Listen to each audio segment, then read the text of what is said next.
This is Surrey County Cricket Club. Born in a tavern in 1845. The symbol of Kennington, we've seen London grow around us. Cricket's original champions, as Charles Alcock brought his vision to life and we cemented a reputation as a place of firsts. International football, FA Cup finals, international rugby, test matches, as well as where English pride came to die, before a great rivalry was born from its ashes. We share our feathers with royalty and pass on the honour of the brown cap through generations. We've seen England's best spend their careers with us. Well, that's Jack Hobbs. Head and shoulders, yes, over all other living batsmen. And the game's best finish under our gasometer. We've won 7 in a row thanks to Surridge, May, Barrington, Locke, Laker and the Bedser twins. In fact, we're well known for our famous siblings, but there's always been one family who've stood out. We saw the West Indies grip a nation on our doorstep, and a pioneer set records galore in the women's game. The end of the century brought a fresh take on Ik Dien, as Holyoake and his England teammates transformed us on the pitch. The changing of the oval skyline brought the greatest of finales. There it is. England have regained the Ashes. And an era of final test triumphs. Alistair Cook has done it. A century in his last. Well played. On our way to our own red ball century. We're one half of the game's oldest rivalry and its only London derby. Can you clear the pavilion? Local players are always the lifeblood of our side. But the world's best are attracted to us too. We've come through tragedies.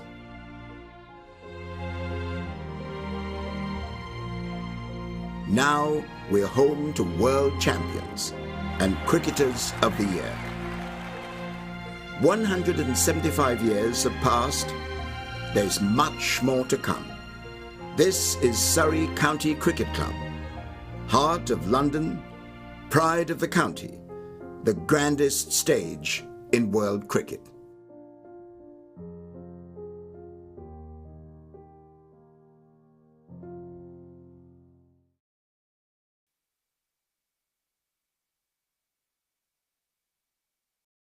Clark is in, outside edge gone. That's the length. That's the length to Davey.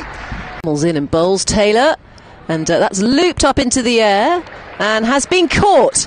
There he is, 25 on his back. Zips in and bowls, and that's played down towards third man with an open face, guided well. They're going to come back for the second here. They take on the arm of the fielder, and it's going to be run out. Yes, it is. They've taken the second run. Toffee in the bowls to him. He's edged and caught at first slip, and that is the end of the Somerset inning. This is Siddle in and bowls, and Patel drives. He's caught! Caught at backward point. Tom Banton. Craig Overton once again, bowls, nice. Oh, and it's a great catch, just taken by the wicketkeeper Stephen Davies to his left. He gets.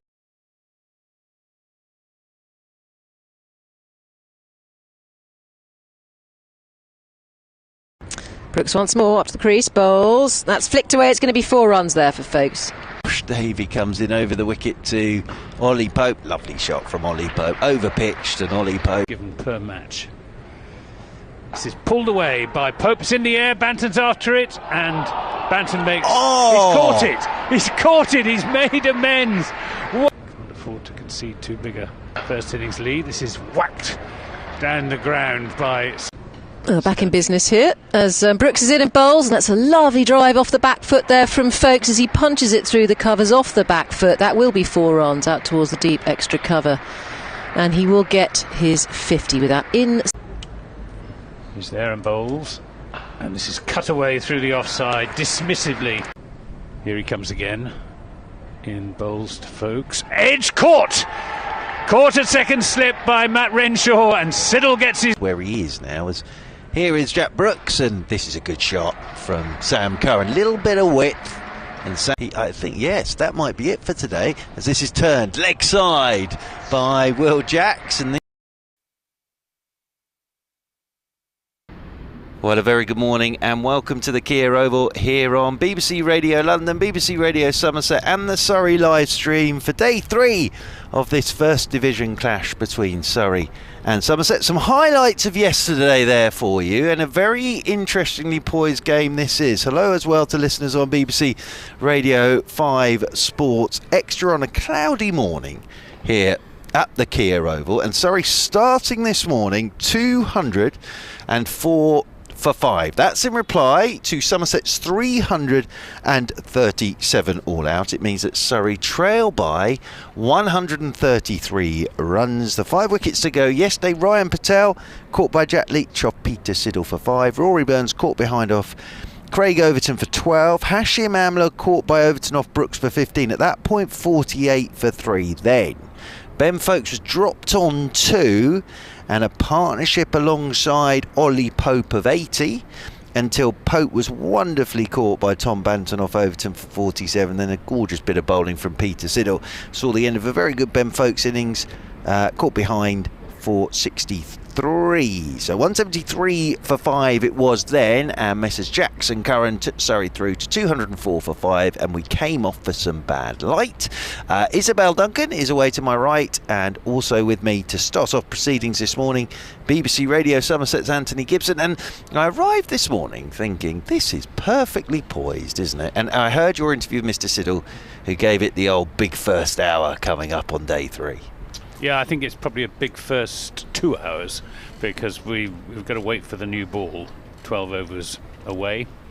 But, Somerset will be hoping to nick a wicket maybe in the first hour with the old ball, and then get in amongst the lower order with the new ball. And if they can do that, if they can bowl Surrey out for between 250 and 300, then I think, there's a chance of a positive result. Yeah. If Surrey go on and get 350 or 400, it's going to be, A, they won't have enough runs to put Somerset under real pressure in the third innings, and B, it's hard to see there being enough time on this pitch to take the number of wickets that are going to be needed for a positive result. Yeah, it'll be fascinating, it really will. And as I say, a bit more cloud cover this morning, which they'll be pleased about. Somerset. Surrey would have liked to have seen a bit of sun. There's a few in at the moment, dotted around the place. I thought Peter Siddle bowled quite beautifully yesterday, but it was an absolute masterclass, really, about just hitting a line and length. Yeah, it was superb. He spoke very well too, I must say, and he was pretty upbeat, was Peter Siddle, but He was going, what did he go at? Below 2 and over, just calling up his figure. 17 overs, 7 maidens, 2 for 23. 23 runs conceded in 17 immaculate overs. And they were good wickets he took as well. Well, actually, the Ryan Patel one was batsman error, because Patel failed to keep her square cut. But the interesting thing with that was, it was the first ball he bowled that wasn't on that line of length, and Ryan Patel's eyes just lit up, understandably, and he went to fill his boots and cut it straight to backward point. So listeners on BBC Radio 5 Sports Extra, in a couple of minutes time will be joining us. 204 for 5, Curran 44, Jackson 10. And I thought it was a lovely innings from Ben Folkes yesterday. Ollie Pope was very honest last night, said it was a horrible shot I got out to. Brilliant catch, but it was a horrible shot. And interesting this morning with Sam Curran and Will Jacks as well. And still some batting to come for Surrey, of course. Jordan Clark, Jamie Overton, James Taylor and Reece Topley. But I think this morning will be fascinating as well to see how Jacks and Sam Curran go about their business as well. Because there should be something there. I know the pitch isn't doing a huge amount, but with that new ball round the corner as well, key thing for Curran and Jacks is to try and still be there when that new ball arrives. Absolutely right. Absolutely right. Be interesting to see who Somerset open up with, whether Jack Leach is given the bowl. First up, he bowled. There was just a hint of turn and bounce early on in his spell yesterday, but he only got to bowl 7 overs, which suggests that there isn't really much in it for the spinners. And I think it'll be the seam bowlers who take the wickets if Somerset do manage to put Surrey under pressure. Yeah, and listening to Peter Siddle last night as well, he sort of talks about a little bit of up and down as well, which always makes it interesting if you hit that length. And we are on day 3 here, and tomorrow, full day to go tomorrow. So, all results still possible. They really are.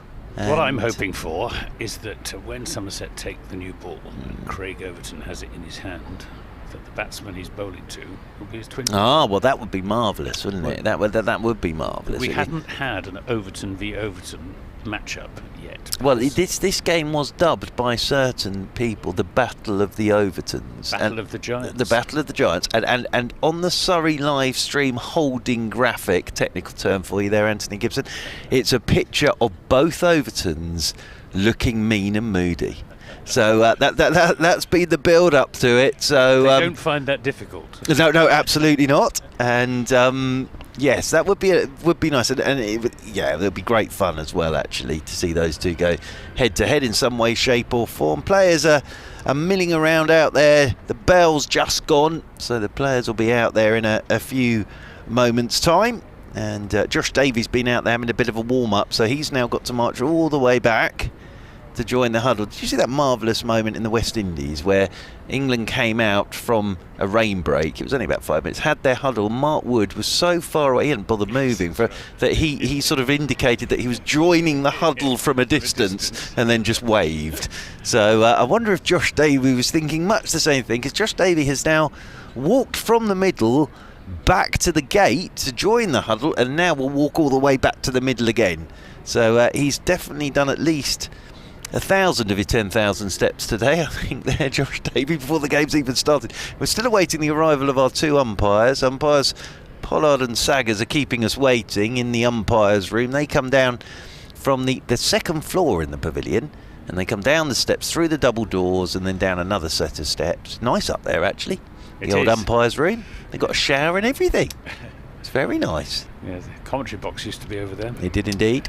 It did indeed. I knew my day in that commentary box was coming to an end when they knocked the wall down before I'd even got all my stuff out, because that's now where the match manager sits. So, but I was still actually almost dragging my ISDN kit out the box as the wall was demolished through the middle. Good morning to listeners on BBC Radio 5 Sports Extra as well, here from the Kia Oval this morning, day 3. And as I say, at the moment, the only thing we don't have are any umpires. Here they come. Here they come down the steps. And reminding me, as I said yesterday, of Schools Day, where there were 5,000 children in, and whoever the umpires were that day, it was like Ed Sheeran coming out to the middle. They will never get a reception like that again. The kids had absolutely no idea who they were, but they got a rousing, screaming reception. It'll be a little quieter this morning, I think, for Messrs Pollard and Saggers. And then Tom Abel, he of the 150 not out, of course, in Somerset's first innings, will lead Somerset out, and then Messrs Curran and Jacks, both in short sleeve sweaters, will make their way out into the middle. And the flag on top of the pavilion blowing in a strongish breeze again today. It's not like the weather we had on the first day. There was a strong breeze on the first day, but the sun was out today. Bit cloudy again. It's quite chilly out there, actually. When you sort of stand outside, you realise how chilly it is. 31 this partnership is worth, unbroken, between Will Jacks and Sam Curran.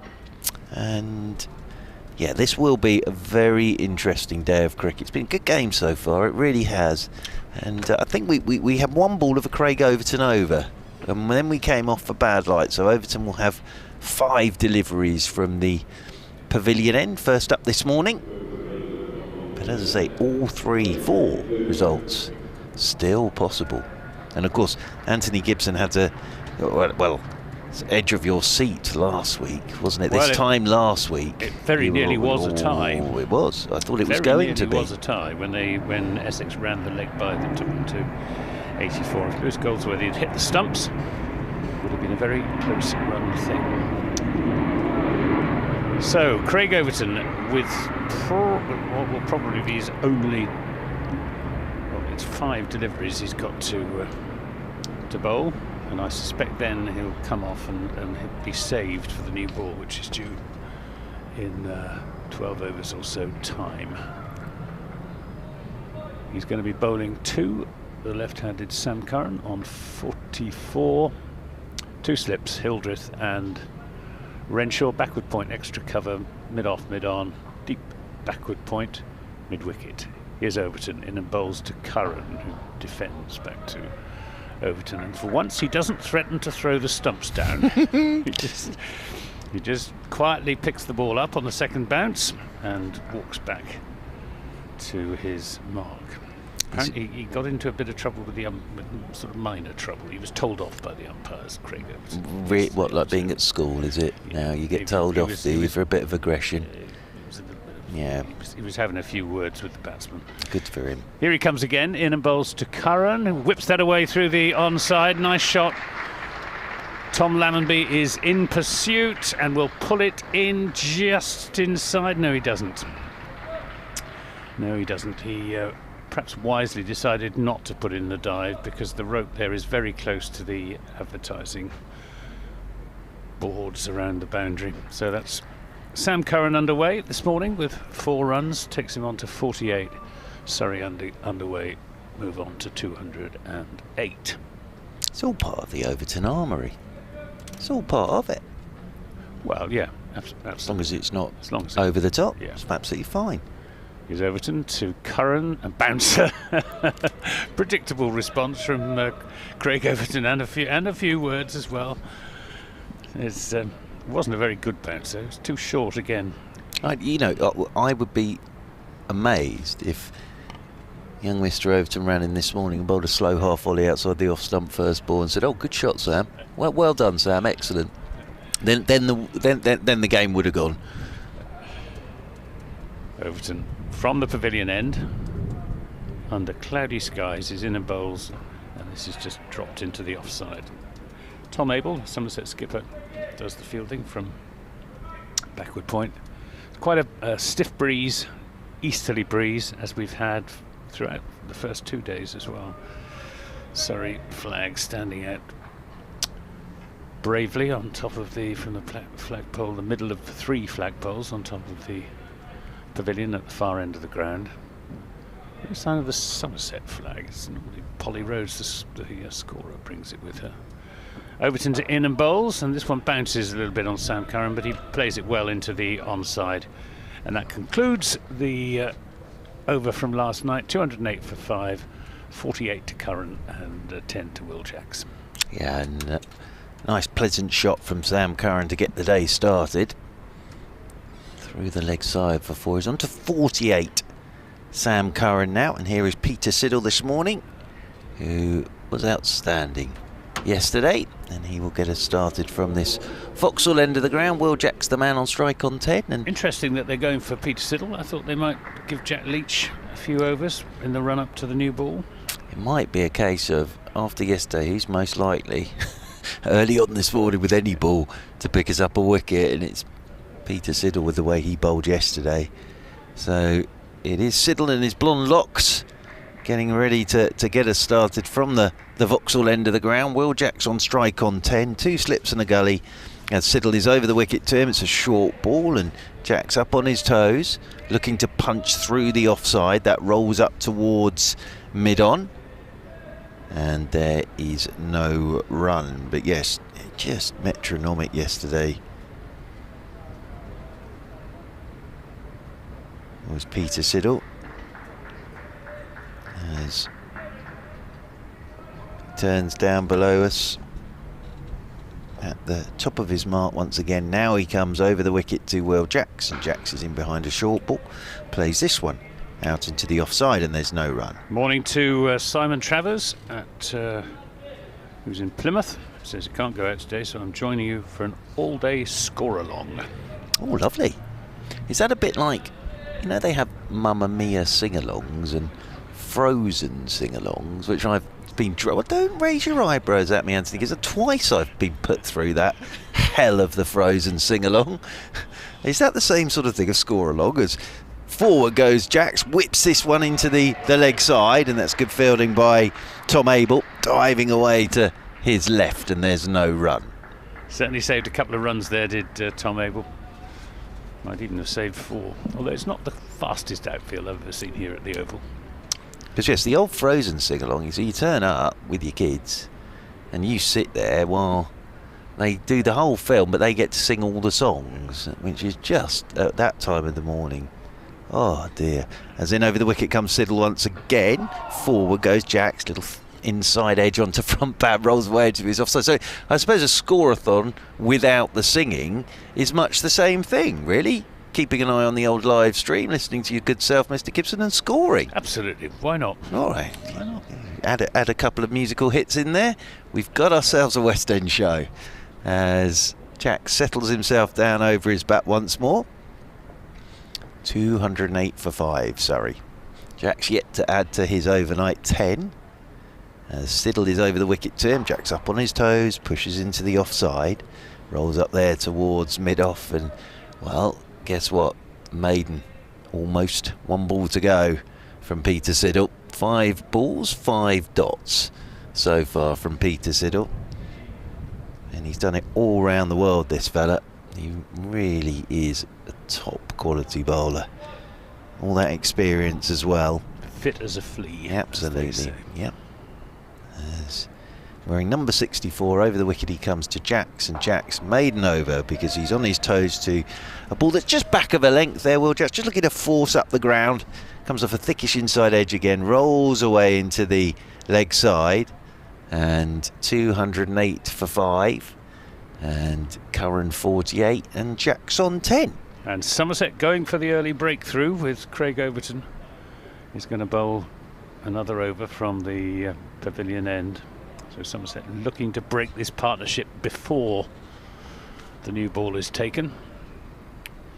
But not really any encouragement from the pitch so far. Pretty consistent bounce and not much seam movement. The only thing I was also thinking was if Surrey gets up somewhere near there, Somerset have to be careful second time round. They do. They have to be very careful because sort of we got last year we were saying in a roundabout way Somerset got themselves into a great position because it didn't go well second time round. Here's Overton in a bowls to Curran, who works that up to mid-on. No, Somerset allowed themselves to be bowled out for 69.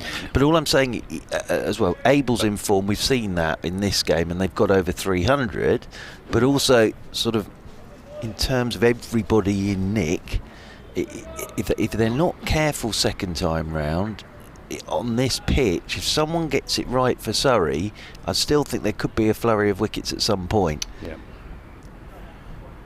It's Overton into Curran, takes him on the pad. It's a little bit of extra bounce there. Yes, never underestimate the capacity of Somerset's batting lineup to implode. It's the same, but it was the same last summer with Surrey, and you know, you'd think, right, game's looking pretty even, and how many times do you see that? And then all of a sudden, a team in their second innings suddenly has a disaster area, and all of a sudden you're chasing 160, 170. It's Overton into Curran, who gets another one that bounces a little bit on him and plays it down the onside of the pitch. And yet, the other side of that coin is that if Somerset were to be bowled out in their second innings, it might be their best opportunity to win force the game. a win. Yeah, absolutely. Because I think, you know, the tendency after losing 4 games at the tail end of last season and their first 2 games this season, the one thing they don't want is to lose this game. So I think they'll be pretty risk averse when it comes to any sort of declaration. Overton to Curran, drives, and just short of Jack Brooks. Stopped on him. That's the other reason here. We've seen this, we saw a little bit last night, and that one there this morning. It's just held in the pitch on Sam Curran, and he was looking to go down the ground, and he was through the shot a bit too early.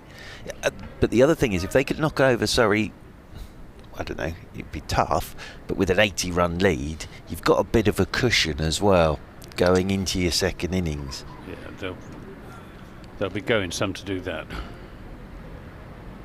Here's Overton coming around the wicket to the left-handed Curran, who gets a full toss and drives it down the ground for 4 runs. At least I think it'll be 4. Tom Lammonby has other ideas, but gives up about 20 yards short of the boundary in front of the pavilion. And that is Sam Curran's 50. 52 from 86 deliveries with 8 fours. Well batted. Yeah, nice to see Sam Curran out there in the middle with bat again for Surrey in terms of the red ball. And he'll be enjoying this at the moment. He loves his batting, to Sam Curran.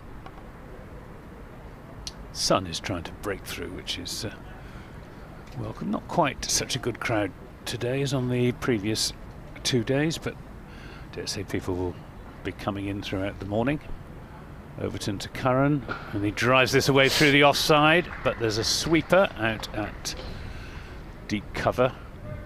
The unmistakable blonde curls of Peter Siddle. So it's just a single. 213 for 5 at the end of the second full over of the morning. Curran on 53, and Will Jacks yet to open his account today. He's on 10. Yeah, elsewhere around the country, all getting underway on days 3 of these championship games. Kent 305, Hampshire 356 for 4. So that's a lead of, hang on, where are my glasses? That's a lead of 51 for Hampshire. Oh, it's terrible. I can't see my laptop anymore.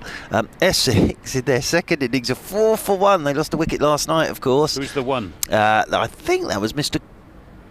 Brown last night from memory. Yes, it was. Caught by Hayne off Hannon Dorby. Mr. Cook is on 4. Mr. Wesley's yet to get off the mark. Mr. Cook. Mr. Cook. Sir Alistair Cook. Mr. Cook. Mr. Cook. Sir Mr. Cook. Oh, what is he? Night watchman. Sir Mr. Cook.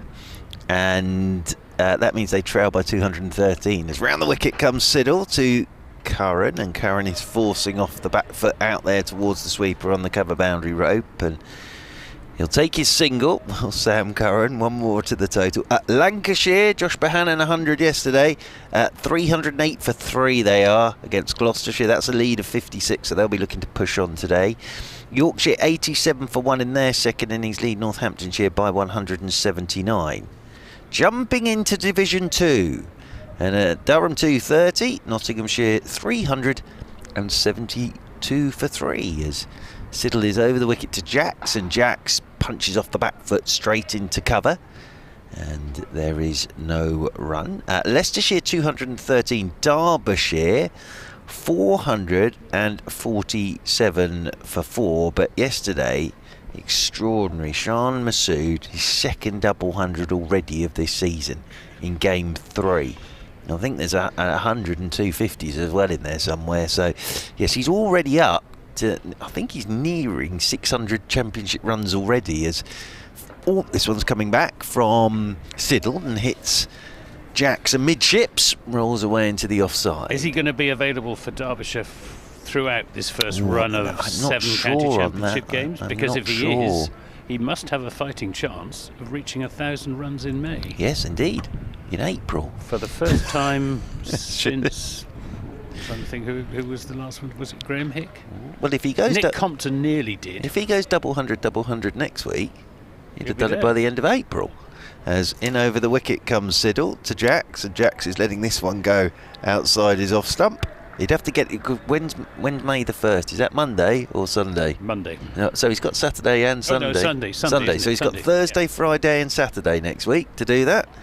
I wonder if he's aware how much pressure he's under next week. Well, Glamorgan Middlesex is going to be over quite soon. So Glamorgan 113 for 8. So they still trail Middlesex by 101, and they've lost a couple of wickets, I think, this morning. As in over the wicket comes Siddle, and this one's left alone outside the off stump. Shame there aren't any distractions in Cardiff, really, with a day off. And then there'll be good, probably rugby game on somewhere. Worcestershire 491, Sussex 180 for 5. So Sussex in a bit of trouble there as well. The Middlesex players could go to the Cardiff Outdoor White Water Rafting Centre, which I was only at myself a couple of weeks ago. It's a fairly boring morning. As in over the wicket once again comes Siddle, and this one's left alone outside the off stump, and that's into the gloves of Stephen Davis, moving away to his right hand side. 214 for 5, Sam Curran 54, and Will Jacks on 10, Surrey trail by 123. I wonder what the plan is with the new ball for Somerset. We've got just 8 overs to go. Perhaps Josh Davey has taken the new ball with Craig Overton on many occasions and very successfully. Yeah, and we are indeed. We're going to have spin from the pavilion end. So just a short burst from Craig Overton this morning. He's being saved for the new ball. It's quite interesting. Leach bowled from memory his overs from this Vauxhall end yesterday. So he's going to now have a go from the pavilion end. But yes, if the Middlesex play the Whitewater Rafting Centre, it's more. I think it's probably more fun doing it than watching it, because they're in their little raft, they then disappear for 20 minutes, and then you have to sit and wait for them to come round at the end, and then they all wave at you and off they go again. 3 hours I did that for. Well, that sounds all right. It's a lovely city, Cardiff, though, isn't it? Oh, it is a gorgeous city, yeah. Lots to do in Cardiff. Jack Leach then is going to bowl from the pavilion end. He's just sorting out his field with Tom Abel at the moment. He's got a slip and a short leg in catching positions. He's got men out at long on and deep mid wicket and deep backward point. So it's a bit of an in-out field. Banton under the helmet at short leg. Here comes Leach, sun glinting off his bald head as it's defended by Curran back up the pitch. Got a nice pace yesterday for this pitch, I thought. Jack Leach did get a couple to bounce as well, but that was from the Vauxhall end. He's in again and bowls. Oh, and that one Nice. goes past the outside edge. I think that one's just gone straight on. Nice bit of bowling that from Jack Leach. He's got plenty of overs under his belt in the winter, didn't he? So he's in again and bowls. Curran's down the pitch driving, and driving successfully for 4. Counter-attacking straight drive from Sam Curran, crashing into the boundary boards in front of the pavilion. I think that's gone all the way. I think that's gone straight into the pavilion. Umpire's signalled 6. He's on his radio. Yeah, he signalled 6, did umpire Saggers. Now he's on his radio. He might be booking a taxi for later, or getting his lunch delivered, but I think he's just double checking that did go straight into the pavilion for 6. Yes, he's not changed his mind. Sticking with it, 220 for 5. Well, Jack Leach was on the receiving end of some stick from the Australian batsman out in Brisbane during the winter. Curran's back on his stumps though this time, just defending back up the pitch off the back foot. Clouds lifting all the time.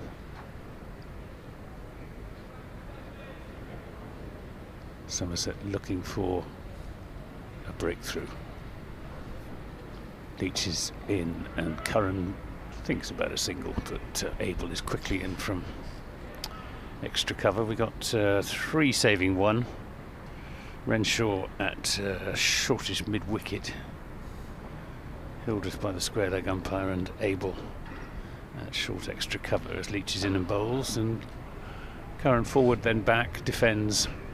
So just that 6 from the over. A burst of aggression from Sam Curran. He's on 60. Will Jacks still hasn't added to his overnight 10, but Surrey going along nicely at 220 for 5. Well, we know it was 6 because it's broken the sight screen as well, because they're having to, it's that slatted sight screen, and Mr. Lee Fortis, the head groundsman of Surrey County Cricket Club, is having to sort of make sure the slat goes back where it is, because that crashed straight into that side screen. It was lovely footwork from Sam Curran, because he got beaten on the outside the ball before, and the next one straight down the pitch where it had bounced previously and slung it into the pavilion for 6. So lovely footwork. Will Jacks, as Anthony Gibson was saying, yet to add to his overnight 10. Sam Curran's ticked on to 60, 220 for 5. Surrey. Sun's threatening to come out now. There is a deep backwards square long leg, really. 2 slips, gully, sweeper on the cover rope. There's the cover, the mid on, short straight mid wicket for Josh Davey, who's coming in over the wicket then to the right-handed Will Jacks. So Davey into the attack to replace Siddle, and tucked away by Jackson. His first run of the day, that runs off down towards that long leg, and the left-handed Curran will come on to strike, and Surrey move on to 221 for 5. I suppose the other thing we need to... I always forget about bonus points these days. What have we got? We're in the 92nd over, so you have to get them in 110. So Somerset 1 wicket away from a second bowling point. Surrey at the moment 29 runs away from a second batting point. And they can all count come the end of the season. Most definitely. Somerset have learnt to their cost in recent years. Davey is round the wicket here to Sam Curran, and Curran, lovely shot. Over pitched by Davey, full face of the bat, and has checked this into the covers. Off goes Jack Brooks in hot pursuit, and they will pick up 3, so he's looking perky this morning is Sam Curran. He moves on to 63, 224 for 5. People dotted around in the Peter May stand, getting a bit of sun now, and swing round into the pavilion. What did Ollie Pope think about the state of the game when you spoke to him last time? Well, he said we got it back well this morning, but he said what we were saying. He says, interestingly, boys, it's a great game. As in over the wicket once again comes Davey. Oh, hello. That one kept a little bit low, I think, on Will Jacks, trying to play that from the crease, and just kept a little bit low on him and pushes it away into the offside. But yeah, I think everyone's in agreement. Apologies that those 3 runs brought out the 50 partnership as well between these two. 51 it's worth, 224 for 5. But I think everyone's in agreement. It's fascinating, this game of cricket at the moment. Terrific stuff. Davey wears number 38 and runs away from us from this Vauxhall end, coming over the wicket to Jacks. Looking to whip leg side as Will. Jacks hits him high up on the back thigh, rolls away down towards backward point, and there's no run. A little bit of inconsistent bounce. The previous ball just keeping the fraction low. That one bouncing a little bit more on Will Jacks. Yep, and as Peter Siddle said, there's a little bit of up and down, he said. So, seen a bit of that this morning.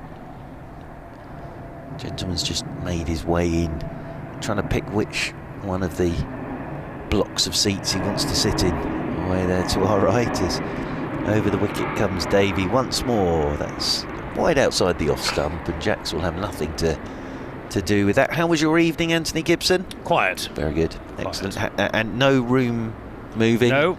Good. No, everything in my room worked perfectly. Excellent. And a good breakfast this morning? Yep. Excellent. Very good. All set for the day ahead. Nice walk. Lovely. From the hotel to the ground. That's nice when you can do that, isn't it? It does make a difference. Waits again does Will Jacks. 2 slips in there. Hildreth in at first as Renshaw at second. Overton in the gully. Davey is in, and up on his toes goes Jacks, looking to whip this one into the leg side. Rolls in there to short mid wicket. There is no run, so we've had 23 minutes of play on this third morning here on BBC Radio 5 Sports Extra, BBC Radio London and BBC Radio Somerset, and the Surrey live stream. And Surrey moved on to 224 for 5. Sam Curran, as the sun comes out, on 63, and Will Jacks on 11. Yes. Well, apart from that little bit of inconsistent bounce, there's not been too much to excite the Somerset seam bowlers from this pitch so far this morning. It's getting progressively more easy paced as the game has worn on. Jack Leach is going to be bowling from the pavilion end to the left-handed Curran. He's in and bowls. Curran just works this up to Tom Lammonby, who comes in from the long-on boundary to do the fielding. Another run. 225 for 5. Surrey just 112 behind now. They'll want to take a first innings lead if they possibly can, and well, if they can get up to around about 400, and there's no reason why they shouldn't, with this partnership looking pretty secure and plenty of batting to come, they could put Somerset under pressure. Tom Banton crouches down at forward short leg under his helmet. Big Craig Overton at first slip, very fine at first slip. Leach is in and bowls to Jacks, and a shout from Craig Overton as that takes Jacks on the pad. More of excitement than anything else.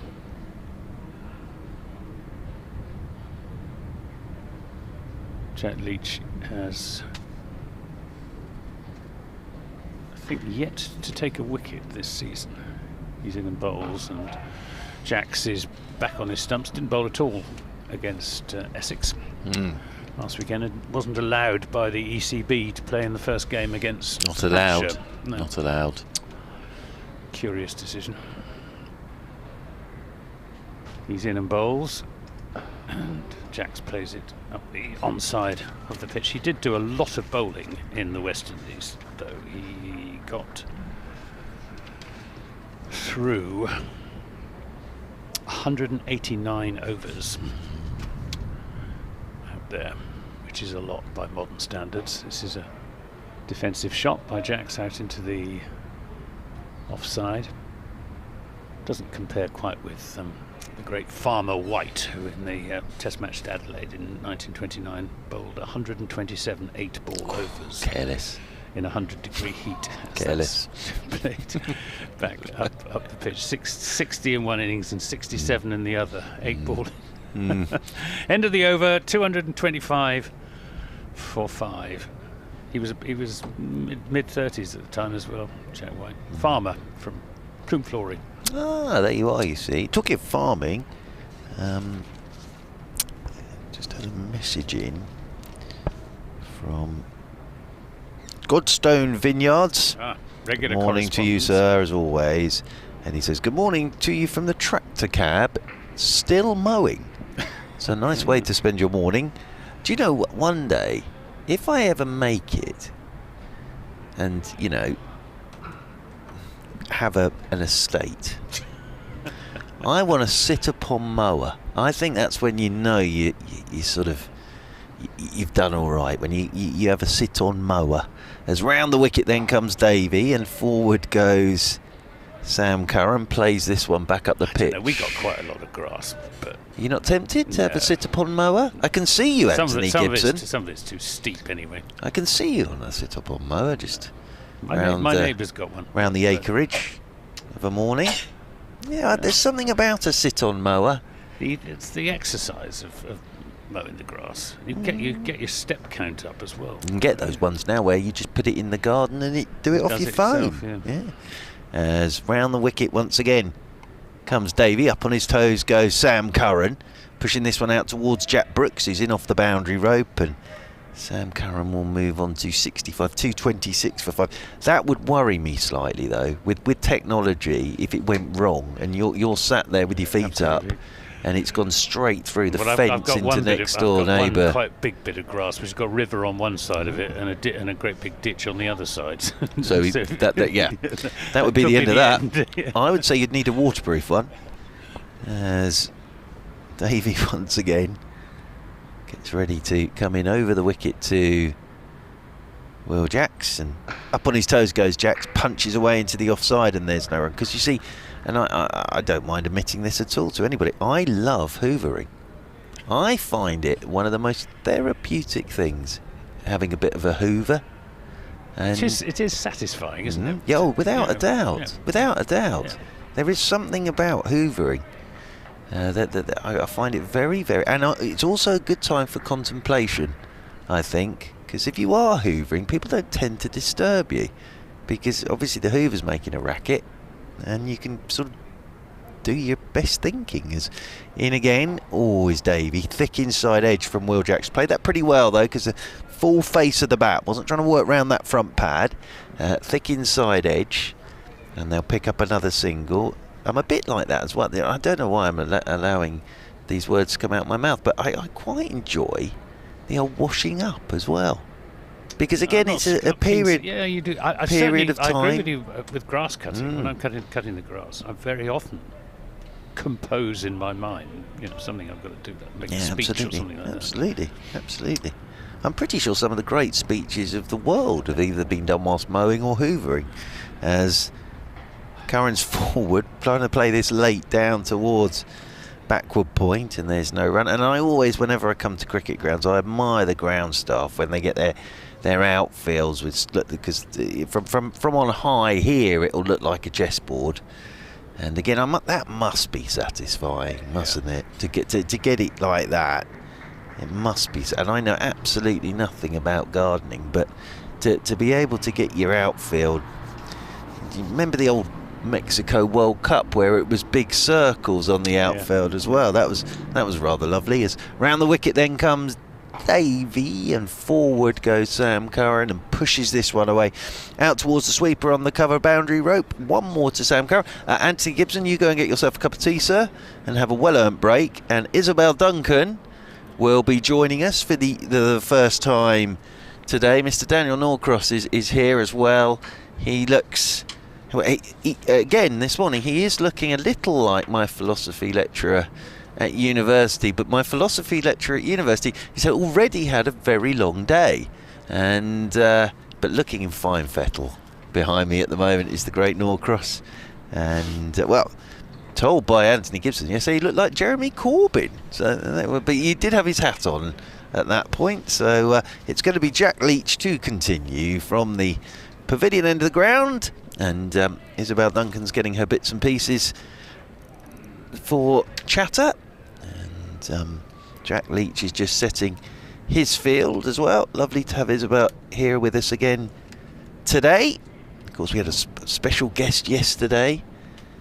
Graham was with us yesterday, Graham Seed, as Jack Leach comes in over the wicket, and Sam Curran is forward and playing this one gently back up the pitch. Jack Leach does the fielding off his own bowling, and there is no run. Good morning, Isabel Duncan. Good morning. A pleasure to be here. I think the sun's going to pop its head out soon.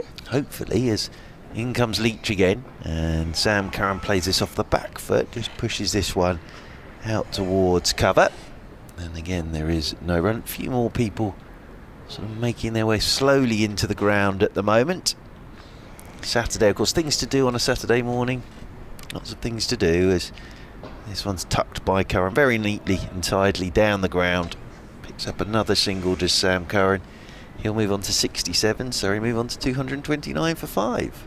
I was just having a look at Sam Curran's figures and stats, and he has yet to score a first-class century. Yep, the highest according to Cricket Info of 96, I think it was. Correct. Against Lancashire. Good memory. Against Lancashire it was.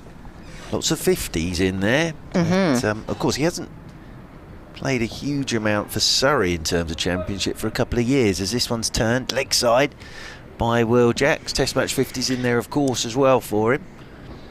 Yeah, that's 75 first-class matches, high score of 96 and an average of 27. Will Jacks at the other end, average of 30. He's scored one first-class century. That was against Kent at Beckenham a few years ago now for Will Jacks. As in over the wicket again comes Jack Leach. Forward goes the left-handed Sam Curran. He's a lovely player to watch, Sam Curran. Something's always happening when he's out there, but he is a very, very good batter. He's ambitious, isn't he, with the bat? Yeah, absolutely. Ambitious with everything. He loves it as well. As in over the wicket again comes Leach, and this is just nudged into the leg side by Sam Curran, and there is no run. Now that new ball is due in 3 overs time for Somerset. 230 for 5. You'd think they'll take it, because it's their best opportunity of picking up wickets. So he may be in the old holding pattern to the new ball at this point. Absolutely, these two are ambling on quite nicely, Jacks and Curran, not looking particularly troubled, and this partnership now worth 57 between them. And I think this new ball could be crucial this morning. Will be taken, of course, before lunch. It's only 11:30. We've only had half an hour of play so far. Here's Josh Davey, the Scotsman. Lives in Suffolk, though. Does he really? Doesn't have much of a Scottish accent, apparently. Didn't realise that. Ah, very good. His father was in the oil industry. Father was in the oil industry. Here he is, Josh Davey, skips in. Rhythmical run up and bowls. It's a good length ball, and that's driven beautifully off the back foot there by the right-hander Will Jacks. Will get 4 runs for it. It's just gone wide of mid-on and crisply timed. He goes on to 17 now, and the score 234 for 5. It's dispatching him. I like the way Will Jacks has gone about this morning. He has just let Sam Curran do what he's doing, and he's just got himself in before trying too much aggressive intent. Will Jacks, because we all know the shots he's got in his locker. He's got extraordinary striking ability of a cricket ball as Will Jacks, but he knows what his role here is with batting at 7. Well, he wants to prove himself in first-class cricket, doesn't he? He wants to nail that middle-order position. Davey up onto his toes, up to the crease, bowls, and that's whipped away into the onside, but straight to the fielder there at mid-wicket, no run. Where he is so great in that sort of 7 role, we saw it against Hampshire last week, and it's a long so-called tail for Surrey, but if he does bat with them, if he's going, they've all got good enough techniques to just stay up one end and let him get on with it. And we saw that with James Taylor last week. Once he was in, suddenly he can go from steady defence up to 100 miles an hour in no time. Starts to rack it up. Well, with Will Jacks, we know all about his white ball. Spectacular play. Again, Davies in and bowls. It's Fuller this time. And there's an inside edge there from Will Jacks. Ball just spills into the leg side. Where are you on the old sit-upon mower debate, Isabel Duncan? I heard that. Well, I've got a really old second-hand one, and I've just had it serviced. It cost me about 300 quid to have it serviced. I couldn't believe it, but it was cheaper than buying a new one. And it sounds a bit lazy, doesn't it? And I don't have an estate, I might add. I've got about an acre. I live in the country. Oh, nice for the dog to run around. My neighbour Derek, who is 80, likes to mow the lawn. He loves it. So he comes across next door. Dog doesn't like him much, so I had to lock the dog up. Oh dear. Davey once again, 38 on his shirt, bowls, good length ball. Oh, and it's come off the bat. There's a withdrawal of the bat there. That's hit the glove. As it hit the glove, it's ballooned into the air. There were no close-in fielders, and Gully looked interested, but wasn't near Overton. Well, see if there's a replay. Yeah, this is why this game could get quite interesting, because this one isn't that short at all, and this is with the old ball, and that has just reared up at Will Jacks. It's just hit him on the bottom hand. He's okay, but that is interesting. Davey, with a ball that's 78 overs old, just hits back of a length, and that took off from nowhere. So that if we have a bit more of that today, that'll make it a very interesting game of cricket. Well, that'll cause anxiety attacks amongst the batsmen. If that continues, there's a spot out there, a trampoline spot. That really took off. There's not much that Will Jacks could do about that. Here he is bobbing at the knees, and Davey approaches and bowls. And that's played beautifully straight bat by Will Jacks. And there is no run. So Derek comes over to borrow your sit-on to do the mow, or you mow Derek's as well? No, we don't do an exchange. I do pay Derek. He does a lot of the gardens, and he's 80 and he absolutely loves mowing lawns. You know, it keeps him going, keeps him ticking along. Can I just say, if Derek's not available, I would love to come and have a go on your sit-upon mower.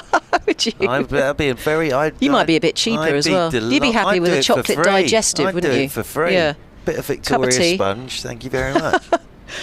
Davey again, he's in and bowls, it's full and it's driven by Jacks straight out to mid-on where it's fielded, no run. 2, 3, 4 for 5 here, Surrey. They started the day on 204 for 5, trailing by 133. They're now trailing by 103 runs.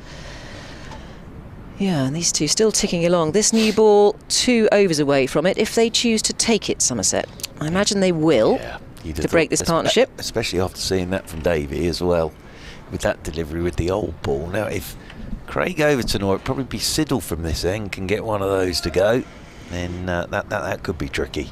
It really could. Will Jacks didn't really know a huge amount about it. It just took off and hit his bottom glove. And thankfully he's all right as well, because those are the sort of ones that sometimes you can sort of break a finger or something. As here comes Jack Leach then in over the wicket, and forward comes Sam Curran.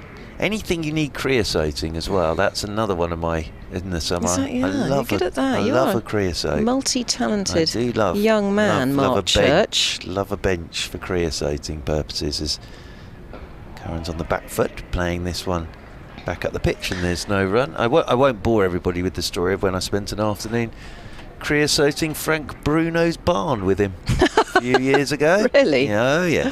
Where was that?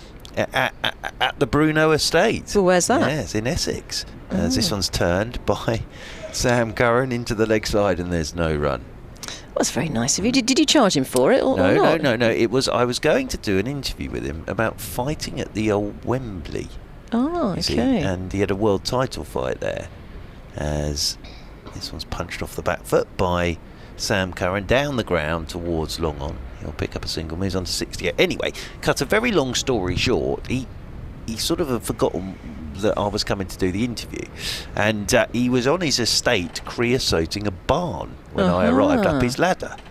As Jack Leach comes round the wicket to Jack's thick inside edge from Will Jacks, and it rolls away into the leg side, and they'll pick up a single, one more to the total. So I plucked up the courage to sort of tap on the ladder to say, Mr. Bruno, Mark Church from the BBC, and he wasn't rude, but it was one of those where he had completely forgotten I was coming, and I was thinking, how am I going to persuade the great man to do this interview, as Curran turns this one into the leg side and there is no run.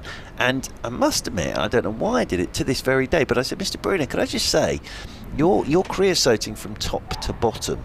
Now, having done this myself on a number of occasions, the drips, it will drip down, you see. Oh, good tip. He must have loved you for that. And then you won't get your smooth finish. So would you bottom to top? And he sort of said, why are you here? And I said, to do it. He said, well, if you help me.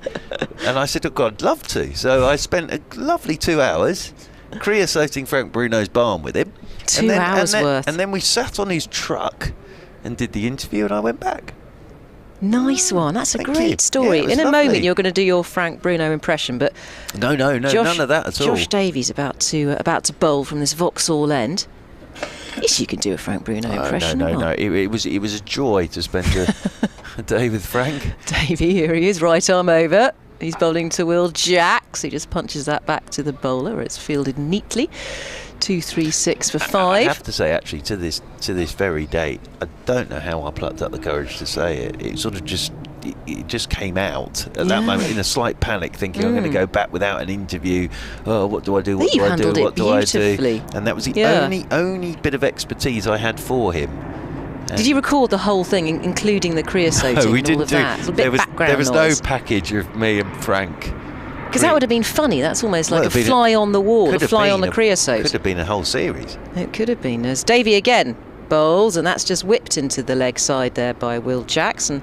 He'll get a single for it. They saunter through for 1, where it's fielded by deep mid-wicket. Oh, that lovely Godstone Vineyards has sent us a picture of him in tractor going round the vineyard there on that. And that is Godstone nice. in Surrey, because some people think it's in Kent, don't they? Because it's right on the boundary, the border, on the borderline. Lovely down there.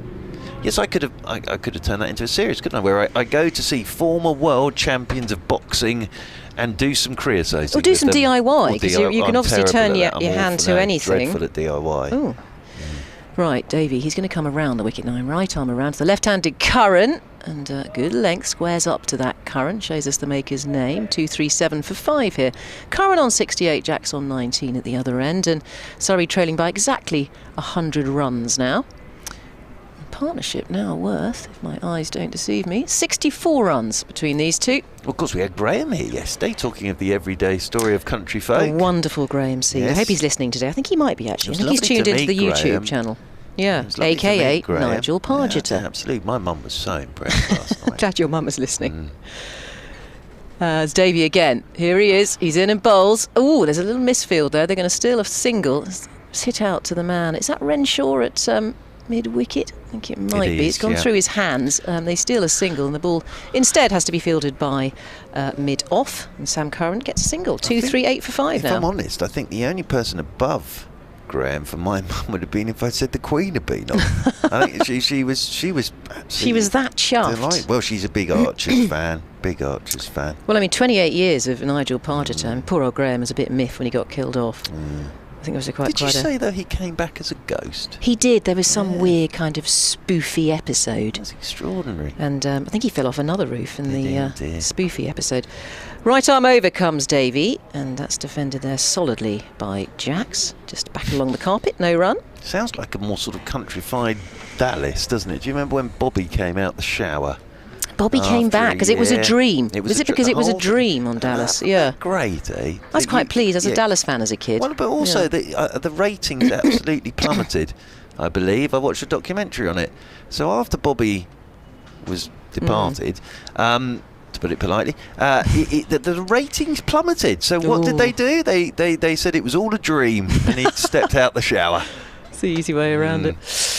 Here is Davey again, up to the crease and bowls, and that's left well alone there by Jack. Shoulder arms from him, and it's the end of the over, so we're on to the 80th over now. What will happen? Let's have a little look and see if that bright red Duke's ball with the gold lettering will be brought out or not. What will the skipper do? Tom Abel out there, Somerset. Surrey, 238 for 5 now. It's a delight talking to Graham. He's such a good friend. We've been friends for about, 20 years, played cricket together and everything. New ball's been taken. Yep. Anthony's eagle eyes have spotted it. The other good thing on the scoreboard here as well, for any other time that you're here, is they bung up age of ball on the scoreboards as well. So if you ever miss it, but we saw the signal there for the new ball. So it's going to be Craig Overton with the new ball. 238 for 5. Curran 69, Jack's 90. It was lovely to meet Graham yesterday. Obviously a huge cricket fan as well. And the Stage 11. That's right, he's captain of the Stage Cricket Club. There's been some big names playing for them in the past. And he's got a wonderful voice. Oh, he has. Graham, we should get him cricket commentating really, because he does rest from time to time as an actor, as they do. As Overton is in and bowls, that's gone down the leg side, and has left no temptation there from the left-handed Curran to chase it. Weather's cheering up. Yeah, there's still the breeze, isn't there? That breeze has been pretty persistent across the ground, but we do have some sunshine here at the Oval, much to the light of the fans sitting out there. They're all spread quite evenly, aren't they, around the ground? Quite a few people sat up on the members' balcony up there as well, in one oval square. Overton again, right arm. Craig Overton. Ooh, and there's a play and a miss there from Curran, who just tentatively comes forward and it's beat the outside edge. 2-3-8 for 5. As Curran stalks back to his mark. We're all dying to see, of course. We talked about the Clash of the Titans, the Giants, as you called them. Brother versus brother, or twin versus twin. But we need wickets to fall for that to happen. For Jamie to come out and wield the bat in anger. 3 slips in place here with this new ball. Overton pounds in from that pavilion end. And you can hear the crack of the ball on the willow, that lovely hard sound of that new Duke's ball that's just defended into the offside. Yes, for anybody who ever comes to a game here, and I only really spotted it last year, but on the very good scoreboard, electronic scoreboard away to our right from this Vauxhall end, I'm just looking on the other one as well, yes, and so on both of them there is a little line saying age of ball. It's always quite handy. Yes, it's the sort of thing I would never spot as Overton bowls. Oh, that's uppish there. That's come off the shoulder of the bat as Curran has to take his bottom hand off. Difficult bounce, but he keeps it down with soft hands and steals a single with it. This is interesting. Now we've had one to Will Jacks that just off back of a length from this Vauxhall end that just got big on him. Now I know it's the new ball, but that got a bit big on Sam Curran. He played it very well, Sam Curran. Interesting. Oh, we're kind of expecting this, aren't we? A little bit of extra bounce, a little bit more inconsistency now. It is day 3 here in this County Championship Division 1 game as Overton is in and bowls, and that's left alone, not too far away from the off stump there. Nips in off the seam to the right-handed Jacks. Well, he's left that on length as Will Jacks, and with a replay of this. Let's see whether this has gone over the top of his off stump, I would say. It might have even gone over the top of middle and off. Yep, it's gone straight over the top of his middle stump. It's a good lead that. He's left that on length with the new ball. But the only thing is, if there is a little bit of inconsistent bounce possibly coming into this, tomorrow will be very interesting. Those hungry slips are waiting. All three of them as Overton bowls. Oh! And it's gone in the air. It is actually, is it a shout for LBW? It looked a bit high to me for that. We'll have a look at another replay. Yeah, leg-sidey as well, actually. It's ballooned off the pads there. Perhaps we won't get a replay, but it was only a half-hearted appeal, wasn't it? Here it comes, the old replay on there was the much Surrey live conviction. stream, but it was always going down. And, yeah, going down the leg side. But good over. And some encouragement there for Craig Overton and for this game as well, I think. 239 for 5. Good pitch, this. 66 the partnership worth. And the pitch last week for Hampshire was a goodie. And this looks like this could turn into a good one for this game as well. And Surrey trailing by 98 runs. And Peter Siddle, who, well, as I said, absolutely outstanding yesterday. 19 overs he's bowled now. 8 maidens. 2 for 24 for Peter Siddle. We love Peter Siddle, don't we? It's always fun. It's a bit of Hollywood out there with his haircut and the way he charges in. He's powerful. He's frightening. Well, I'd find him frightening if I was facing him. I think off the pitch he's a lovely chap. Probably is. I mean, most of these fiery bowlers are, aren't they? But just have a personality change as they cross over the ropes onto the pitch. I was down there yesterday when Anthony interviewed him. He's a lovely man. He wandered down, hello to everybody, did his interview, and will get the ball in his hands. And it's slightly changing. And again, what he'll be looking for here is just that good line, good length, and just bang away at that to Sam Curran. As round the wicket he comes, straight away he's on that length, and forward goes Curran. Plays this one back up the pitch, and there's no run. Good partnership from these two. Came together last night, of course. Came together with Surrey 173 for 5. They've now added 66. Now they're up against the new ball, which is always part of that middle order job. Always know that you're going to possibly be out there for the second new ball. 3 slips in there as Siddle round the wicket he comes to Curran. That's coming back, and Curran's got a bit of a stride in there, but again it's that good length from Peter Siddle. He's looking for that bounce. He's searching for that bounce, isn't he, Siddle? We know that he's capable of worrying bounce. He just wants to find that trampoline spot and cause problems or cramp the batsman up. He'll be bending his back with that new ball, nice and fresh as well this morning. Ah, now here we are. Graham Seed reappeared. Thank you to Simon for this. Oh, good. As round the wicket once again is Siddle, and this is just tucked off his hip by Sam Curran out towards deep backward square. But apparently Graham Seed reappeared in the Archers as a member of the jury at Helen Titchener's trial. Oh, I can tell you a story about Helen Titchener's trial in a moment. Sure you can, yes. Yeah. Excellent. There we are, you see. But the documentary I saw about Dallas was that when Bobby Ewing was taken out the show, he's the pretty boy, he of course. wanted to go off and do other things. Yeah. The ratings plummeted as Siddle's in and Jax lets this one go outside the offside. And I think a combination of ratings plummeting and possibly his career not going in the direction he was hoping never really broke Hollywood. He was brought back, but they couldn't come up with a clever way of bringing him back. So as I remember, whoever it was woke up one morning and heard a noise in the shower. Out came Bobby, and the whole year had been a dream. It's been a whole dream. Yeah, highly believable, highly believable. But we had Bobby back, didn't we? Writing, as in over the wicket comes Siddle once again, and Jax is pushing off the back foot straight back up the pitch, just nipping back a touch there from Peter Siddle. So that metronomic Siddle yet again today. But I'd like to say there are parallels with Graham and a.k.a. Nigel Pargeter. There were, because when he was killed off 28 years in the Archers, people were very upset globally, and people went on strike and they stopped listening to the Archers for a while. Really? Much to the pleasure of Graham. Siddle is in, and forward goes Jax. Solid looking defensive shot that from Will Jax. He'll get a single out towards the sweeper on the cover boundary rope, and end of the over, 241 for 5, Surrey. The other strange thing that happened with Graham when he fell off Lower Loxley Roof, there was this enormous scream that went on forever. And in fact, if you looked at the physics and the maths of it, he should have fallen off St Paul's for the scream to last that long. That length of time. People thought, this is a great scream, I'm going to use it as a ringtone. All sorts of people. This must have been, I'm trying to think how long ago, 10 years ago, I think it was. So this ringtone was all over the place. It was Graham Seed's Nigel Partridge's scream. He could have made a fortune. So there was a sort of a strike of listening to the Archers. There was. A lot of people said that's it.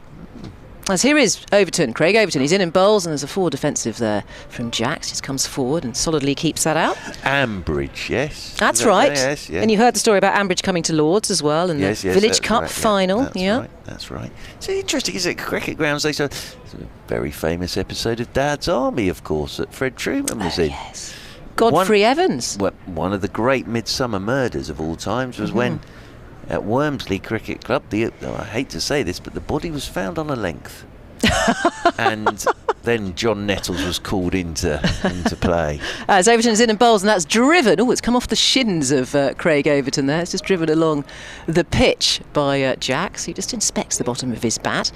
There is no run, and Craig Overton's completely unmoved. Don't think he feels pain, Craig Overton, does he? No. Not at all, because that was pretty firmly struck back at him and just hit the ankle of Craig. He's not wearing Overton. shin pads. Then, of course, we were hearing yesterday from Mr. Gibson and his stats that Doctor Who was filmed here as well. Oh, you mentioned the Daleks, didn't you?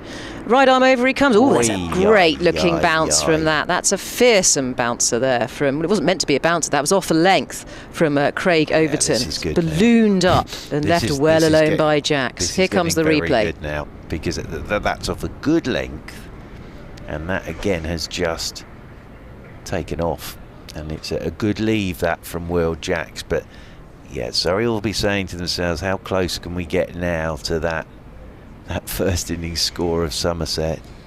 Overton again looking to angle this into the body now. He's in and bowls, and that was on middle and leg, turned into the onside. No run there for Jacks. 3 slips still in place here in the sunshine. See, the bowlers won't mind seeing that too much at this stage of the game. So he took 241 for 5 now, Surrey, trailing by 96 runs. New ball in hand. I'll leave you at the end of this over, bring Anthony Gibson in, but I'm going to see if we can get Mr. Trigo in at some point to have a natter as well. Fantastic. See Overton bowls. That's a good shot. That's going to be 4 runs. That's just whipped backward of square and has gone for 4 runs. Just raced out there towards the PBH May stand. Lovely looking runs there from Will Jacks. He goes on to 24 and the score 245 for 5 now. Yep, not exactly where he intended from Will Jacks, but still whistles off to the boundary rope for 4. Nicely played. Possibly meant it to go a bit finer. Yeah, no, I think he's playing around that front pad, isn't he? So he won't mind seeing that Craig Overton too much. Here is Overton I say he's steaming in. He's just pulled out of his run up there. Perhaps he's just lost his footing a bit. I think Will Jacks was looking to possibly go a bit more through mid-wicket, but he's taking that off his stumps. But he's sort of in now. He's been out there quite a while as Will Jacks. Good innings this from Will Jacks. He's able to rein himself in. You were talking about him playing a lot of white ball cricket, especially over the winter, Will Jacks. He was in Dubai and Bangladesh. Played a T10 in Dubai. Oh, that's the wind. It was Abu Dhabi, actually. So, yeah, not much happening here because it's a gust of wind and Craig Overton has got to the crease and pulled out again. Must be quite a strong breeze to be blowing Mr. Overton off course, mustn't it? So, well, it happened to Rhys Topley a lot, didn't it? When he was bowling from the Vauxhall end. Really messed up his run-up and he pulled out a few times. He mucks up the concentration, you would think, of the batsman. Will Jacks facing, Overton in and bowls. And that's pretty full. It's gone down the leg side and it's come off the pad, I think, there of Will Jacks. We'll see what the umpire says. Yes, he's going to tap his knee gently. Is that Pollard at the other end now? No, not as yet. They swap round at the end of the first innings. It's the second innings they'll swap round. It's right, Martin cheerio, Saggers. Everybody. Mr. Gibson's joining us about. Martin Saggers. Just to get this ship back on calmer waters. A little bit more tranquility, I think, now from Anthony. as it is the end of the over. 2-4-6 for 5. That was the end of another Craig Overton over, but this time, of course, with a new ball. That ball only 3 overs old. It's going to be Siddle. Peter Siddle, the Oz from Victoria. He's in and bowls. Oh, it's gone in the air and it's caught. Second slip has taken that. I think that could be Craig Overton at second slip. He's just rocked backwards, or perhaps it was Renshaw, but had a nibble at that. That was difficult bounce off a length. It was just the sort of ball that Peter Siddle has been searching for. And that is the end of Will Jacks, who really jabbed at that one. We're going to have a look at the replay now. There he goes, a flash outside the off stump. Really flew at Renshaw. I think you just rocked back there. And a good piece of bowling from Siddle with real aggression.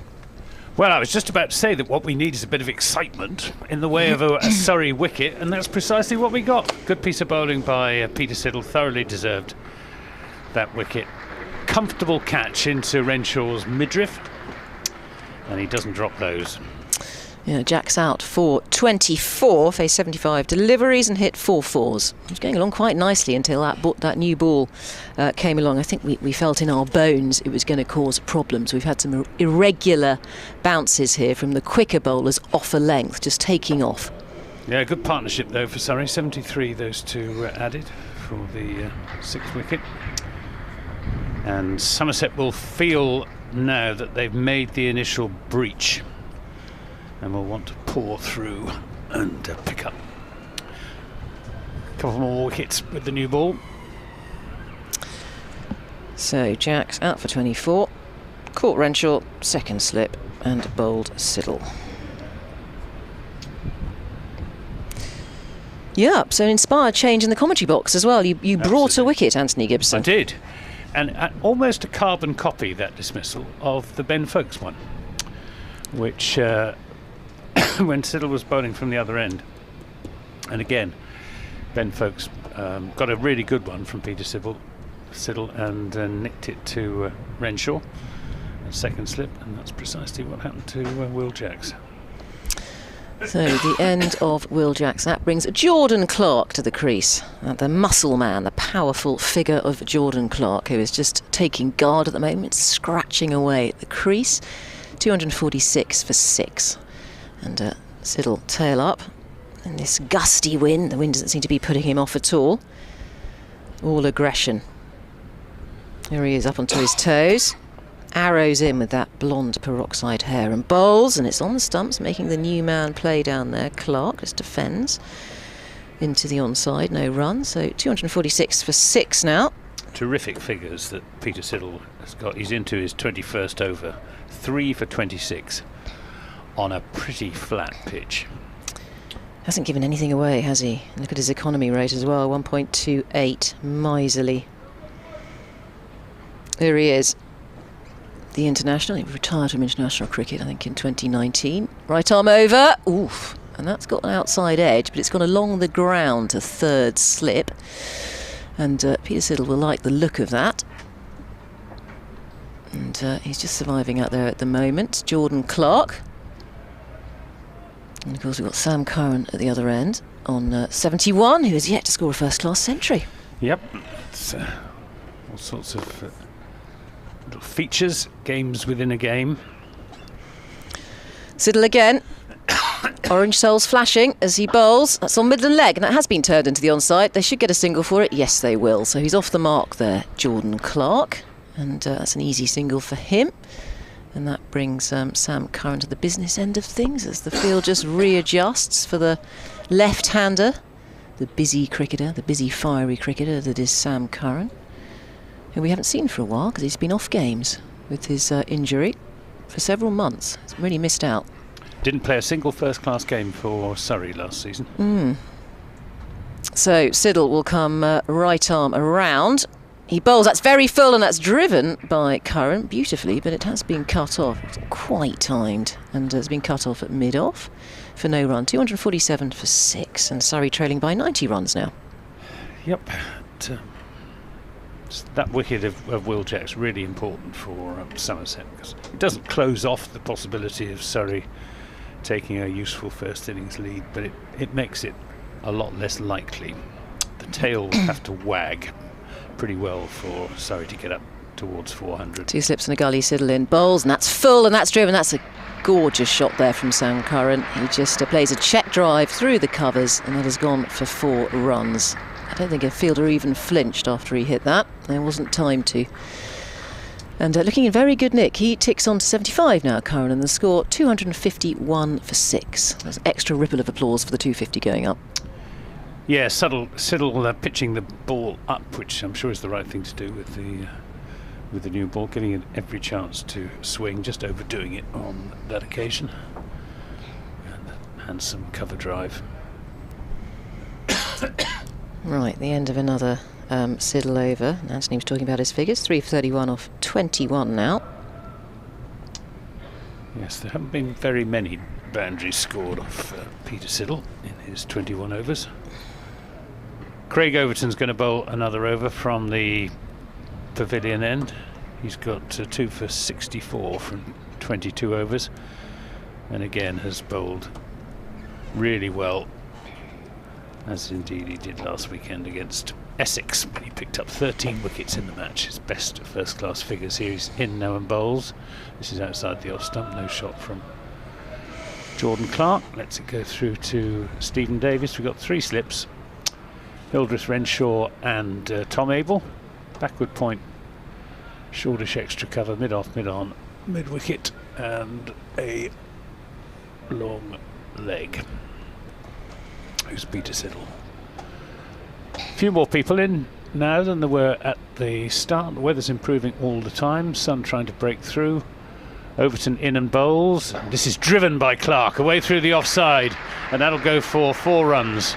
Over pitch from Overton. He's a naturally aggressive all-rounder, is Jordan Clark, and he tucked into that with real relish. 4 runs, 255 for 6. He moves on to 5.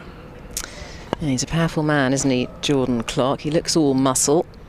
Big striker of the ball. What's the betting the next ball's going to be a bouncer? Here comes Overton, a straight approach. He's in bowls. No. Oh, yes, it was. And he's hit Jordan Clark as well. So revenge is sweet for Craig Overton. It's a quick bouncer, and it was a good bouncer as well. Wasn't that short. He's not showing any pain yet again. Not showing any weakness here from these batsmen. Now, I suppose the classic follow-up now would be a Yorker. Doesn't bowl very many Yorkers, Craig Overton. His stop ball is hitting the top of off stump. He's in bowls, and that's taken on the pad, I think, and they'll run just a leg by down to long leg, signalled by umpire Saggers. 255 for 6. He was looking to fire that in, just got his line slightly wrong there, Craig Overton. So am I right in saying that Jamie Overton will be the next man in? Is that highly possible? I think it is. And then we might get we might get the clash of the Titans, the moment we've all been waiting for. The entirety of this match. Overton coming round the wicket to the left-handed Sam Curran. He's there and bowls, and Curran gets that up in the air with an uppercut over the top of Gully, and it's gone down to the 3rd man boundary for 4. He played that with a real flourish, did Sam Curran. Didn't middle it, but got enough bat on it for it to sail over the top of the slips. Yeah, previous high score for Sam Curran, 96. Yeah, it was a deliberate uppercut. It was one-day shot really from Sam Curran. He moves on to 79, 260 for 6. Deficit down to 77. Just the 1 wicket this morning out of Will Jacks. Here comes Overton again. He won't have enjoyed that last shot. He's there and bowls, and this time Curran back on his stumps, just opening the face and running it out into the offside, where it's fielded by Peter Siddle. No, it's not Peter Siddle, it's Tom Banton. End of the over, 261 for 6. How many overs have we had? We have had 85 overs, so another 15 overs in which Surrey can add to their bonus points tally. Doesn't look as if they're going to get any more than 3. Somerset have got 2 bowling points. See, they've got 5 points from the game so far. Here is Siddle doing his stretches. He is 37 years old. He's looking after himself, looking after his body, keeping it well oiled. 64 on his back. Here's the Victorian. Right arm around, bowls, and it's on an off stump, and it's been taken a second slip. Good catch. It's found the edge of Curran's bat, the left-hander. He will not get his century after all this talk. And it's a great catch taken low to his right. I think that might have been, was that Renshaw again? Renshaw, it's Renshaw yes, at second slip. Yep. 261 for 7, and it's the end of Sam Curran. The wicket they were looking for. He was looking dangerous, Sam Curran, playing his shots, ambitious with the bat, but he's on his way back to the pavilion now. Terrific catch, because Renshaw's a left-hander, and he took that very low to his right. And what a breakthrough for Somerset. And listen to the applause for Sam Curran as he makes his way back to the players' dressing rooms. And fine innings from Sam Curran. And I must say, my money would have been on him going on to score his first-class century, but it was not to be. He's gone for 80, caught at second slip. Very well caught by Matt Renshaw, off the bowling of Peter Siddle, who now has 4 wickets to his name. Remarkable catch. And you talked about that combination of Renshaw in second slip and Siddle bowling, and that's happened 3 times now.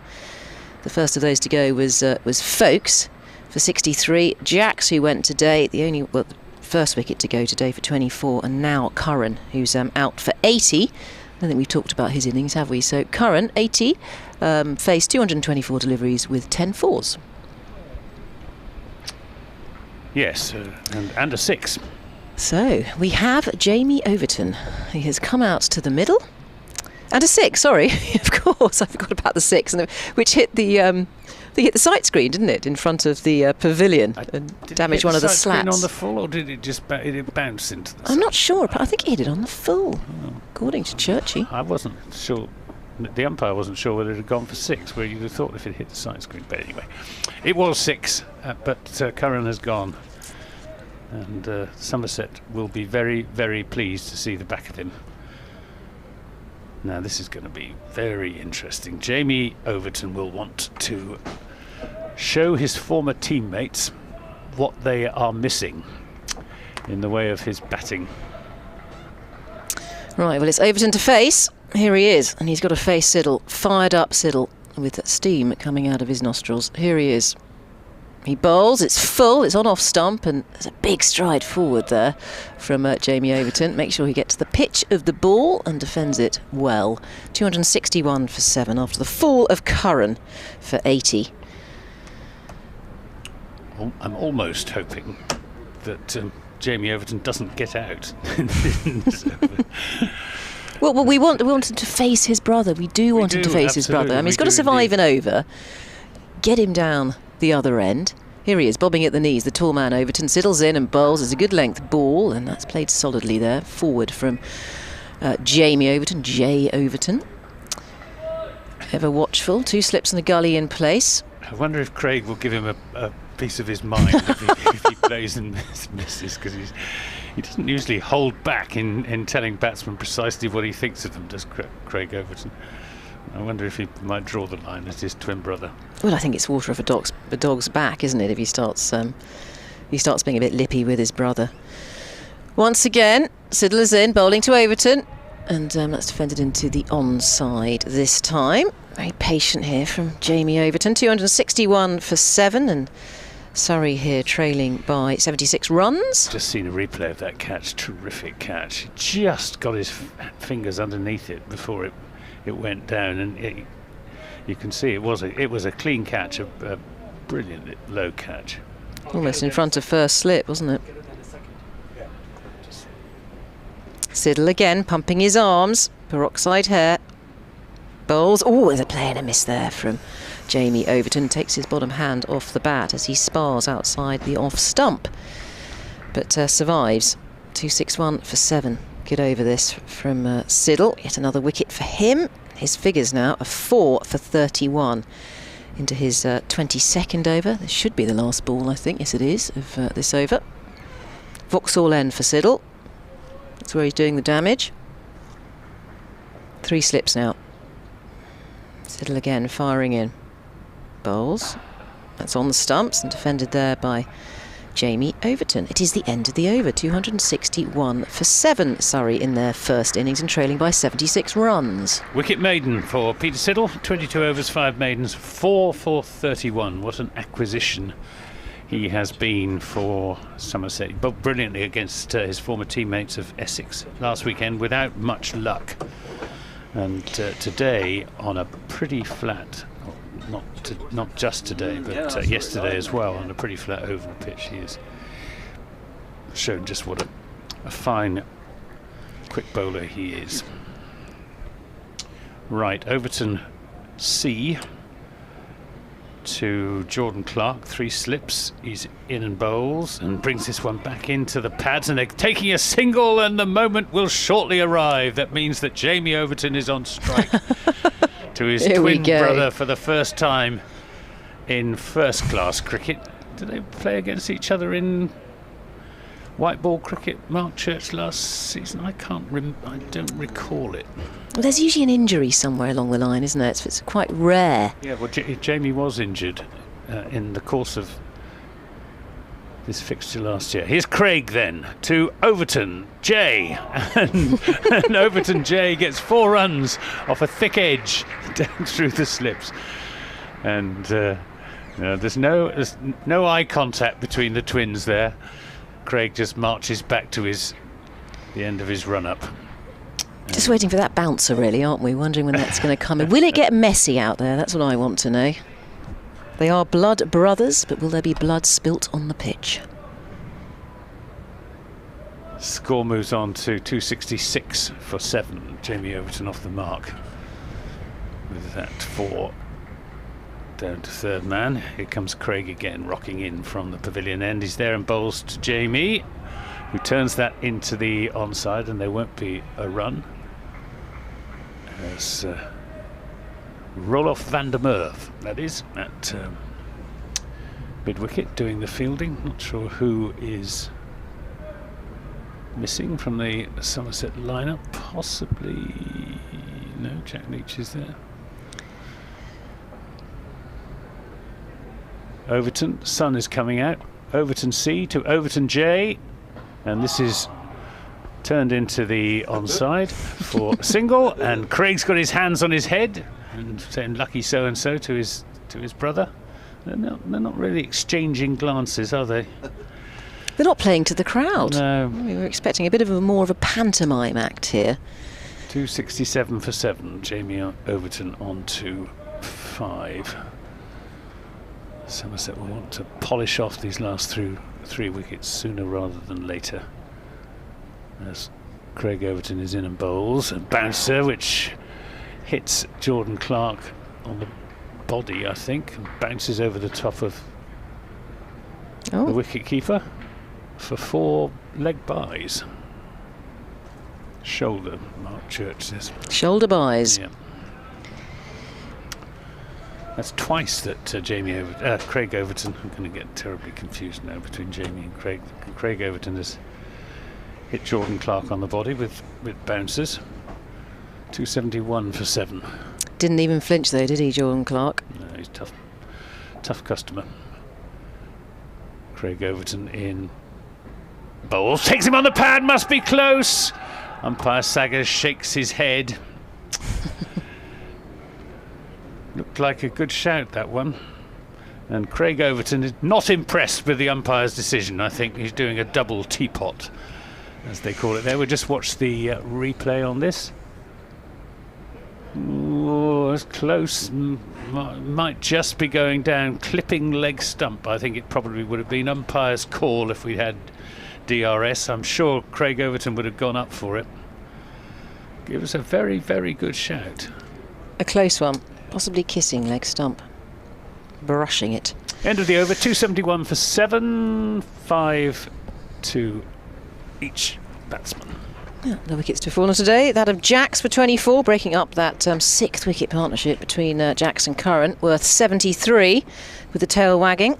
Curran out for 80 Second wicket to fall today. So here is Siddle, the man who's done the damage so far.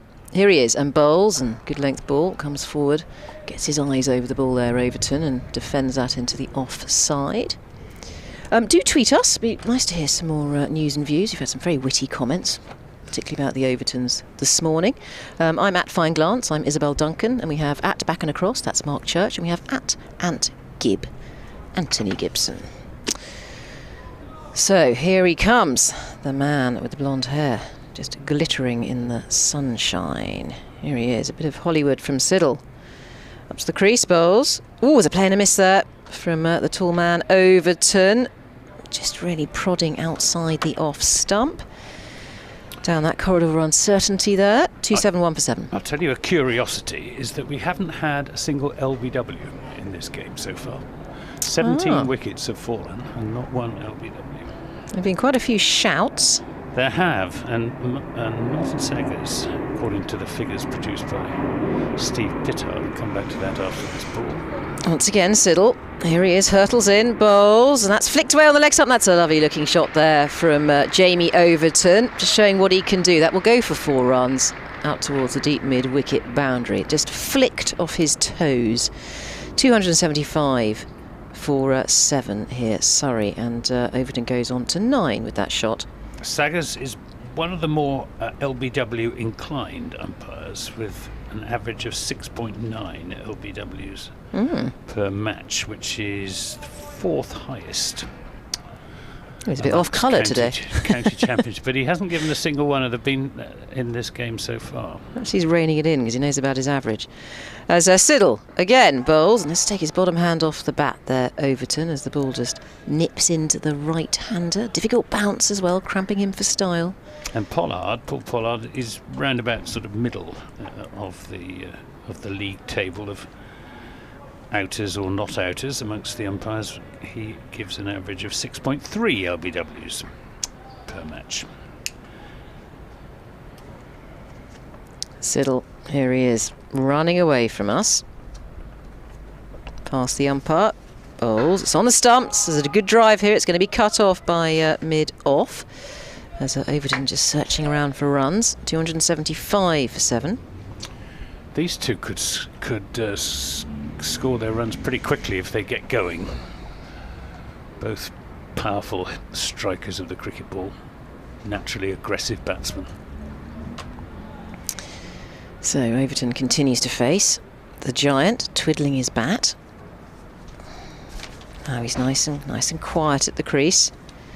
Siddle approaches, bowls. Oof, that may have almost just gone over off stump there, but it's left well alone by Overton off a length. Getting a bit of bounce, Siddle. He's known for his worrying bounce. 275 for 5. Sorry, 7. Sorry. Jamie Overton is in his 16th game. Sorry, he's in his 11th game for Surrey. It's Jordan Clark who's in his 16th. He scored 214 runs with a top score of 55. So he's and he was certainly white ball cricket. He has been batting quite high up the order for Surrey, and he fancies himself as a batsman. Genuine all-rounder. Here comes Craig Overton, though. He's bowling to Jordan Clark. Takes him on the pad. And Clark gets in a bit of a tangle, playing around his front pad, looking to turn it into the onside. Again, Craig Overton just a fraction leg side-ish. That's what counted against him with that LBW shout at the end of the previous over. But he's causing Jordan Clark all sorts of problems at the moment as the sun comes out at the Oval. Stiff breeze from the east. Overton to Clark, he's there and bowls, and they go through for a quick single and get there comfortably enough, as Jack Brooks does the fielding, who isn't the quickest fielder in the Somerset side. It was for Jack Brooks, I think, that Ronald van der Merwe was on, judging by the fact that Brooks is now fielding in the spot where van der Merwe was. 276 for 7. Clark on to 6. Jamie Overton on 9. Faces his twin brother in from the pavilion end. Craig Bowles and Overton J just deflects that into the offside. Won't get a run. Yeah, this ball's still pretty hard. We're only into the 9th over of this new ball. So Overton looking to extract some bounce, wants to hit the seam, wants to hit the deck hard and trouble these two. Somerset have got the 2 wickets that they really wanted this morning, with Will Jacks going for 24 and Sam Curran for 80, as Overton bowls to Overton, and Overton goes for a big swing and doesn't make any contact. Ball nearly rolls back onto his stumps, but he just kicks it to one side, and Tom Abel comes in from 3rd slip to pick it up. Jamie Overton wanders over towards the square leg umpire. He hasn't got a bouncer as yet from his twin brother. Overton in bowls, and Overton drops this into the onside, and Jack Brooks picks it up from mid-wicket. Yeah, I think we were expecting a few more fireworks, weren't we, between them? Well, we were always hoping for a little bit of theatre out there, but you're right about having not seen the bouncer yet. No. I thought that might come out quite early on from Craig Overton. Jamie didn't get to bowl at Craig, did he? Because Craig didn't last very long in the Somerset first innings. Here comes Craig Overton again in bowls. This comes off a thick inside edge as Jamie Overton's looking to drive it through extra cover up to mid-on, end of the over. 276 for 7, 9 to Jamie Overton, 6 to Jordan Clark. And the deficit is 61. 61. Yeah, just really squeezing that deficit, squeezing it down here, Surrey, as the tail continues to wag. I mean, it's a strong tail. I think you've got Jordan Clark out there and Jamie Overton looking to prove himself with the bat. As Anthony was saying, he fancies himself with the bat and very keen to show off to Somerset, his former teammates. It's going to be Siddle. Here he is, peroxide man, busily rubbing that Duke's ball. Still got the gold lettering on it. It's into its 9th over now. Here he is, pounding in. Siddle, Vauxhall end, bowls. And there's an inside edge there, genuine inside edge. And it's gone down towards fine leg. They'll only take a single. Siddle will be happy with that. And it is Clark who takes that run. He goes on to 7. Overton now facing J. Overton. Just remarking his guard. 277 for 7 now. Overton on 9. The average is 23.77, does Jamie Overton for Somerset. For Surrey, rather. Just 19.8 for Somerset. So his batting, on the face of it, has improved since he joined Surrey. When did he join? In about 2020, 2019? No, yes. Here's Siddle. Oh, there's another little poke outside the off stump there from Overton. He's just having a little go. He's rehearsing removing the bat, withdrawing the bat, but that's not what he did in reality. 277 for 7 now, Surrey. He left, he actually didn't join Surrey until the start of last season, but he left Somerset midway through the Bob Willis. His last game was up at Northampton for Somerset. Siddle again, 3 slips in place to Overton. Overton takes his bottom hand off the bat, but manages to turn that into the onside. They get at least 2 for it. The chase is on with the fielder. It's not going to go for 4, and he comes back for the second, and 2 more added to Overton's score will take him to 11, and the score 278 for 7 now. As Surrey tick on and try and just decrease this deficit, trailing by 58 runs. So Siddle, there he is, raring to go. Still got his tail up. He's taken 2 wickets today.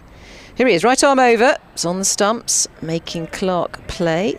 Solid Clark comes forward to that.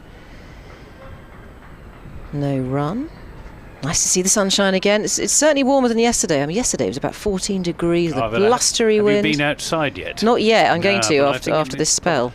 Probably looks warmer than it actually is. Well, I brought my faux fur coat with me from the charity shops of Chiswick High Road. All class. Siddle. There he is, right arm over. Bowls, and it was on off stump. Oh, it's going to be a thick outside edge here from Clark, but he'll only get a single for it. And the score goes on to 278 for 7. Clark on to 8. Overton facing. How many balls left have we got? This is the last ball of Siddle's over. Lovely figures from him. 4 for 37 now. Let's make that 38 as Cricinfo catches up with us. He's in his 24th over. Here he is, running away from us. He's bowling to Overton. He's in, he bowls, and it's on off stump, and really comes forward positively to that, Overton. Has got the batsman mixed up. Yeah, because Overton's on more than 10, isn't he? I thought he was on 11. That was Jordan Clark, I'm fairly sure, who played that last delivery. Right, it's the scoreboard. Oh, it's flicked over now, but the wrong way, because it's the end of the over. Well, anyway, Mark Church is champing at the bit to come in. And right, we are going to have a little shuffle of chairs here. Farewell, everybody.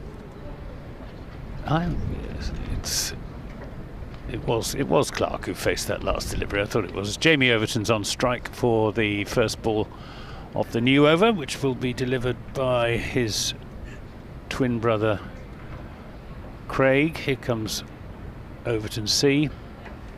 He's in and bowls and beats his brother outside the off stump and doesn't say anything to him. Just jogs down to the middle of the pitch and not offering him any advice on how to bat. Elsewhere, Kent 305, Hampshire going well, 427 for 4. They are, with Dawson on 118 not out, as Craig Overton is into Jamie Overton, who just angles the bat and plays a nice shot with soft hands away through the gully, and picked up by Josh Davey, and they will come back for 3 runs. 283 for 7. Overton J moves on to 15. Important little partnership, this. 22, it's come at quite good time.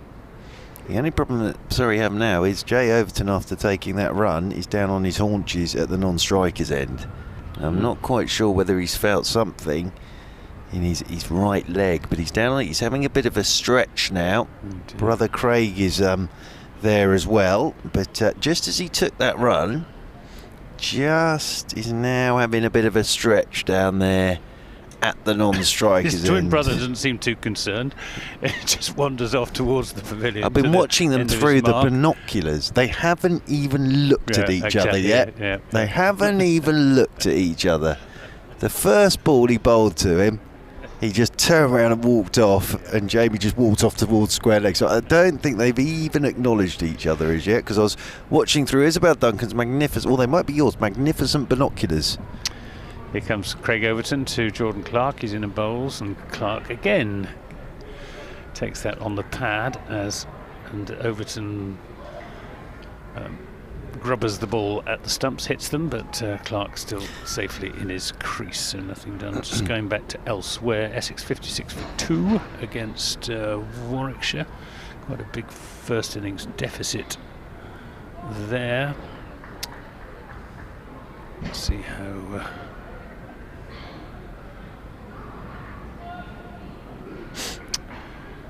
Gloucestershire against Lancashire as Overton bowls, and there'll be a single here for Clark as he just turns that into the onside. 284 for 7. Lancashire still going very well against Gloucestershire. Josh Bohannon 179 not out in Lancashire's 384 for 3. The Gloucester's really up against it there.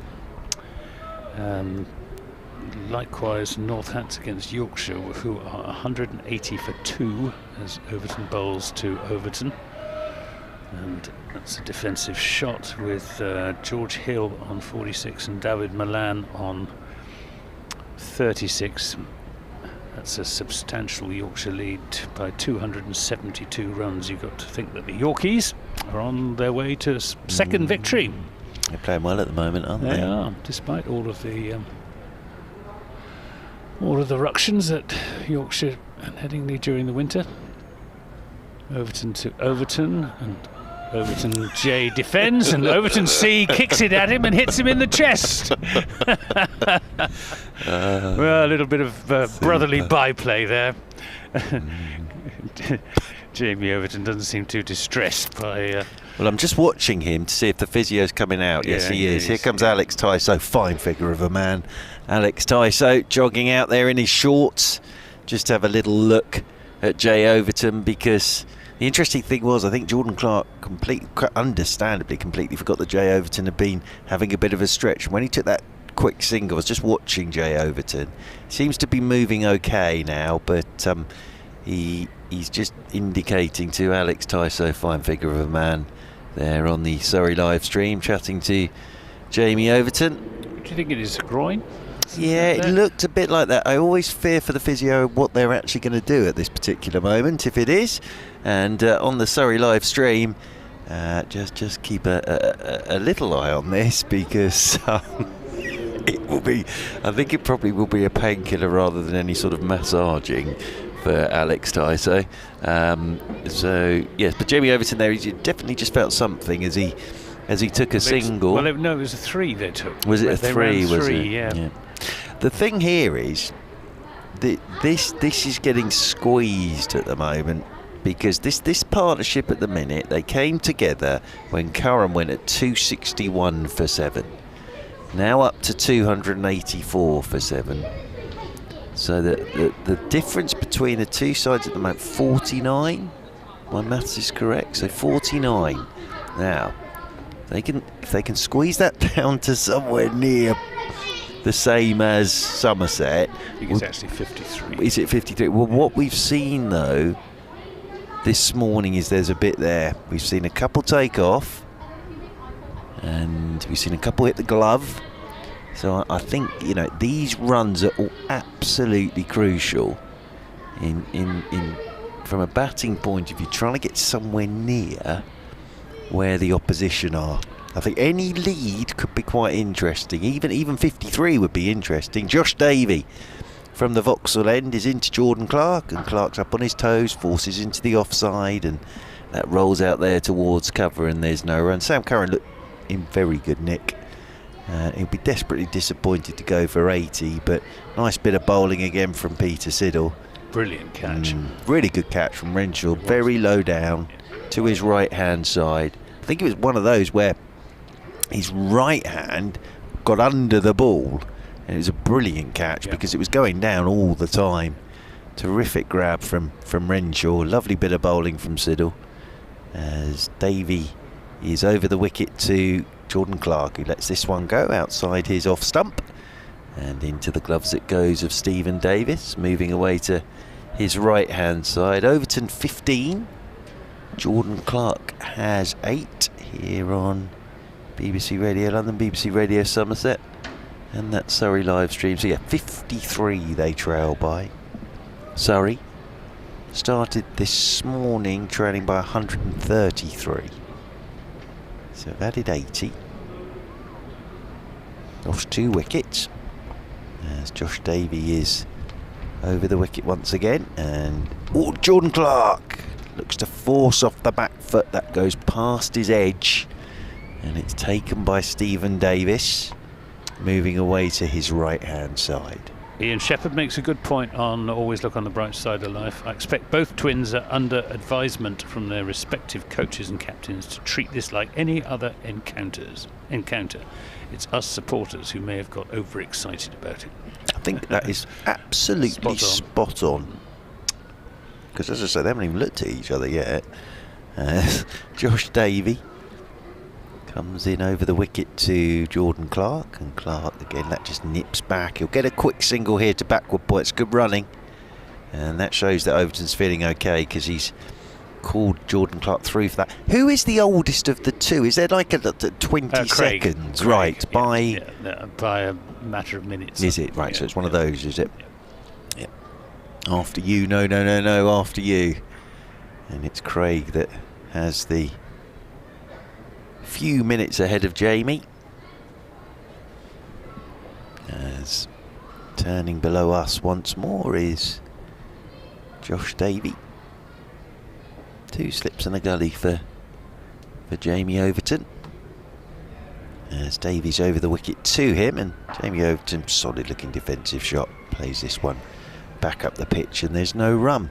He's a good player to watch, Jamie Overton, with the bat. He is. I wonder if he'll go after Josh Davey, because it was Josh Davey who supplanted Jamie Overton really with the new ball in more recent years at Somerset. The reason that Jamie gave for leaving Somerset to join Surrey was that he wanted to take the new ball. Hasn't actually been doing so for Surrey, but waits again with that bat raised as Davies in to him, and Overton just lets this one go outside his off stump. Into the gloves it goes of Stephen Davis. Well, he's settled in here beautifully, Jamie Overton, he really has. And what's he been now? Year and a half, I think it is now. Season and a half for Jamie Overton. Well, so, yes, I mean he was here the whole of last season, wasn't he? And then the sort of back end of 2020. But no, as I say, in the dressing room and around the place, he's settled in really well. And great to see him getting his wickets against Hampshire. He's always known he can bat. I think he made 50 on his Surrey debut in the Bob Willis Trophy from memory. I think he played the last game of the Bob Willis Trophy. He played all the 2020, I think it was. I can't remember, it's a while ago now. And then played the last game in Sussex, I think it was, and made 50. And of course he sort of, during that winter, shot to prominence in the old T10 as well, out in Abu Dhabi. I watched some of it because I had excellent. COVID and was incapable of doing anything much at all when I was reduced to watching the Abu Dhabi T10s. He did pretty well. Was it the Deccan Chargers he was playing for? Do you know what? I cannot remember, but I remember it was all good fun. I rather like the look of that. It did look like great entertainment.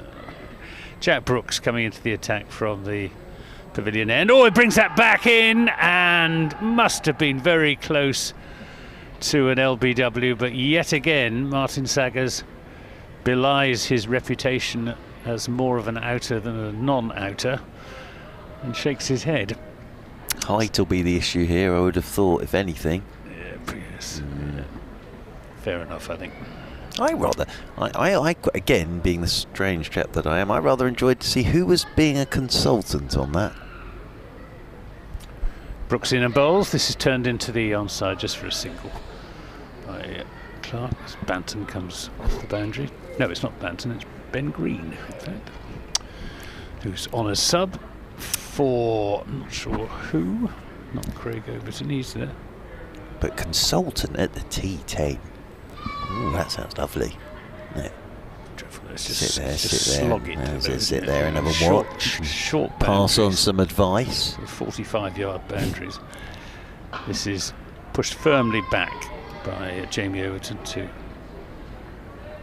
Jack Brooks, and just clearing the front leg and smearing across the line. It's slog it. It's not cricket. All I'm saying with it is, but my old man, when he was with us, he always said the only bit of advice he ever gave me was, son, if you can ever get consultancy work, take it. And I was watching that, and that was ringing in my ears. Jack Brooks in and bowls to Jamie Overton, who plays that nicely away through the offside, but there is a sweeper out there waiting for it, who is Jack Leach, rather. Another run goes on the board, 287 for 7. This is an irritating partnership from the Somerset point of view, when they've made what they would have imagined must have been the two big breakthroughs, getting rid of the overnight pair of Will Jacks and Sam Curran. Oh, and this is an involuntary bottom edge as Jordan Clark tried to take the bat away from that. This slightly reminds me, I don't know if it does of you for you, and it's with Will Jackson and Sam Curran, but two young men, of course, fresh-faced young men, and you sort of knock those two over, and it's reminding me slightly of the sort of father-son's game here, and you think, oh great, and then these two walk out. Yeah. You couldn't get two bigger sort of forceful looking blokes with a cricket bat Brooks in and bowls, and it's a good leave from Jordan Clark. Didn't miss the off stump by much, but he knew where his off stump was. End of that over, 287 for 7. They're a good pair to watch, these two, because obviously Jordan Clark is very athletic and tough Cumbrian, and then Jamie Overton as well. So the two of them together, as I say, that's sort of remind me of some, the senior men have wandered out now. The big men have wandered out. Josh Davey, and they've done a good job here. 26 they've put on, very valuable runs so far, because that lead is now 50 for Somerset. Josh Davey from the Vauxhall end, coming in over the wicket to Jamie Overton, and Jamie Overton is forward and playing this one back up the pitch. He's a good number 9. It's Jamie Overton. He's a good fella to come in at number 9. He's been batting quite high up the order in white ball cricket. Oh, absolutely, but without a huge amount of success, I think it'd be fair to say. I think they've sort of used him up and down the order. I think that sort of how Surrey have looked at him in terms of the T20 is sort of he's pretty adaptable. I think he might be better if he just has that one role. As Davies over the wicket to him, and this is clipped away nicely into the leg side, but Abel's there to do the fielding at short mid wicket, and there's no run. Wanders off towards square leg. I always thought with Ricky Clark, so Jordan Clark coming in at 8. It's a rather nice sort of comfort blanket, that, isn't it? And then Jamie Overton at 9. Yeah. It's a sort of, we used to say it with Ricky Clark when he walked out there at 8. Just think, oh, actually, yeah, there's still some work to do here. And it's just because of the stature of these two. And as I say, they're both big men. As in over the wicket comes Davey. Now that's hopped on Jamie Overton a touch. There we go again. He's trying to get out to that. Jamie Overton, it's just hopped on him a little bit. Yeah, he's advancing on Josh Davey. He's just indicating that, though, to Jordan Clark as well. You see that again on the replay. As he walks down to Jordan Clark, he's just saying, yep, that one just hopped on me. Jamie Overton. And again, you see, these two will be having a bowl at some point. So it'll all be being noted down, this, as Jamie Overton waits again. Davies over the wicket to him, and this one he's turning leg side, and again there is no run.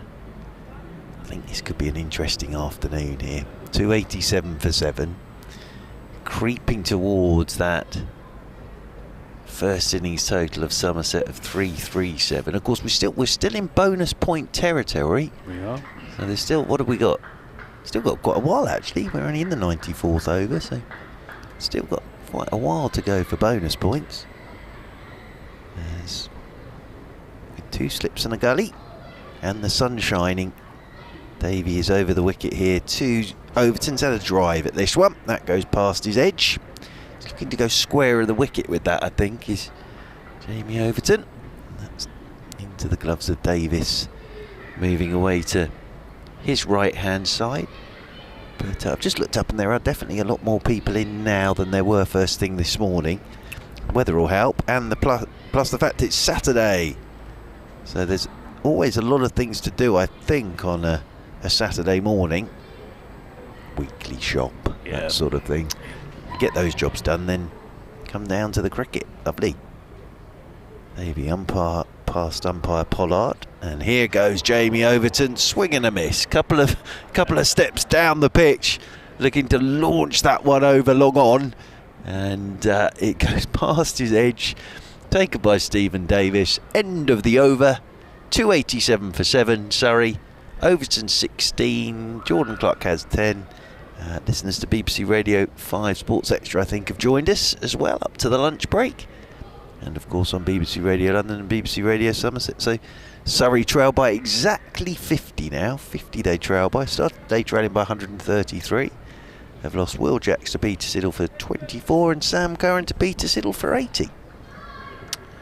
Yes. Somerset made those 2 important breakthroughs, but being held up by his powerful partnership As appeal for LBW given this time. That is the end of Jordan Clark.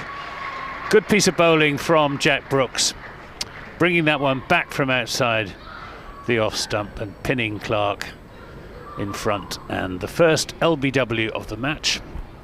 And it's 287 for 8. Yeah, good bit of bowling from Jack Brooks. He's looked better today for yesterday, has Jack Brooks. First game back yesterday, got the wicket of Hashim Amla. Today from that pavilion end, he's been right on it and just nipping that one back. That looked adjacent, didn't it? Even from here, half expected the finger to go up. Lunch could be delayed here, of course, if another one goes down. 9 wickets down, Lunch gets delayed a bit. Yep. So 8 overs, isn't it? Yep. So off goes Jordan Clark back to the pavilion, and I think it'll be James Taylor to make his way out there into the middle. And Jamie Overton on 16, but yeah, Jack Brooks, as I say, I think he'll be better for yesterday. And picked up a couple now. Amla yesterday, Jordan Clark this morning. So James Taylor making his way out there into the middle. If I jump on my new blue exercise book that I bought myself during the winter, Anthony Gibson, I can tell you how James Taylor's got on with the bat so far this season. 31 not out off 73 balls, Warwickshire away, 3 fours and a 6, and then 0 not out, 14 balls, but it was an important 0 not out, that, because it kept Will Jack's company before Surrey declared against Hampshire. So he's not been dismissed as yet, and he can bat, this boy. So he's out there with Jamie Overton. So trail by 50 Surrey, and Jack Brooks with that wicket of Jordan Clark. And Jack Brooks will be feeling a lot happier because he didn't bowl very well at all yesterday. Expensive, bowling both sides of the wicket. At least 1 4-ball and over. But that was an important wicket to get rid of Jordan Clark, just as that partnership seemed to be building momentum. Brooks in and bowls to Taylor outside the off stump. No shot from Taylor.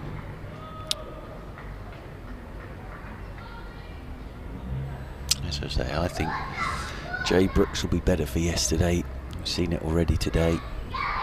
And plus he's injury free as well. That's the other thing. After all the ops he's had, it's good to see him bounding in at the moment. Here he comes again, in and bowls to Taylor, who plays that into the onside but won't get it past mid-on. 287 for 8. Enjoying this. I don't know why, in my head I've got something occurring still in this game. I don't know which way, but something might occur. Brooks to Taylor, in and bowls, and that's nicely taken at Fine Gully. Third slip by Craig Overton. Can remind me of that tomorrow at tea time when Somerset 300 for 1 this afternoon. But no, just the way this game has gone, you just feel that at some point something could happen. Just to sort of turn it around a bit. Brooks' this rather abrupt approach, and that's played away through a gap in the covers. Tom Abel retrieves it, and they come back for 2 runs. 289 for 8. And that's why I think at the moment every single one of these runs is vital. Every single one. That lead now down. Any lead's going to be good. Any lead's a good lead. Well, did I not say yesterday that I thought these two sides would be not far apart on first? You did. You did. And that's certainly the way it's looking at the moment. I'll say you did. We'll go back over it. Another slip comes in. Tom Abel brings himself into 4th slip for Brooks to Taylor there and bowls, and that's just pushed into the offside end of that over from Jack Brooks, which included the wicket of Jordan Clark, OBW for 10, and Jack Brooks has figures of 2 for 78 now in 16 overs. Someone's having a good time, aren't they? There's an impromptu game of cricket, or hide and seek has broken out, being picked up by the effects mic down below us.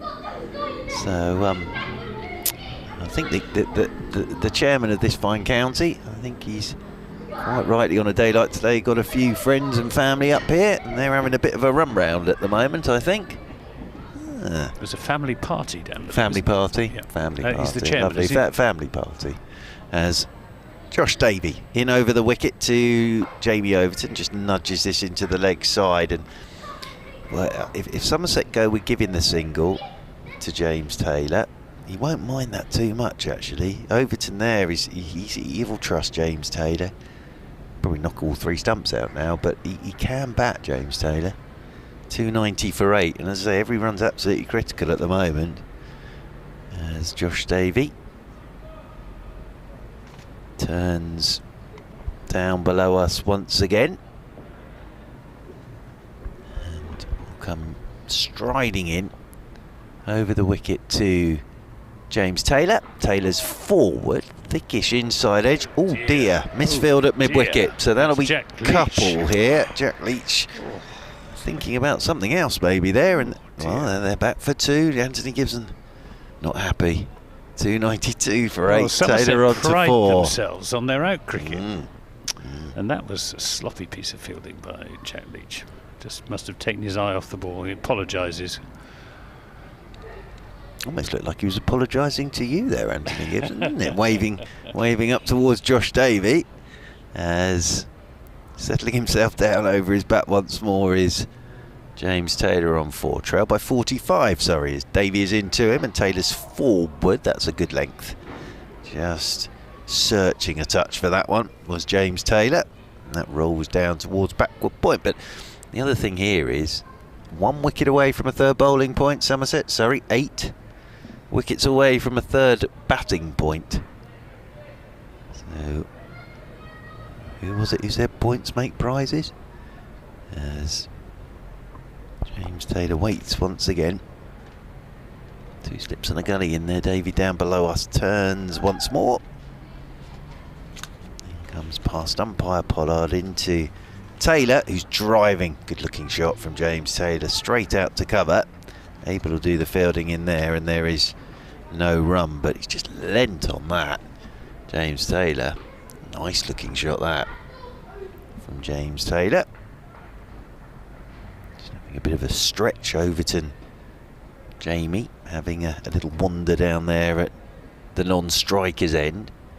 3 minutes until lunch, but if a wicket were to go now, lunch would be delayed because Surrey would be 9 wickets down. Davey in the sun comes over the wicket once more to Taylor. Taylor's forward, that's cut back at him. Here we go, bit of movement. I think that might have hit his bottom hand or mid-drift area for James Taylor. It's hurt. He's trying to get as far forward as he can to that. It's just nipped back and bounced on him, and again, that's why this could get interesting. That's hit him amidships, and James Taylor will be down on his haunches there for a while. And oh dear, just rearranging the furniture again. There is James Taylor getting everything where it should be. 293 for 8. But again, that bit of bounce and nip there for Josh Davey. We'll get another over in after this one for definite. Jamie Overton with a ball to go of this over. He's on strike and just covers up to Davey, pushes out into the offside. There's no run, end of the over then.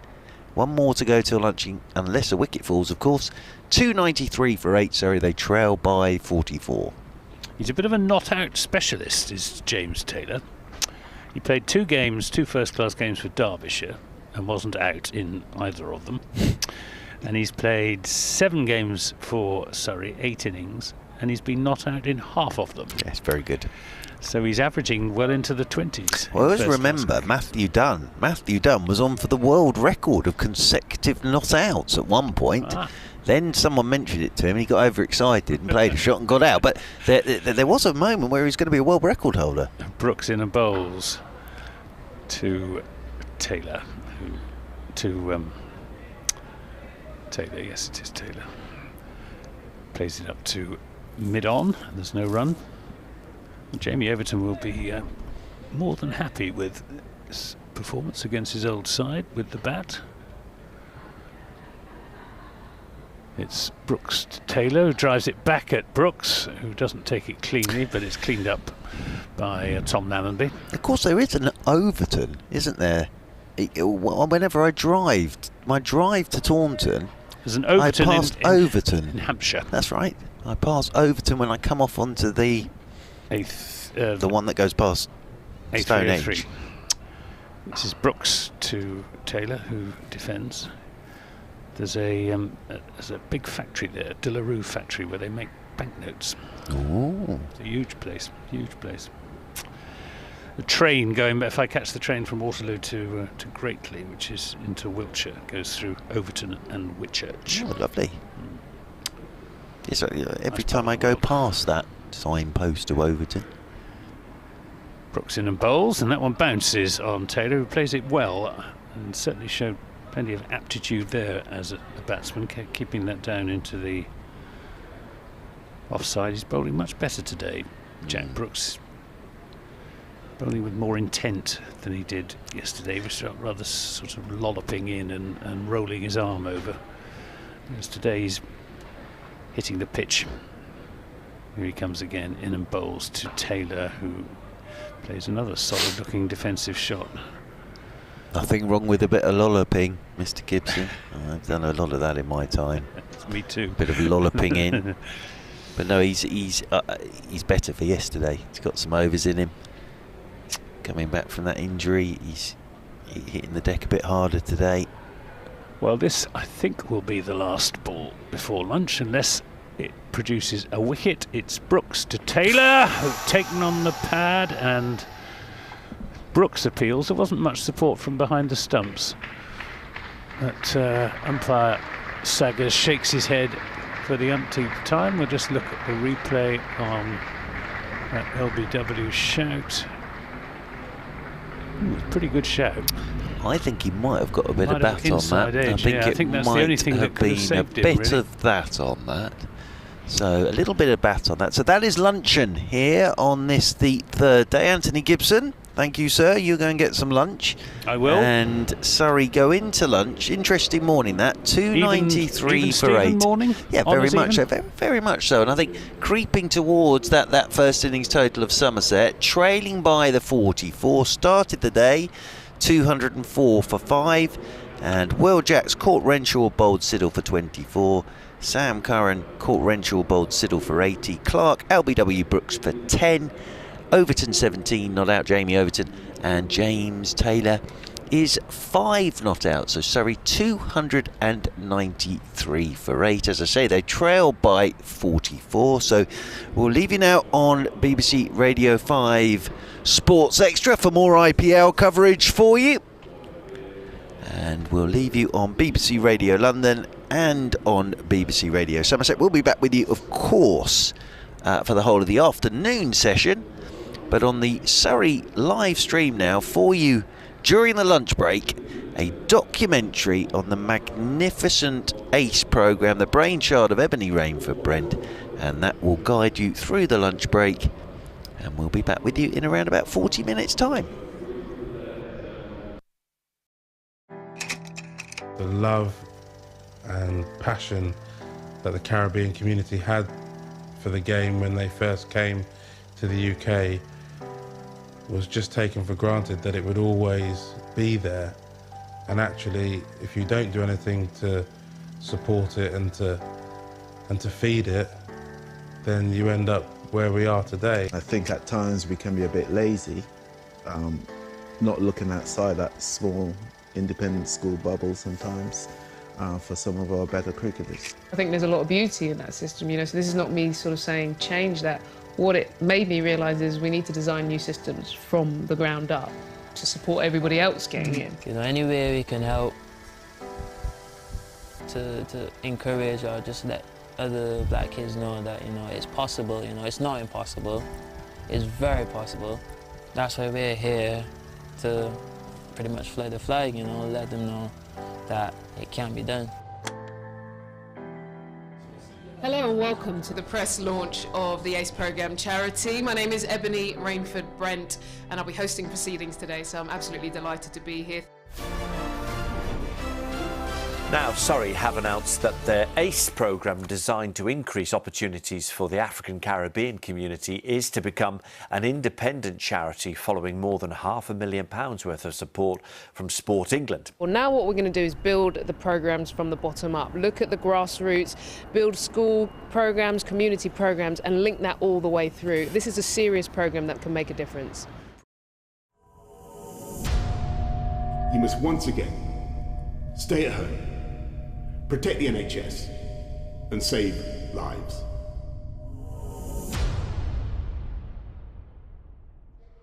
In January 2020, an initiative was launched aiming to re-engage the Black British community with cricket in London.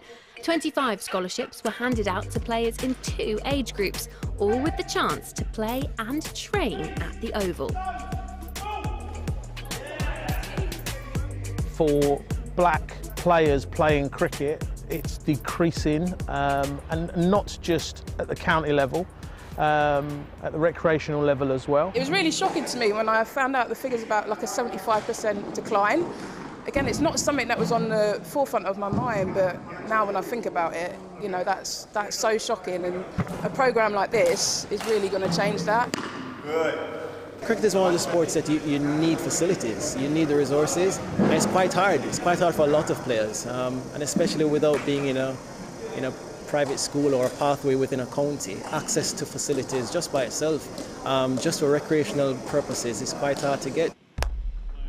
We've had 2 training days here for the boys and girls we selected from the winter pre-COVID. Unfortunately, because of COVID, we've had to cut our summer short. But it was still a good summer for them to have 2 training days here at the Keir Oval, to have a game at our outground LSC, and then also to have a game here. I think they all went away really proud players. The pitch here is amazing. It's a different level, completely different to club cricket. It's like one of my dreams to play on an international cricket ground. It's amazing. I found out through an email that I got the ACE scholarship, and I can tell you that it was one of the happiest moments of my life.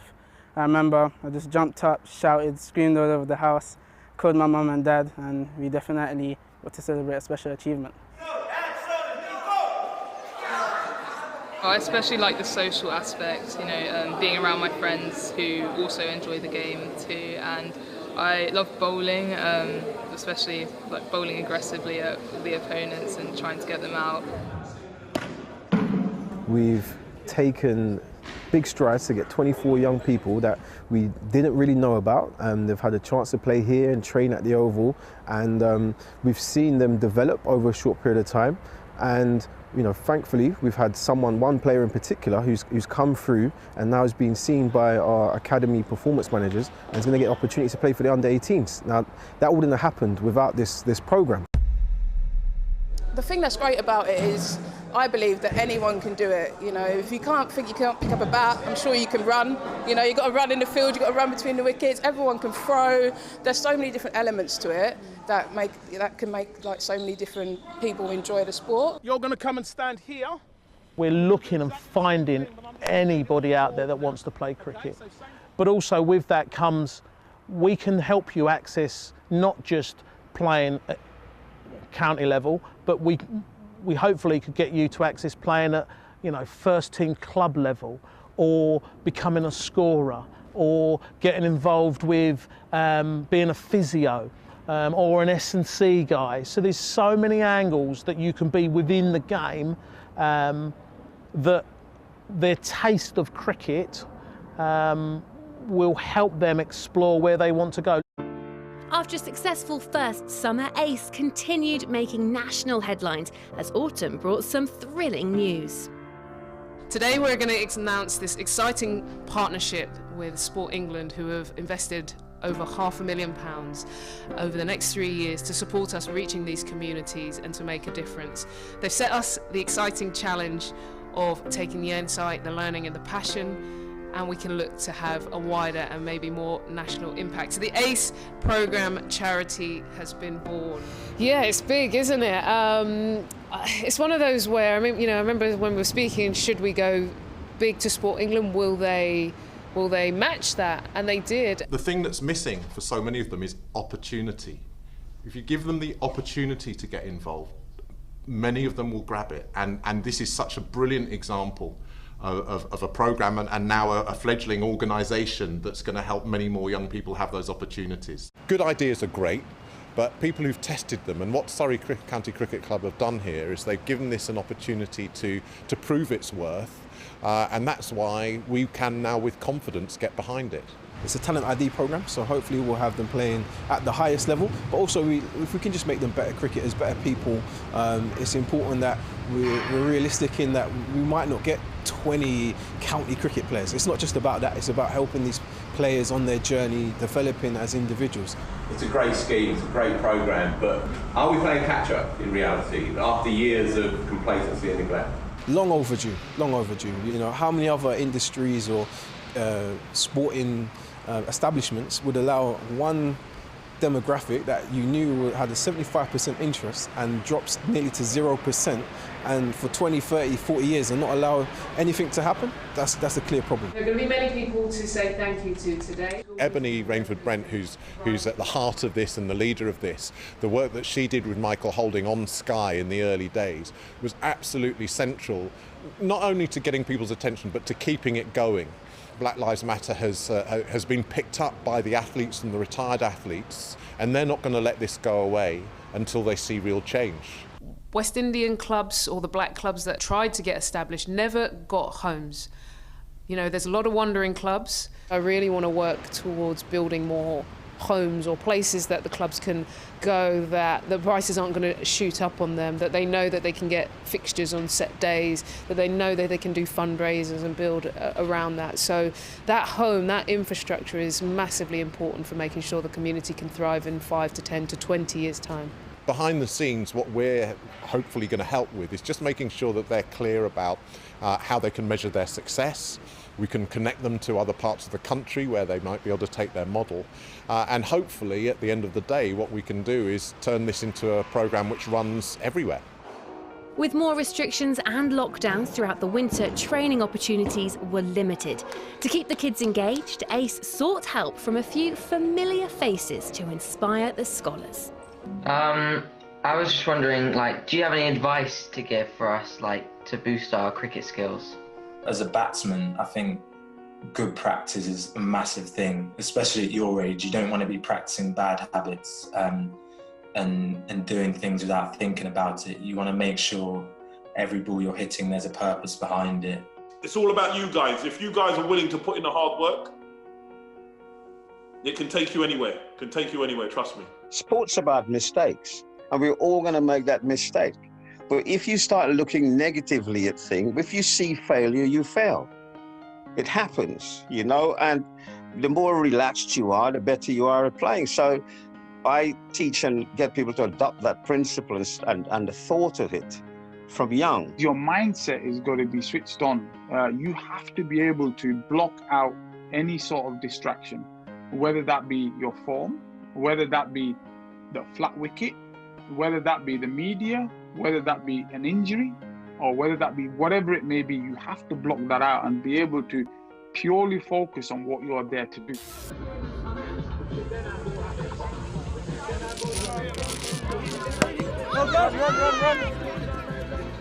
As a community, we need to stand up, support ourselves, and then people will then come on board with us.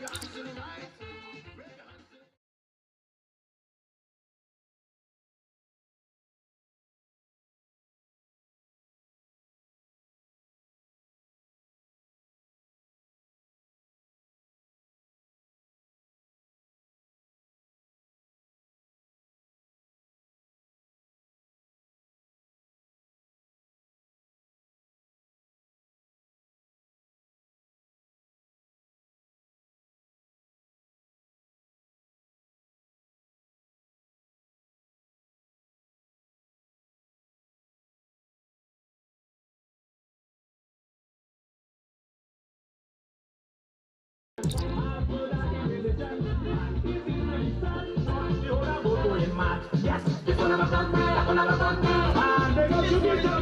support from the ECB and Warwickshire, Birmingham became the first city to run the ACE programme outside of London. Inner City Club Handsworth hosted the launch and have strong roots in the Afro-Caribbean community. Hi guys. The ACE programme launching in Birmingham is really important because cricket in Birmingham, for the black community, for me, has completely sort of like been caught kind of wiped out through various reasons over the past few years. Who likes batting? Let's get in action, let's go, let's go, let's go, let's go, let's go, let's go. We've got a real passion to try and reflect the communities that we serve around Birmingham. And I think over the last 2 or 3 years, the ECB and the council have done a great job building cricket for women and the South Asian communities. We just felt there needed to be a focus on other areas of the community as well to bring them up. And so when we saw the ACES programme in Surrey, we spoke to Ebony and said, could we be the first people to bring it out of London and bring it to Birmingham? Together, catch, good. I can only commend Ebony on what she's done. It's taken a lot of courage for her to use her platform to actually come out, stand up and say something about the lack of engagement, and for her hard work she's done up until this stage has been fantastic, because the ACE programme that we see today isn't the ACE programme that started, so she's had to do a lot of groundwork. That's the message I think as a community we need to do. We need to stand up, support ourselves, and then people will then come on board with us. The identity with Birmingham black youngsters in cricket has been sort of like, is not there. We just want to bring that back to them, to be fair. So we're starting from scratch. I think the ACE programme started in Surrey, where there's a lot more sort of black youngsters playing cricket in Surrey. There's no black youngsters play cricket in Birmingham. So our aim is to just get them back in love with the game and try and enjoy it a bit more. So we're not really looking at guys that can really play the game to a different standard at this moment in Birmingham. I just want us to be able to say there's black kids in Birmingham that like and can relate to cricket. Simple as that. As hard as you can, Jean. Good throw, Jean. Ready, DJ? Good swing. One at a time, son. Yeah. This is my home club. I was telling a few of the guys today about a little bit of how I got started here. I didn't play, and then I came down here, and we always have the Malcolm Marshall Day, and I got to see Sir Viv walk out, and I would say there's about a couple of thousands of people in the park, and it was just amazing to be here. And then that's when I knew even more that, you know what, one day I want to be able to walk out to a crowd like that. We do know there's a strong West Indian community. We do know that they love the cricket.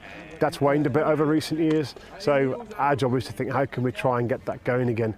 And it's not just for the cricket in terms of finding youngsters and getting them playing, but also the benefit of the social side of things as well. We can see here today there's a barbecue going, the music's on. It starts to bring the community together again. We're doing a schools project to start off with. So in the last half term we were in 5 schools over the 6 weeks of the half term, which is a school a day.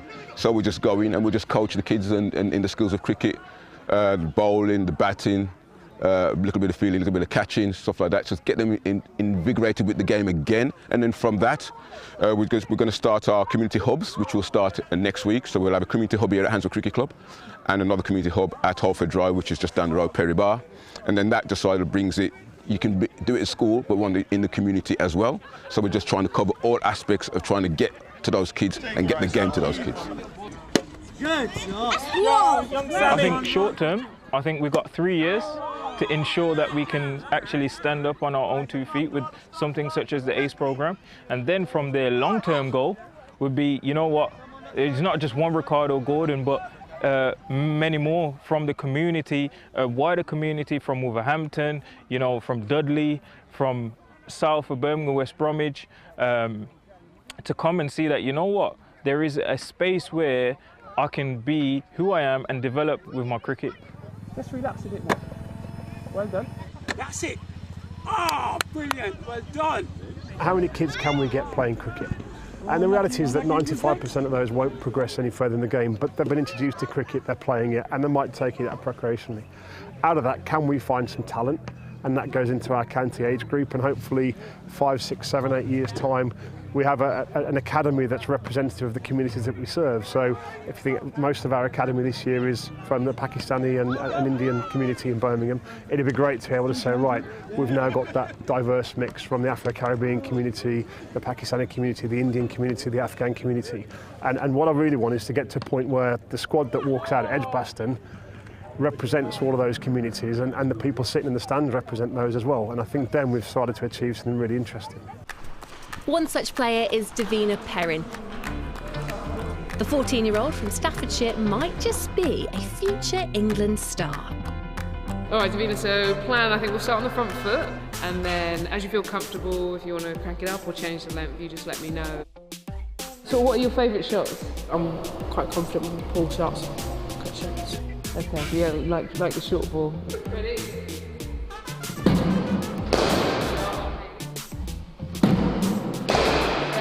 Great shot, good balance.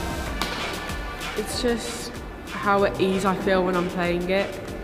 There's that adrenaline rush and everything about it makes me feel happy. Loving the attacking play. What I think we're going to do is pretend we're opening the innings. We'll go V first, then occasionally I'll throw in one. One person I love to watch is Michael Holding. From the first time my dad showed me a clip of him bowling, I was like, I want to bowl like that. You've got 6 balls and I want 3 boundaries. That is over. Extra got, yeah, boundary. Outside of cricket, say Serena Williams, she's such a great advocate for everything I stand for, really, and I aspire to be like her. Everything's going to be traditional pull, and then when I say offside, then I'm going to go into a favourite. I really want to inspire other young black girls in particular. I just want to be the best that I can be, go all the way, hopefully. Davina's first steps on that journey began just 2 days after her 15th birthday, as she made her debut for Central Sparks in the Rachel Hayhoe Flint Trophy. And that'll be 4, lovely shot.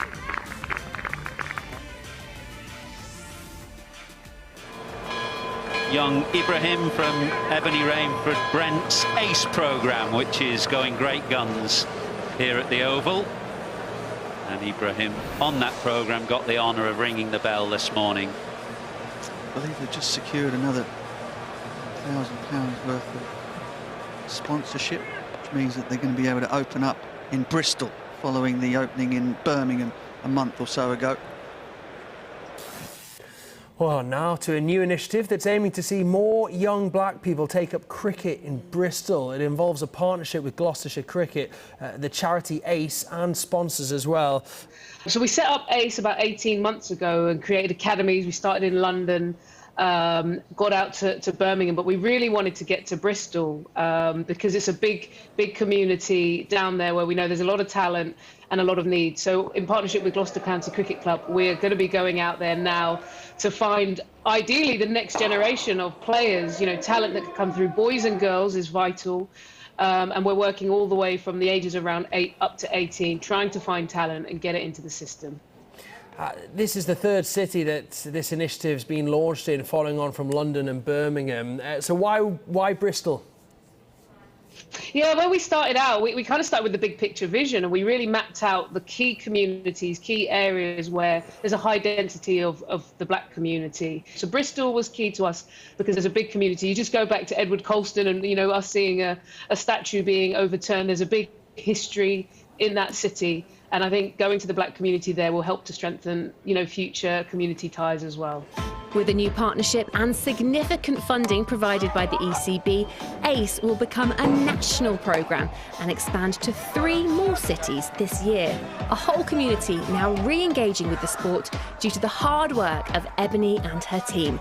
And with players like Jofra Archer and Sophia Dunkley to inspire them, perhaps a future England star will emerge too. Sky Sports Cricket. Feel it all.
Well, a very warm welcome back to the Kia Oval here on BBC Radio London, BBC Radio Somerset, and on the Surrey live stream. Lunch break is over. Players are making their way back out into the middle. Very interestingly poised this, with Surrey 293 for 8 in their first innings, trailing Somerset by the 44 runs. Overton of the Jamie varieties on 17. James Taylor is on 5. 3 wickets to go today.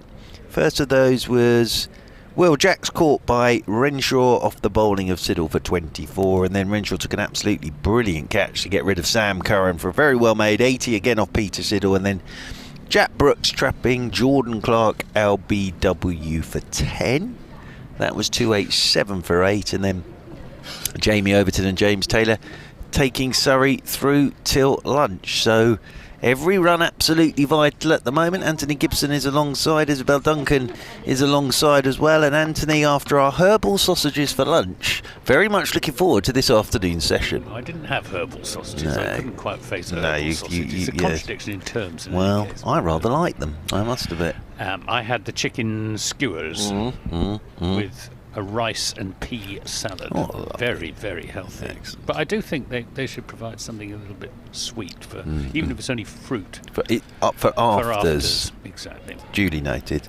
It's been put down on my notes. Pass that on to the authorities. Yeah, I'll pass that on as representative. But again, I've just tweeted a photograph of the crowd on the outfield here at the Oval, and I do think that's really great credit to the authorities here, allowing the crowd onto the outfield during the lunch interval. It does make such a difference to the experience of the day, particularly I think for youngsters, to be able to go out there and be where the players absolutely.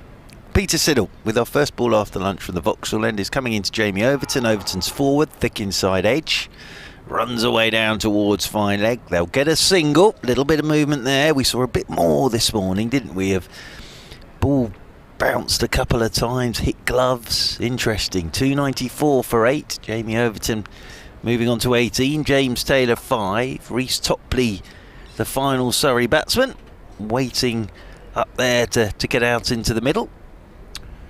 The sun is out at the Oval, and the clouds are higher, and there's plenty of blue sky. It's going to be a nice afternoon. It is indeed. Breeze going across the ground as well. Still left to right as we look from the Vauxhall end, as in over the wicket comes Siddle, and Taylor's letting this one go outside his off stump. The one thing I would say about the herbal sausages is they leave an aftertaste. I'm sort of getting I think I'll have the spice of the herbal sausage for the rest of the afternoon.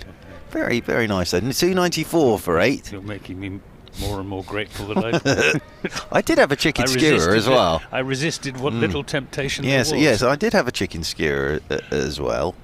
As turning again, down below us is Siddle. Comes in over the wicket to James Taylor, and Taylor's up on his toes, pushing this one out into the offside. Mr. Matt Roller is in the written box, and very fine young journalist, award-winning young journalist. He's written a very interesting article on Cricinfo that has got my thought processes whirling about a man who knows this club very well, of course, Mr. Graham Ford, who of course worked with Rob Key at Kent, and emerging as a contender. As Taylor's had a little nibble at this one outside his off stump. Lovely line from Peter Siddle. He has bowled nicely in this game. Peter Siddle. Suggestion that he and Simon Katic are the two contenders. But I think it's sort of looking at Ford for test stuff, and of course he's been with Ireland, has coached South Africa, Sri Lanka. Would it be a big step up for Graham Ford? No, he's coached Sri Lanka for 3 years. He's South Africa. As in over the wicket comes Siddle, and this is driven beautifully by James Taylor away through the covers for 4. That's the shot of not really a number 10 actually, is it? It's a lovely shot. I like the high left elbow as well. Lovely shot from young James Taylor. So that's interesting actually, and he knows Rob Key really, really well. From having worked with Mr. Ford, he is a terrific coach as well. As in over the wicket once again comes... Oh, Siddle outside edge, Gon's got it to bounce on James Taylor, and that's a 5th for Peter Siddle. Outside edge, Stephen Davis with the catch. He deserves that 5 for it's been an absolute masterclass of how to bowl on this pitch from Peter Siddle. And Taylor goes for 9 after a glorious shot through the covers. Siddle just pulled his length back a touch, bounced on James Taylor, outside edge. Siddle 5 for 44, well bowled, sir. And Taylor goes for 9. Yeah, he just couldn't help himself, could he? He just left his bat hanging outside off stump as that ball moved away from him. But he looks as if he's got the makings of a useful lower order batsman, does James Taylor. And Somerset will be really pleased to see the back of him.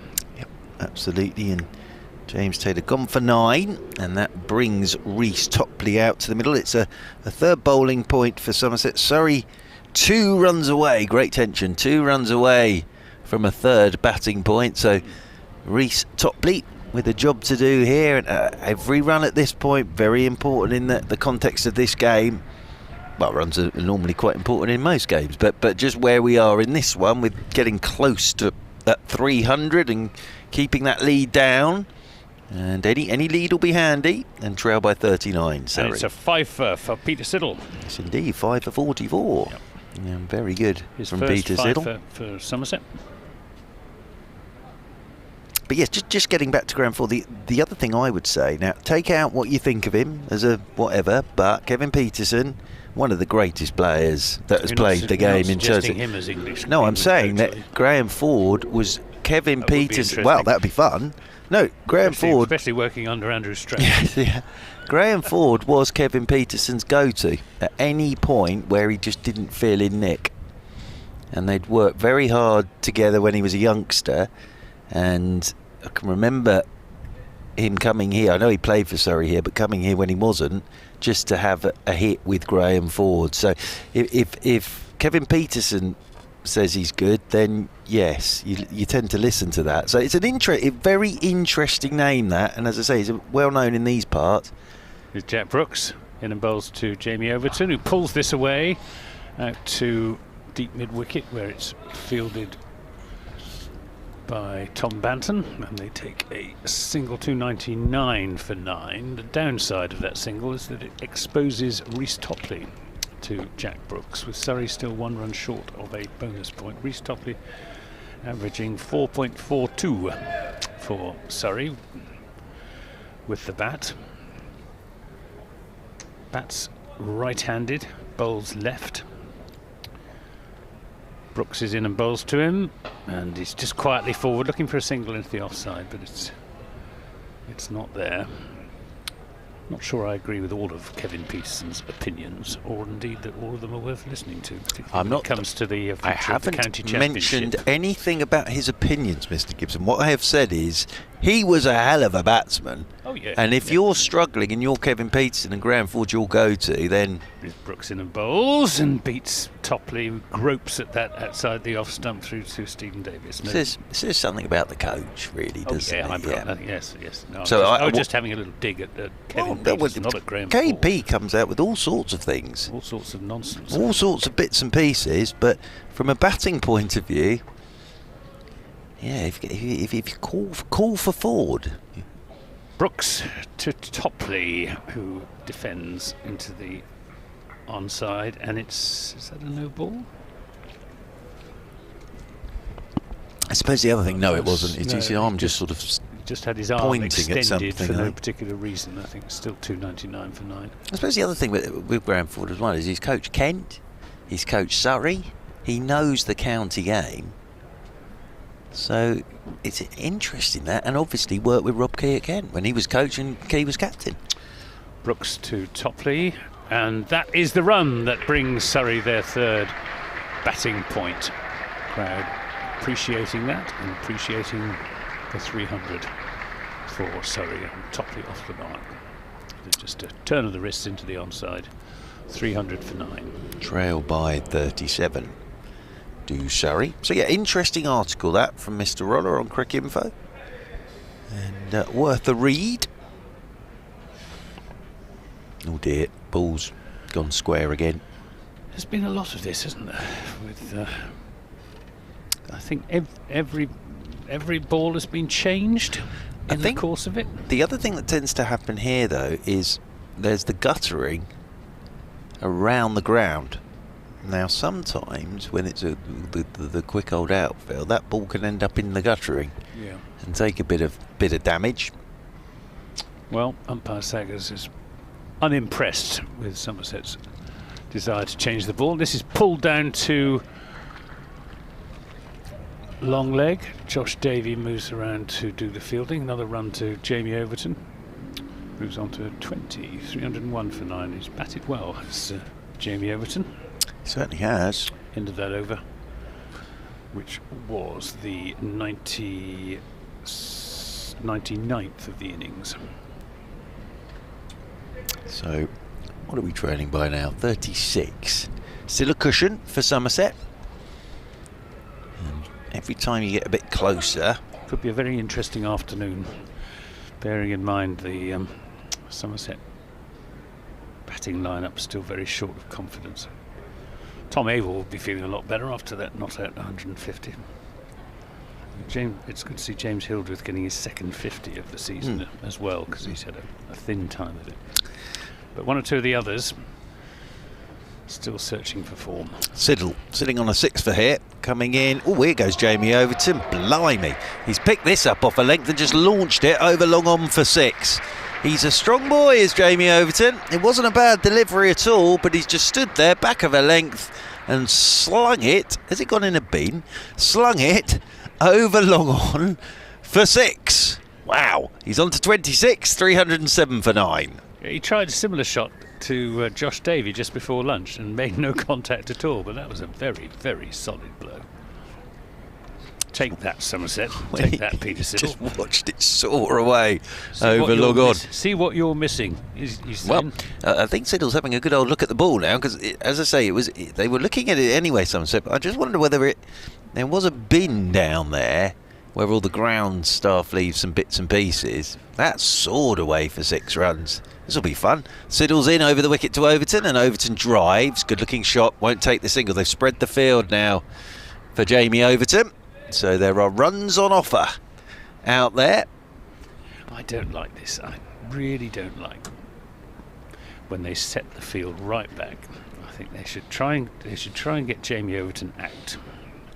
Well, not try and give him a single and to have a go at Reece Topley. He wants a single. There's plenty on offer. As in over the wicket comes Siddle, and looking to hook is Jamie Overton. That's gone past his edge and taken by Stephen Davis to his right. I always look at this and think, it looks like Jamie Overton is really unpopular, doesn't it? Because he's just stood there, and the only people within any vicinity of him are one umpire, the non-striker, keeper and a slip. Everybody else is out on the boundary rope. But this is just to try and get Reece Topley on strike. 307 for 9. Peter Siddle is in, and that's up on the toes, and Overton will probably take the single here. Yes, he will. 4th ball of the over. And Surrey trail by 29. 308 for 9. Topley comes back onto strike on 1. A little bit like me whenever I go to a party, that I walk in, everybody spreads out. I'm sort of just left. I cannot believe left with, yes, exactly, Isabel. Man of your good looks and charm. Well, that is very kind of you, Anthony Gibson, but no, that doesn't. A, neither of those things are true, and B, as I say, it's a little like get him off strike. As in over the wicket again comes Siddle, and Reece Topley solidly in behind this. Plays it down towards backward point, and there is no run. So crowd that are here today are now sat in very nice sunshine, which is good to see for this afternoon. Nice pleasant conditions for watching a bit of cricket this afternoon. As settling himself down once again is Topley. In over the wicket goes Siddle. Short one, gloved it, gone. Great short ball. Absolutely terrific short ball, and he's taken 6. Catch taken by Stephen Davis. Reece Topley did his very best to get out the way of that, but it followed him, gloved it. Davis takes the catch. Surrey all out for 308. Peter Siddle 6 for 51. Jamie Overton's left 27 not out, and it's a lead for Somerset on first innings of 29. It is indeed, and Somerset will be pleased about that, I think, because it's a very powerful Surrey batting lineup, batting down to number 10 really, on a good pitch. And to take a first innings lead against Surrey here at the Oval after what Somerset have been through in recent times is a very good achievement. And top marks to Peter Siddle, who has taken 6 for 51. Yeah, well bowled, Peter Siddle. His best figures for Somerset, his first 5 for Somerset, and showed just what a valuable, useful acquisition he is for the Somerset side. Yeah, wonderful bowling, particularly yesterday and today, because he's picked up 4 of the 5 today. And he got the two big wickets this morning as well. Yep. Curran and Will Jacks, both of whom had the potential to go on to score big runs. Well, we'll run through the card for you, the change of innings. And of course Somerset 337 in their first innings, with Tom Abel making 150, and Ryan Patel was the first to go, caught by Jack Leach off the bowling of Peter Siddle for 5. Then Rory Burns caught behind off Overton for 12. Hashim Amla caught by Overton off Brooks for 15. Ollie Pope wonderfully caught by Tom Banton off Overton for 47, and Ben Folkes caught by Renshaw at slip off Siddle for 63. Those were the wickets yesterday. Today, Will Jacks caught by Renshaw in the slips off Siddle for 24. Sam Curran looked very good. Wonderful catch though from Renshaw again at second slip off Siddle, and Sam Curran going for 80. Jordan Clark was LBW to Jack Brooks for 10, and then after lunch James Taylor caught behind off Siddle for 9, and Reece Topley caught behind off Siddle for 1. That left Jamie Overton 27 not out. Bowling figures for you: Craig Overton 26 overs 4 maidens 2 for 83. Peter Siddle 26 overs 9 maidens 6 for 51. Outstanding figures those. Jack Brooks 18 overs 2 maidens 2 for 83. Josh Davey 19 overs 3 maidens none for 53. And Jack Leach 11 overs 3 maidens none for 25. So Somerset have a cushion of 29 runs. Surrey have 3 batting points. Somerset have 3 batting points. And this will be an interesting afternoon. I don't think this will be straightforward this afternoon. No, it won't. A little bit of inconsistent bounce. Strong Surrey opening bowling attack. And some Somerset batsmen seriously short of either confidence or form, or both. And if Surrey pick up 2 or 3 early wickets, panic could spread fairly quickly through the Somerset batting ranks. But then again, if Somerset don't lose early wickets and bat well, then they might give themselves a little go of having Surrey in trouble. So that's why it's so interestingly poised, this, with a whole day to go tomorrow as well. Surrey, they're 100 overs exactly for Surrey to make that 308. So even I know they were going at around about 3.8 and over. Oh no, that would be 380, wouldn't it? If it was 100 overs. 3.08 and over. That's what they were going at. Just moved my decimal point a couple of places. So they're going through their warm-up routine with Gareth Batty, the bowlers, in his bobble hat. What down Somerset there to our left. cannot afford is a repeat of what happened here last season when they made 429 in their first innings. Surrey replied with 240, and Somerset then was skittled for 69.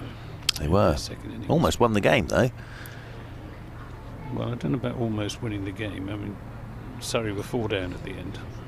Yeah, but where were they here? They were at one point 40 for 3 when Ryan Patel was out with a pitch that was turning, but Jamie Smith, I remember, batted very well against the turning really ball. Well, yeah, I remember that because that was the Ravi Ashwin game, wasn't it? I was really impressed with Jay. I was very surprised he wasn't in the side here today, having seen him bat so well. But then, as you're saying, it was a very different pitch there. Yeah, absolutely a pitch spun. Prepared, tailor-made for Ravi Ashwin in his one and only appearance. Yes, indeed, it was. It was indeed. And then it slightly went a bit awry when Somerset won the toss, batted first, and James Hildreth batted beautifully on the first day. So anyway, they're out there at the moment. The old rollers going up and down. Shall I make? Yes. Oh, yes, Isabel, of course. Yes. Isabel? Yes. Thank you, Mr. Gibson. So Anthony's off for a herbal sausage, and Isabel Duncan is coming in to join me with this Somerset second innings about to get underway. Just as I say, the Surrey players and bowlers going through their warm-ups, and then no doubt there will be a huddle out there as well. So Jordan Clark going through some warm-up routines. That was a great last ball to get rid of Reece Topley. They was trying to get out the way a bit, and it just followed him, nipped back, followed him, and hit the glove. And nicely taken by Stephen Davis behind the stumps. And that was the end of R. Topley with the bat. We'll see R. Topley with the ball in a few moments' time. And the bell has gone. You can hear that bell echoing around the ground. And Isabel Duncan is safely sat next to me, and I think, Isabel, we're all in agreement that this could and should be a very interesting afternoon. Yes, beautifully poised. Good afternoon, everybody. With that 29-run lead, I think it's a 29-run lead that Somerset have. It's always the third innings, isn't it, that's absolutely crucial. Anything can happen, of course, and often you see collapses in these third innings as well. But Somerset, of course, have got to just build on this. It's a slim lead, 29 runs, but they've got to build on it. And there are still runs in this pitch, that's for sure. There's a little bit of an inconsistent bounce. We've seen that from the tall, sharp bowlers. And Siddles, of course, is a genius, taking his 6 for 51, really earning his bread today and getting a bit of bounce out there. But Somerset really got to make good here and just build on this lead. Well, we're just waiting the arrival of our umpires. This is Saggers and Pollard.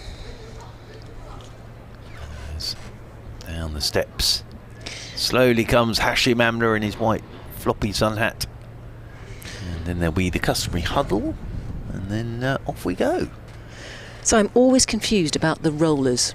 So when you're allowed to use the rollers and whose decision it is to roll, is it the light roller, the heavy roller? Yeah. I think the rules and regs change all the time, don't they? But and what difference does it make, really? Well, it does, sort of at the start of an innings, it does flatten it out a touch, I suppose, the old roller. But it tends to change every season when you can and you can't. You weren't allowed the roller for a while, were you? You couldn't have the heavy roller out there for the heavy roller. But as it is now, Lee Fortis, I've always thought they look quite fun to drive, the old rollers. In slow motion, yeah. Well, you can contemplate life a bit, but you don't want to forget things too much. And maybe if I'm allowed to come and borrow your sit-upon mower, I could see if Lee Fortis would allow me to borrow the sit-upon roller. I think you'll have more fun on the roller. I mean, it'd take me a while to get there, though, wouldn't it? If I left from here on that, I'd probably be with you by next year, because it doesn't go very fast. Out come umpires Pollard and Saggers, and Surrey are sort of all joining up there because the bowlers were over the other side of the ground having their warm-up. We saw Josh Davey do that this morning. So Surrey are sort of meeting each other midway to the pitch for their huddle. And then Messrs Renshaw and Goldsworthy will be out there to open up for Somerset. And Surrey will sort of be saying to themselves, can we get a couple early, just to cause a little bit of a wobble perhaps in the dressing room. And Somerset will just be saying quiet, just get off to a quiet, solid start. We've got a bit of a lead. What Somerset don't want is a busy afternoon. Somerset want a very quiet afternoon. Surrey would like a busy afternoon. Somerset want to accumulate. They want to stick around. They want to build on the lead. But we look at that seam arsenal that Surrey have, and of course they've got great variety. They've got wonderful resources here at Surrey. You've got the 2 left armers who are going to come in. That is Sam Curran and Reece Topley. They'll be feared. And you've got plenty of right arm seam as well. You've got Jamie Overton, he's always fired up. Jordan Clark and James Taylor. And Will Jacks, as the all-rounder, will be bowling his offies. He's keen to establish himself in the side, Will Jacks. So I think we've got a lot of firepower here, Surrey. I do apologise. Just promoted Lewis Goldsworthy. He's not actually playing in did. the game to open. Of course, Yes. it's Tom Lammonby for some reason. Well, he'll be pleased he got a mention today, won't he? I had Lewis Goldsworthy on my mind there for a moment. Anyway, it is Tom Lammonby down there at the non-strikers end with Matt Renshaw. Reece Topley will get us started, and Isabel Duncan will do this first over. Here is the towering Topley. Didn't see his dad today, Don Topley. Usually I'd have a little chat with him and find out how Reece is, and we talked about his run-up the other day. There's still a bit of a wind across the ground here. From left to right as Reece Topley kicks up his heels, left arm over, and bowls, and gets everything behind that. Matt Renshaw, the Aussie, the opener down there for Somerset. Mr. Batty spotted something here. He's on a march. He's doing a circuit of the ground, Gareth Batty, with his bobble hat on. Marching with purpose, as always, to our right-hand side. Well, he was only a player last year, wasn't it? Retired last year, Gareth Batty, and he's gone straight upstairs to become a coach. Topley again. Here he is. Oh, that's left alone outside the off-stump by Renshaw. Not too far away from the off-stump there. Possibly a butterfly's wing. Well, I think it was a decision after the ball had gone past the bat to try and leave it. I think he was sort of playing at that and then not playing at it, and he was in about 8 minds about what to do with that one. Was Matt Renshaw. That's a close shave there. As Topley continues, of course this ball brand new as well, ready to do some damage. Here is Topley once again, storming in, Vauxhall End, bowls, and that's beaten everything. Renshaw struggling down there against the bounce and movement. There's a little bit more movement around. Lovely length. And it's caught on the crease there, wasn't he? Perfect length from Renshaw. Reece Topley didn't go anywhere there. Matt Renshaw ended up really groping for that outside his off stump. Good start this from Topley. Yeah, it's left arm over to a left-hander here. Topley again, all long limbs. He's in and bowls, and that's full. Going down the leg side. Does he have a tickle at that? They've all gone up in unison, but umpire is unmoved. That'll be Saggers down our end now. And that's hit the pad on its way through. And Reece Topley didn't look convinced, did he? He sort of joined in afterwards with the appeal. So 0 for 0. Now Somerset in their second innings here. Sorry, all out for 308. And a lead of 29, Somerset. Renshaw continues, the left-hander. Topley in, bowls. Ooh, late withdrawal of the bat there. Again, just nipping into the left-hander. But left alone in the end by Renshaw. Troubling times here with this new ball out there for Somerset. Yeah, Renshaw's just gone for a little walk just to compose himself. He's had a couple of good ones in this first over, he really has. He got 3 slips in a gully and a backward point. Mid-off, mid-on, mid-wicket. As Topley's in again, it's on the stumps, making the batsman play. It just comes forward to that. Renshaw gets a bit of bat on ball, which will reassure him. And that is the end of a pretty spiffing first over there from Topley. He'll be pleased with that. Certainly troubling Matt Renshaw. And Somerset now 0 for 0. Well, we saw Sam Curran with the new ball for Surrey in the first innings. Alongside this man, Jordan Clark. It's Reece Topley who's had that first over from the Vauxhall end, and it'll be Jordan Clark from the Pavilion end. Lammonby will be on strike. And there is 12th man's out there. Nico Reefer is out there doing the 12th man duties. So just having a little look around the place. There's no Jamie Overton. Is there out there at the moment? No, I don't think there is. And you saw him just holding his groin a touch when he took a third run. So fingers crossed Jamie Overton's okay. Batted really well. Might just be having a bit of work done on that before unleashing him with the ball. Surrey will want him out there, mind. Is he out there? Yes, he is. My apologies. He's there at first slip, Jamie Overton. So Jamie Overton is out there. My apologies. He is out there at first slip. You can borrow my binoculars if you like. Yeah, my eyes are terrible. In comes Jordan Clark to Lammerby, who's allowing this one to go outside his off stump. Honestly, my eyesight these days, I've got my glasses, but they're really for reading purposes.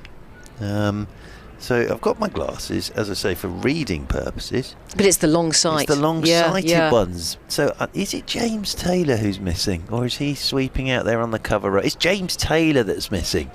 So no James Taylor out there for Surrey. So Nico Reefer is down there at long leg as Jordan Clark is in, and this one's left alone by Lammonby outside his off stump. So it's Jamie Overton at first slip, Ollie Pope at second, Will Jacks at third. Then we've got Ryan Patel out at cover point. Reece Topley is out there sweeping on the cover rope, signing autographs. Rory Burns, the skipper, at mid-off. Hashim Amla under his white floppy sun hat at mid-on. Sam Curran is at mid-wicket. Then Nico Reefer is down at long leg as Jordan Clark is in and left alone by Lammonby outside his off stump. So at the moment they are a bowler light in the fact that James Taylor isn't out there, and Nico Reefer, very talented young man. Nico Reefer down there. He had to do a bit of 12th manning last week as well when Kemar Roach went down, and spent a good couple of days in the field, did Nico Reefer. Big loss, Kemar Roach. He's flown back to the West Indies, hasn't he? Back, I think, yeah, just to continue his rehab. As over the wicket again comes Jordan Clark, and Lammonby drives up towards mid-off, and Somerset still awaiting their first run in this second innings, leading by just the 29 runs. Elsewhere in the championship, Kent 305, Hampshire 496 for 4. So they lead by 191. They're ticking along very nicely. Hundreds for Ben Brown and Liam Dawson. As this is short and cut away out towards the sweeper on the cover boundary rope by Lammonby, and it's the first run of this Somerset second innings. So the lead moves on to 30, one without loss. So Ben Brown's first 100 for Hampshire, obviously his move from Sussex, and Liam Dawson 149 not out. Essex 101 for 3 in their second innings, trailing Warwickshire by 116. Lancashire continuing. Mr. Bohannon has picked up a double 100 in that game. Jordan Clark's just been blown over by the wind. Josh Bohannon 217 not out for Lancashire. So very fine innings from him. Yorkshire 246 for 2 against Northamptonshire, lead by a small matter of 338 runs. So Yorkshire putting themselves into a very, very good position there as Jordan Clark is in to Renshaw. Renshaw, that climbs outside the off-stump. That knocked Ben Folkes off his feet as he takes that end of the over. One without loss then Somerset, lead by 30. Durham 230, Nottinghamshire 464 for 7. Leicestershire 18 without loss in their second innings, trailing Derbyshire by 300. Middlesex have already beaten Glamorgan earlier on today by an innings and 82 runs. And Worcestershire 491. Sussex are following on after being all out in their first innings for 269. They're 18 for 2. And those are all the other scores. Well done, Mark Church. Thank you for that roundup. And we've got Lammonby now, the left-hander who's facing the 21-year-old precocious talent that he is from Exeter. That's going to be Topley again. Here he is, the opening bowler. He's in and bowls, and that's defended well on the leg stump there. Just rocks onto the back foot for that one, Lammonby. No run, so they have troubled the scorer now, Somerset. 1 for no loss. As Topley just stalks back to his mark. Now those 3 slips are still in place and a gully. That's what you expect at this stage in the game. With Somerset just beginning their second innings. The lead of 30 now. Here is Topley as he zips in and bowls. Good bounce there from Topley, just off a length, and that's left alone outside the off stump there by Lammonby. Yeah, just Lammonby a couple of sighters in this over. from Reece Topley. Those slips in there. Again, Overton at first, Pope at second and Jacks at third. Topley once more, 24 in his shirt, running away from us and bowls. And that's played with an open blade. Trying to steer that down towards third man, but it's cut off by Gully down there. Is that Ryan Patel maybe? It is indeed. Gully. So 1 for no loss here. Somerset in their second innings. It's a nice hum from the crowd around the ground. Quite a few bods here today, being a Saturday, and it's a little bit warmer as well. I sat outside behind the bowler's arm. Very nice. Nice bit of warmth with the journalists up there, and that's defended well by Lammonby. Gets everything behind it, gets his head over the ball for no run. Thank you to Mark, our producer at the back, who very kindly got me a soft drink. I saw that special treatment, isn't it? Lunchtime, yes, very good of him. Very nice. Is it laced with anything? There's no rum in there. No, it's just a normal one nice of those. Clean Coca-Cola. No, indeed. Just to perk you up a little bit. Diet, you don't need perking up, Churchy. Oh, that's a full toss. They'll be taking advantage of that, Lammonby. That goes for 4 runs as that is turned backward of square out towards the PBH May stand. Now the total should tick on to 5 now for no loss. And Lammonby says, thank you very much. He's on 5 runs also. Yeah, looking for the Yorker, I think. And just came out as a low full toss there from Reece Topley. Any bat on that was always going to race away to the boundary rope. So, first boundary for Lammonby. Here is Topley. He is fond of the Yorker. Here he is and bowls, and ooh, that's beaten the outside edge. That was a corker off a length there. Good ball to end on that over from Topley. And just troubling Lammonby a little bit there. So, that's 3 overs bowled now in this Somerset second innings with a lead of 34 runs, Somerset. Topley got Lammonby in the first innings, caught at slip for 8 by Ollie Pope. It was a while ago now, the first day, as Jordan Clark to continue from the pavilion end. Renshaw still yet to get off the mark, will be on strike, so left-handers both for Somerset as Clark is in and Renshaw lets this one go outside his off stump, taken low down by Ben Folkes. I mean, ideally you want the right-hand, left-hand combination, don't you, in your opening, if you possibly can, because it slightly unsettles the bowlers. But these two seem to get along fine, these two left-handers.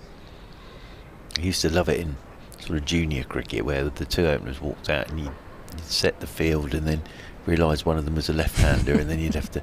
In over the wicket again comes Jordan Clark and runs for Renshaw, gets up on his toes to a short length ball, just tucks this off his hip, and round comes Sam Curran to do the fielding, and Renshaw's off the mark with a single, and it's 6 without loss. You always get the jokers in the side who come out and take the left-hand guard, and then you find out they're right-handed. Yeah. As a skipper. Yeah. Hilarious. The time wasters. Absolutely hilarious. Absolutely. But especially when you're younger and you're made captain, it's sort of, you're so particular in how you set the field, aren't you? As in comes Clark, and this is turned by Lammonby into the leg side, and there's no run, and you sort of memorised where people should go, and then turns out to be a left-hander, and you get a bit muddled up with where everybody should go. You really. You do, and you have to wake people up as well. I mean, schoolboy cricket, club cricket, it's a left-hander. Yeah, that's over right, you yes, go. yes, You know, every time. Stop napping. Fine leg to fine leg. Always fun. As over the wicket once again comes Topley, and this is left alone. Apologies, Clark, and this is left alone.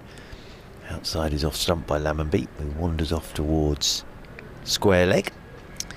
Well, they're going to be patient, these two. Still plenty of time left in the game. We're only in the third day, and it's just after lunch now, with Somerset starting their second innings. And we know that Renshaw, certainly very patient batsman, has that temperament of sort of old-fashioned cricket, occupation of the crease.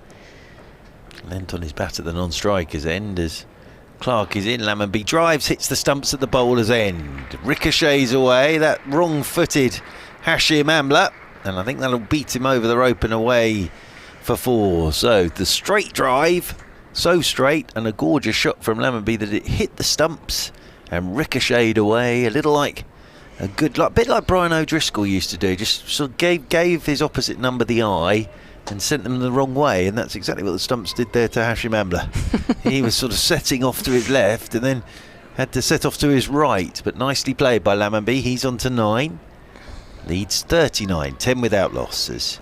Jordan Clark is in and Lammonby is forward to a good length delivery, pushes this one up towards mid-off. So nice quiet start this for Somerset so far, exactly what they'd be looking for. 10 without loss they are, they lead by 39. Well, Churchy, in your vast experience of commentating here at the Oval, what do you think a good lead is for Somerset? If we're going to talk about declarations later on, if we get to that stage, interesting. When you think perhaps Leach bowling on day 4, will this pitch turn a little bit more? It hasn't turned much so far, but you never know. Anything up around a 250 lead would be interesting, I think. If Somerset could get up around there, I think they'd be quite happy with that. We'll see, but yes, runs on the board are good, but Surrey will be hoping to sort of narrow this game down this afternoon by picking up wickets. Absolutely, the crucial third innings. Here we go. And it's Topley, the strong man, the towering Topley, who's got the ball. Here he goes. He's bowling to the left-handed Renshaw, who plays that open-bladed, and it's very well stopped there by Patel at Gully, who dives full stretch onto that. Again, just trying to steer it down towards third man. There is no third man down there. There's a fielder. Oh, he's still signing autographs. Who's that signing autographs? Topley, it was. No, that's Sam somebody Curran else. No, it's Sam Curran. Well, the kids are going to love Sam Curran, of course. The one they all want. Get back on the pitch, Sam Curran. You're confusing the commentators. As once again, he's in Topley and bowls. It's outside the off stump, and that was a good leave there from Renshaw. And he's just surveying the scene a bit, Renshaw. He's on 1. He's taking his time. He's getting used to the pace of the pitch and the bounce. There's a short leg in place there. Who's usually under the lid for short leg? That is Ryan Patel, actually. Oh, that is Ryan Patel. Nico Reefer away there at backward point. It's the Reefer man. Yeah, very. Who is the rolling sub. Fine young cricketer, that one. He is. 12th man today. A bit of that. Topley, here he is. Thunders in. Bowls, good length ball. And just uses the crease there, deep into the crease to defend that. Renshaw keeps it out. It was onto him a little bit quicker than he expected. 10 for no loss here, Somerset, with a lead of 39 runs now. Well, as I say, Nico Reefer had to do a lot of 12th manning in the last game because of the injury to Kemar Roach. And now there's no sign of James Taylor out there for Surrey. So Reefer, again, is out there 12th manning. Topley, here he is, galloping in. Vauxhall End, bowls, that's Fuller this time. Just trying to work that into the leg side, Renshaw, but finds the field, and that's Hashim Amla, the only man in a floppy sun hat who vigorously polishes the ball. And probably the calmest man on the pitch as well. He just absorbs pressure, doesn't he? Hashim Amla. He's seen it all before. And he scored a triple ton here at the Oval before, hasn't he? It was a test match. Yeah, he likes this ground. Absolutely. And he always looks very relaxed, I think it's fair to say. He glides around the place. Topley, here's the man in business. Bowls, and that's driven. That's a lovely looking drive, as straight as you like in the V. It's a check drive off the bat of Renshaw. It was over pitched, and there were runs in it for Renshaw there. He goes on to 5 now, the total 14 for no loss in this 5th over in Somerset's second innings. Gorgeous cricket shot this from Renshaw. And held the pose for a second as well. Lovely bit of batting that from Matt Renshaw. Managed to avoid the stumps at the other end. Hit that very straight in the V. Classic. Here is Topley again. And bowls. And that is just going popped out to Patel, who's under the lid there at short leg. And there is no run. So 14 for no loss. 5 overs have gone. And it's a lead now of 43 runs for Somerset. Yeah, a nice quiet start for Somerset. As I say, exactly what they would have been looking for. What have we had? 5 overs. And Jordan Clark marching up to continue from the pavilion end. It's the old World Snooker Championships at the moment, Isabel Duncan. That's passed me by, I'm afraid. I do like a bit of the old snooker. The rocket's still involved. Ronnie O'Sullivan. Oh, Ronnie O'Sullivan. He's still involved. As around the wicket comes Jordan Clark, and that's pulled off the front foot this time by Lammonby. A little bit short from Jordan Clark, and Lammonby lots of time there just to pull it away through the leg side and over the boundary rope and away for 4 runs. So 4 more to the total. Lammonby on to 13. 18 without loss. The other thing here from a Surrey perspective is how many overs can Sam Curran bowl? And they haven't got James Taylor on the pitch at the moment.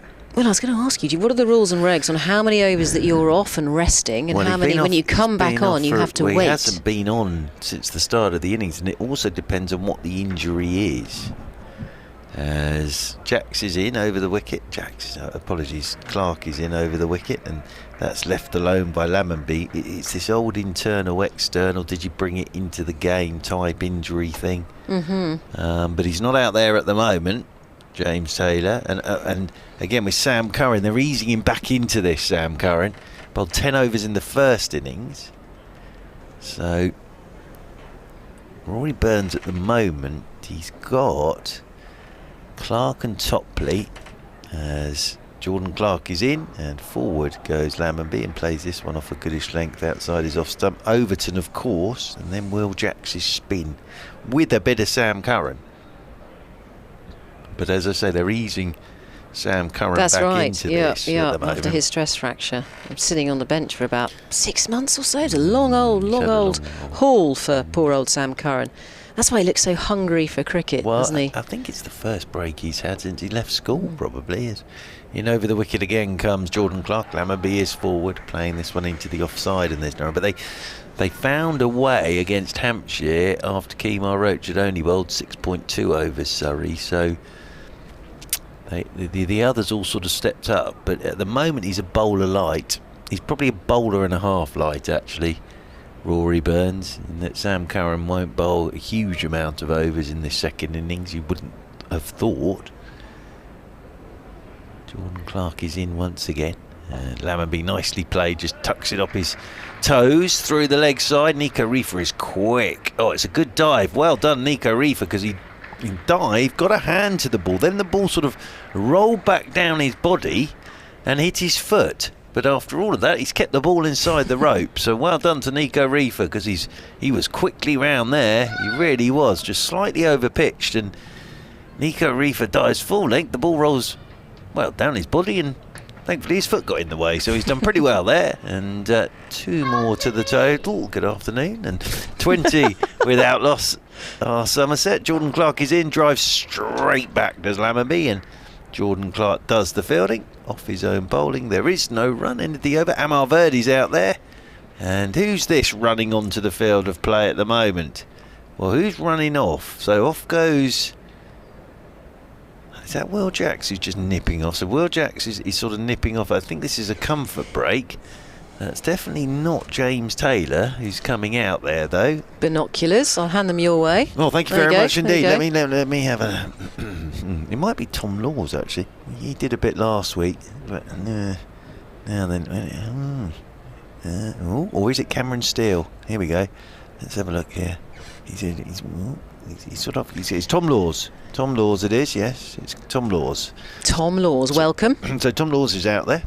Topley, here he is. In his 4th over now, he bowls. It was on leg stump. Ooh, and that's sliced away. It's gone backwards down towards 3rd man. That was a real full shot there. Just playing in front of his pads. They go through for 1, and that was Renshaw. He was a bit all over the place with that. He goes on to 6 now, 21 for no loss. Yeah, nice bit of bowling again from Topley. Just held its line a touch. Just turned Renshaw around a little bit, that one. Once again, Topley. Here he is. Flannel's fluttering. Left arm, bowls. And that's hit very straight by Lammonby. It should be 4 runs. It's racing away to the boundary just in front of our noses here in the commentary box.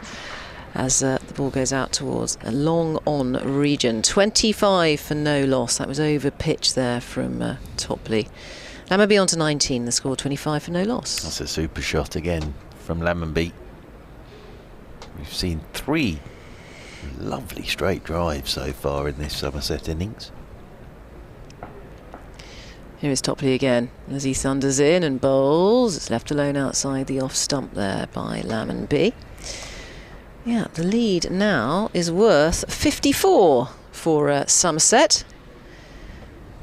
As those two openers, ever watchful and cautious, just waiting for that over pitch ball, or any bad balls that come their way. Everything else they're managing to keep out. 2 slips in the gully. Topley once more up to the umpire and bowls outside the off stump. Good looking leave there from Lammonby. Knows where his off stump is. Do tweet us though, we'd love to hear from everybody. I'm Isabel at Fine Glance. It's Isabel Duncan, and we've got Mark Church at Back and Across and at Ant Gibb. Let us know your news and views, please. Topley, here he is.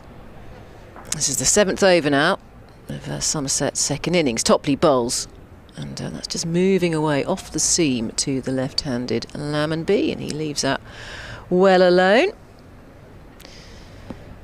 We'll see if he goes for the Yorker again in this over or not. I misjudged the Yorker last time, Topley, and it turned into a full toss, but we know he can bowl it.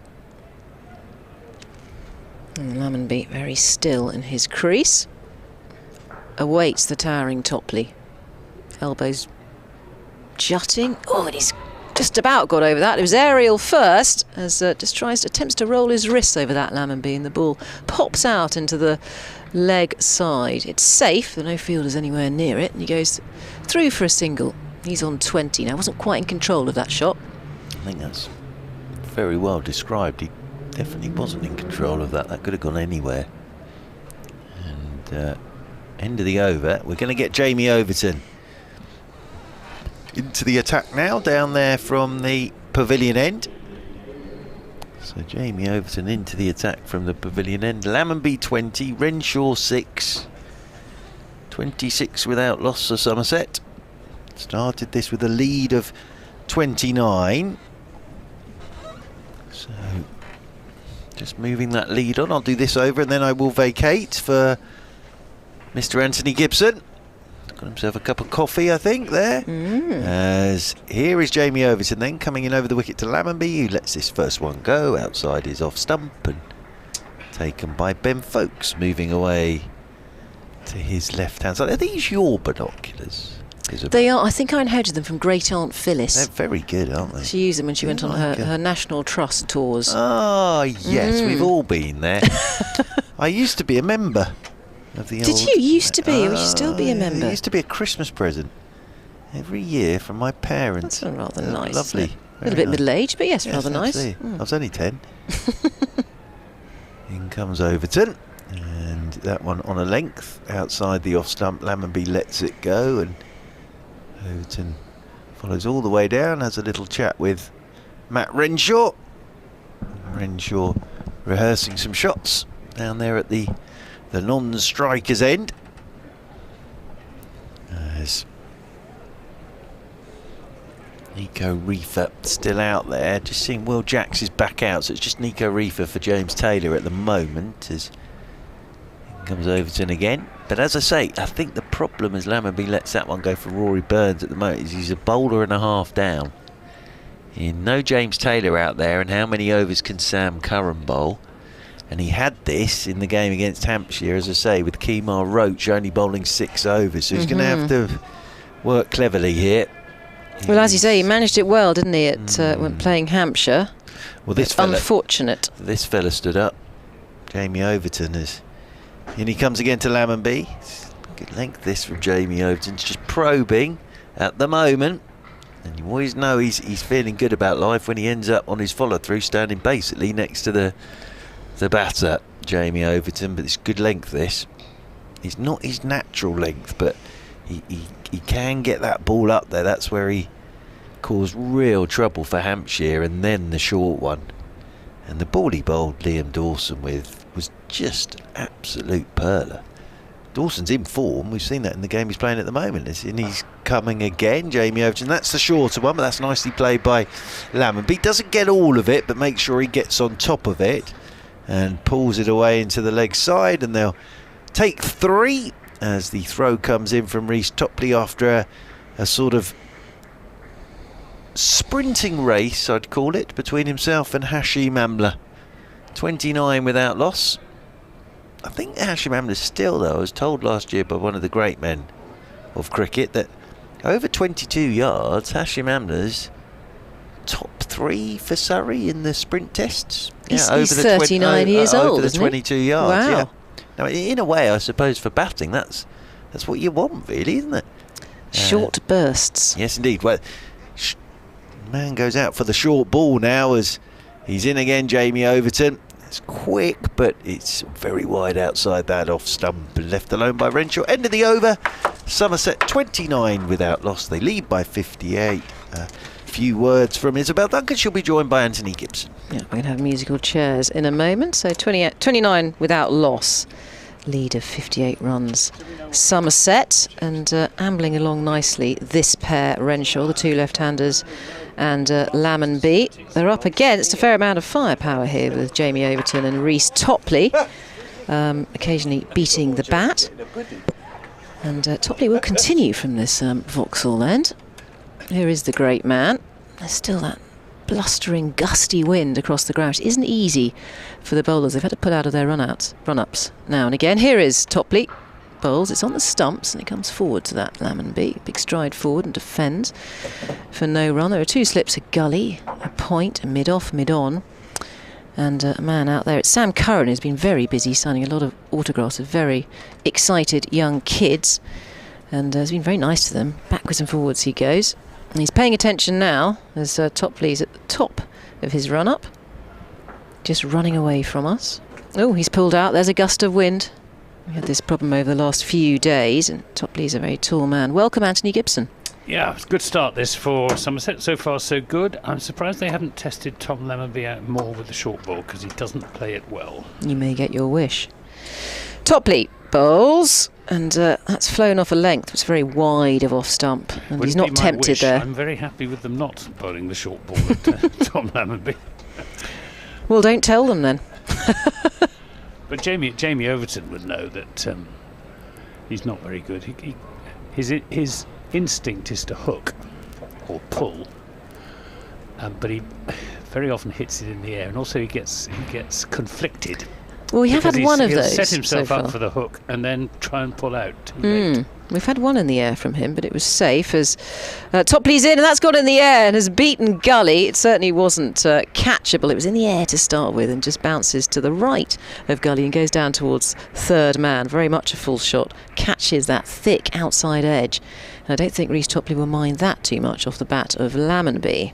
I think Lammonby's trying to play more positively in this innings, but he needs to be a little bit more judicious in his choice of shot, because he didn't need to play it that outside the off stump, and he was fortunate to get away with it. Well, he was out to Topley in that first innings, wasn't he, for 8, caught by Pope at second slip. Okay, Topley, here he is, vigorously polishing that ball. All 6'7" of him hurtles in. And bowls, and that's a lovely drive. Will it beat? Rory Burns gets a finger to it at a wide-ish mid-off, but it's a lovely looking drive there from Lammonby. He really reached for it to get to the pitch of the ball, and Rory Burns does well to take the pace off that, and they just go through for 1 in the end. Lammonby on 28, 34 for no loss now. Renshaw, the tall man from Queensland, will be facing the next delivery. Yeah, he's a very good-looking young batsman in both senses, is Tom Lammonby, and but he needs to deliver on his promise. Topley again. Ooh, that's a play and a miss there from Renshaw. Just off a length, lovely shape to it. Topley just beating the outside edge of Renshaw's bat. I'm fascinated by Renshaw's pads.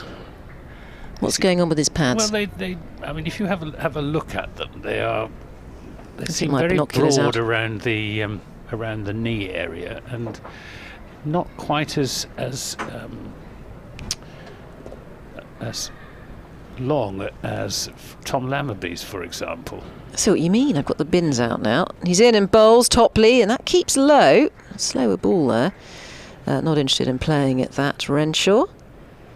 They seem to bow out at the knee rather more than your average pads. Do you think they're brand new ones that are a bit too cardboardy to start with? He hasn't moulded them to his legs yet. Perhaps they're an Australian model.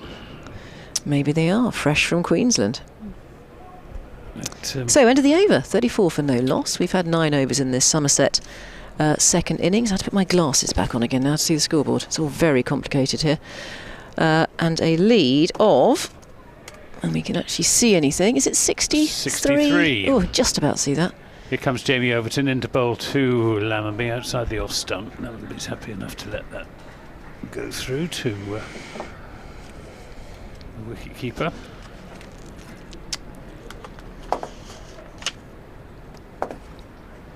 How many did Lammerby get in the first? He got 8. 8. It's Topley who got him out, caught by Pope at second slip.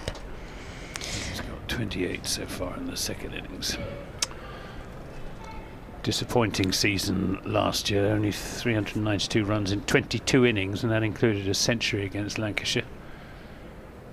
Overton is in and bowls to him, and he drives that firmly, but only as far as Rory Burns, the Surrey skipper, who's fielding at mid-off, as is his wont. He's a very good slip fielder as well, of course, Rory Burns, but he likes to take charge from mid-off. We got 3 slips in place. Actually, having said that, it is he's at first slip, is Rory Burns, because Jamie Overton, who normally fields there, is bowling, as this is just tucked into the onside by Tom Lammerby for a comfortable single. 35 without loss. Lammerby moves on to 29. Well, we were talking earlier, I asked Churchy, with his vast experience of this ground and commentating here, what he thought was a decent lead, and he felt that 250 ahead, that Somerset would start to feel fairly comfortable and pleased with that, obviously if they're still there, and I'm sure they would extend on that if they get to that point. I don't think you'll see any risk-taking declarations from Somerset. They'll want to make this game safe. That's their first priority. They do not want to lose 7 on the bounce. And the way this pitch is playing, is Jamie Overton going off? There's another inspection of the cricket ball, isn't there? This keeps happening with these balls, that they become rather misshapen. Jamie Overton's just taking the opportunity to have a drink down at the boundary edge in front of the players' dressing rooms, and the ball is indeed going to be changed. This is in fact the 3rd time this has happened, isn't it? Yeah. In this match. Well, yes, they've changed the ball in every innings. And it's not that old. Let's have a look at the board. It's in its 10th over, this ball, and it really shouldn't be misshapen. I can't see how it gets misshapen at this ground, unless there's a sort of... Is there a drain going around the ground and a little gully around there that perhaps the ball hits a bit of concrete? But other than that... The ball hasn't been exactly crashed around. I mean, we've had 2 sixes in the match. Well, sorry, we haven't had any sixes in this inning, so that's irrelevant. And it's only 10 overs old. Not even that. So it's rather puzzling. Last time it was changed, it was something, I think it was around in the 30s. Expensive as well, aren't they, cricket balls? I don't know how much they cost these days. But well, and they're going to be the premium Duke's balls as well, because they come in all sorts of different grades, don't they? And for professional cricket, of course, they want the very best, and the umpire's still having a fiddle around out there. Of course, this whole selection of balls come out, and there's the comparison going on as they're going to have a little chat, another conference between the umpires, a discussion about whether this ball is acceptable or not. They do write the number of overs on the cricket balls that they've replaced them with, so they know how many overs old they are. And of course they have their own little hoops as well, these umpires, to make sure the ball can squeeze through them. And I think that ball just failed the test. How many overs have we had? Not many, have we? Well, we're in the 10th over here. This is what's so remarkable. It's a young ball. Well, it hasn't been doing much for the bowlers, so Surrey will be quite happy with the fact that it's being changed. Well, the mothers' meeting continues out there. As Rory Burns has got the ball in hand. I have to get my binoculars out again in a minute. Well, Overton has got it. Jamie Overton, 88 on his back, is polishing that ball. The exchanged ball. Oh no, the discussions continue. Both umpires involved in this now. And Rory Burns. I don't know what's going on. I think that's Jordan Clark as well, isn't it, who's entering into the conversation. Quite a hold-up. They're having a great big discussion, conflap out there. Rory Burns is holding the ball as if to say, this is the replacement ball, is it not? And Rory Burns saying, I don't like this one. Well, it's not up to Rory Burns. As far as I know, the rules are that the umpire chooses the replacement ball. So, and here comes Hashim Amla to have his full penneth. And Jamie Overton eventually accepts defeat. And he's saying, look at this, not good enough, is it, Ash? But, well, Rory Burns still arguing, or no, arguing is, I'm sure, the wrong word, discussing the situation with umpire Pollard. I can't understand what the debate's all about. I mean, the poor school children watching this match, I don't know what their attention span is, but I think they ought to get on with it, really. I think we're back in business. So Jamie Overton is at the top of his mark now and using his shirt as a tea towel to polish the ball, give it a clean. This is the I say new ball, it's the newly exchanged ball at 9 point. Rory Burns looks 3 overs. Fed up. He's just having a word with Matt Renshaw, the batsman, explaining what the problem is. But I'm afraid that the problem, as far as we're concerned, remains a mystery. It's even with the close-ups provided by the Surrey live stream, you can't really form any judgment as to the state of the ball. Here comes Jamie Overton then after that delay. He's bowling to Renshaw. Oh, he gets a one that takes off from just short of a length from Jamie Overton. So, well, doesn't seem to be too much wrong with that ball from the bowling point of view. I think Rory Burns will probably sort of button his lip now, won't he? Following that, absolutely leapt off a length. I think Surrey will be quite satisfied with that delivery. Here's the replay. Woof. 35 without loss, Somerset, building on that slender first innings lead, but still a useful first innings lead of 29. As Jamie Overton comes smoothly in from the pavilion end, bowls outside the off stump. No shot from Renshaw. I must say, he does seem to be bowling with good rhythm, Jamie Overton. He doesn't seem to be straining quite so much as he did when he was bowling fast for Somerset. Maybe it's, I think the slightly shorter run-up is helping. He seems to be running through the crease better as well. And I'm sure confidence has got something to do with it. And he doesn't seem the least bit troubled by the footholds either, which were causing his twin brother Craig a good deal of angst yesterday afternoon. He's in now to Renshaw, who drops that into the offside, and Lammerby's looking to steal a single that was never there. So after that rather protracted over on account of the change of ball and subsequent discussions, the score remains 35 without loss, with 29 to Lammerby, 6 to Renshaw, and the Somerset lead is 64. Well, Twitter has sprung into life here. Godstone Vineyards, who eventually got off his tractor at some point to listen to a little bit more cricket. He said, big session ahead. Only 2 right here in this third innings for Somerset, trying to lengthen that lead.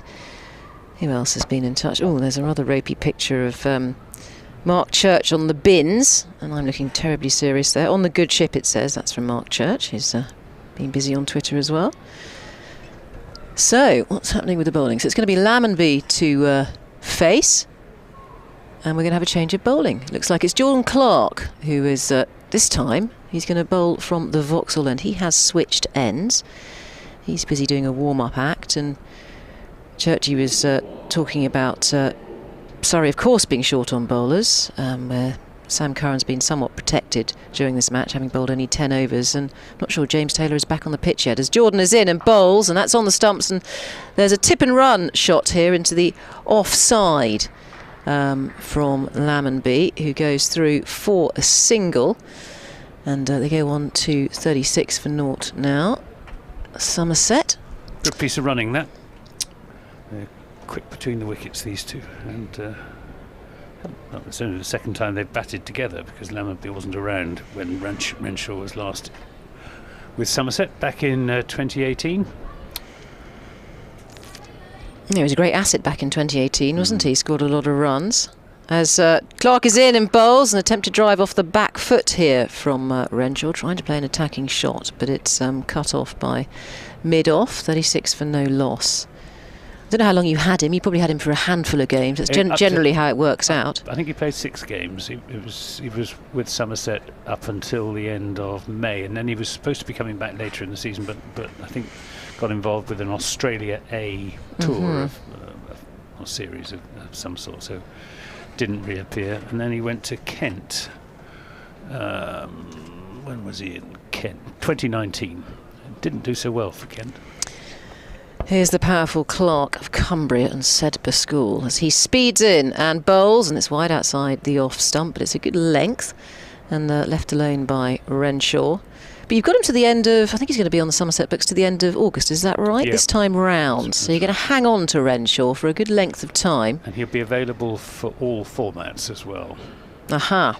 Well, that's important. Well, it is important because Somerset lose so many players to the 100.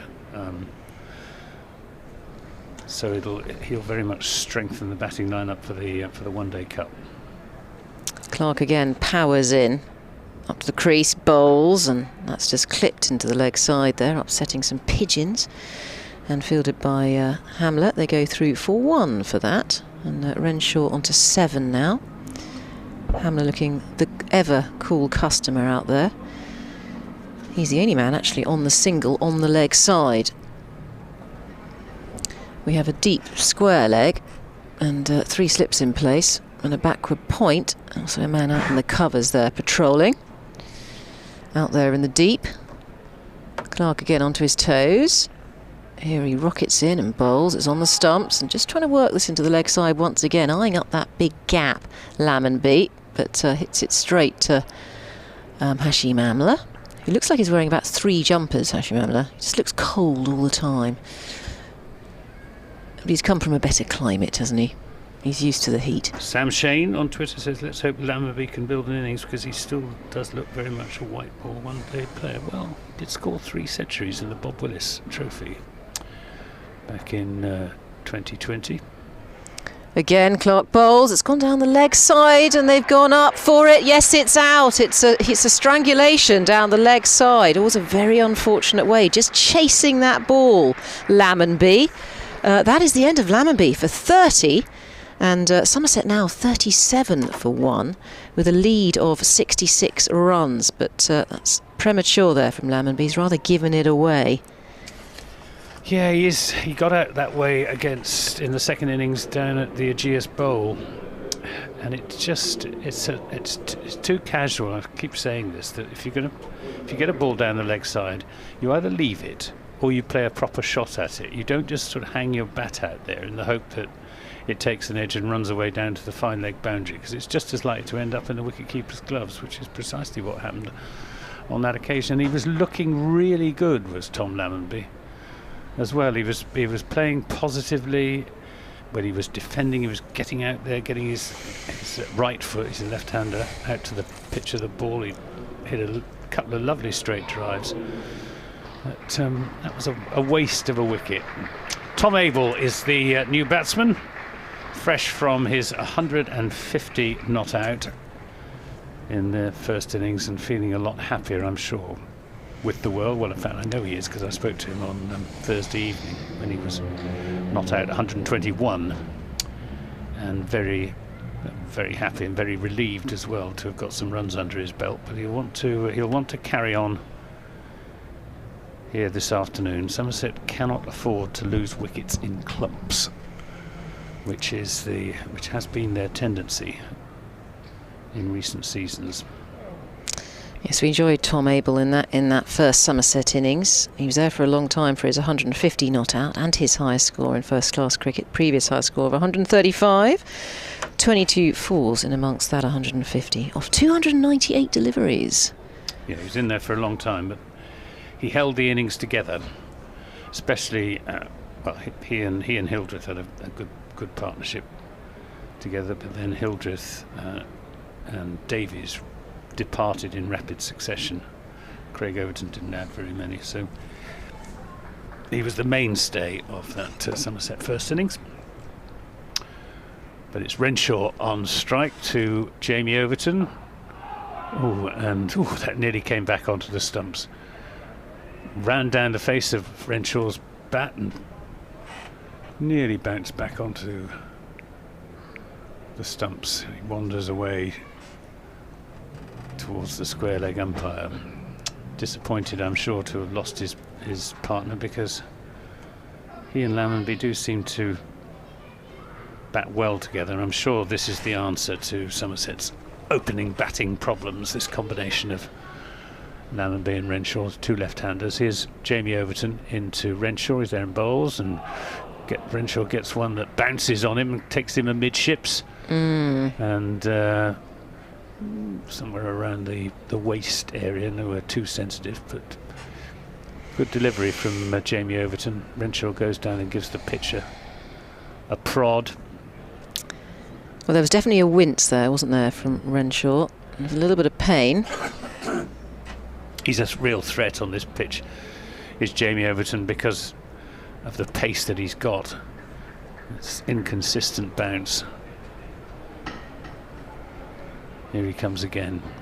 Pavilion behind him. He's in bowls. Oh, and that one bounces as well. And Renshaw plays it very well off the splice of his...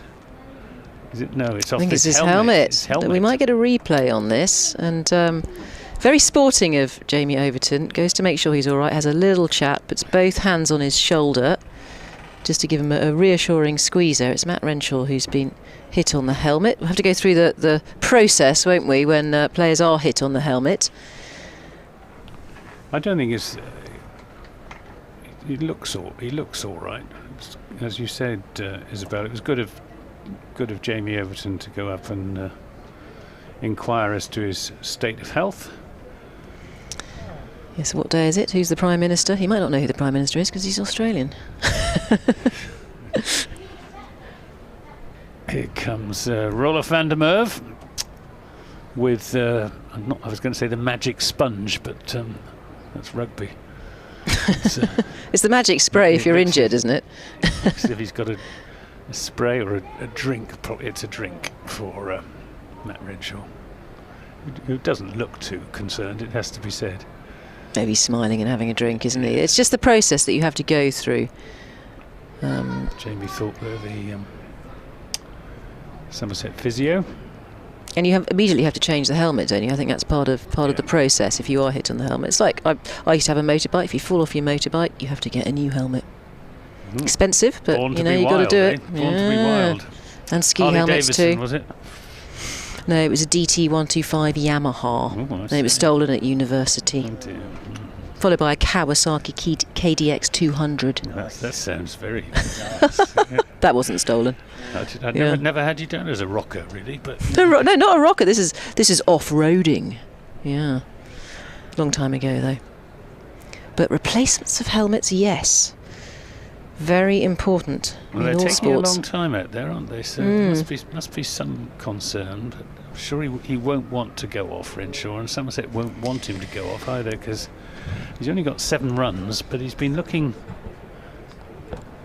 reasonably comfortable out there. He's going to carry on. He's got a new helmet on, and I think we're rocking and rolling again here at the Oval, as the due process has taken place for a blow to the helmet, a blow to the nut, and Renshaw looks in fine form as he retakes his guard and scratches around. All the fielders are repositioning themselves. Quite a few delays today. I've got a feeling it's going to be a long day today, Anthony Gibson. Will Jamie Overton bowl a bouncer? He's in now and bowls. No, he doesn't. He bowls. And they go through for a quick single, which is actually very well judged by Tom Abel. Sensible captaincy as well as taking that single, because it means that Renshaw is off strike. And if he is a little bit shaken up after being hit on the helmet by Jamie Overton, as one is almost bound to be. Not very pleasant. But it was 2 balls in a row, wasn't it, when he was struck? The first one, it was lower down around waist height. Yeah. So Tom Abel facing his former captain, other way round, Jamie Overton to bowl to his former captain. Tom Abel facing his former fast bowler. 2 slips and a gully. Overton is in and bowls, and this is turned away into the onside for a run by Tom Abel. And in fact, they'll go for 2 runs as there's a misfield at mid-wicket. Oh, there's Peter Trigo. I think at the end of the over, Anthony Gibson, we're going to change over and get Peter Trigo in. Your former teammate. Well, I'm not. I wish I had been his former teammate. I was never quite. In spirit, in spirit. I'll take my leave, shall I?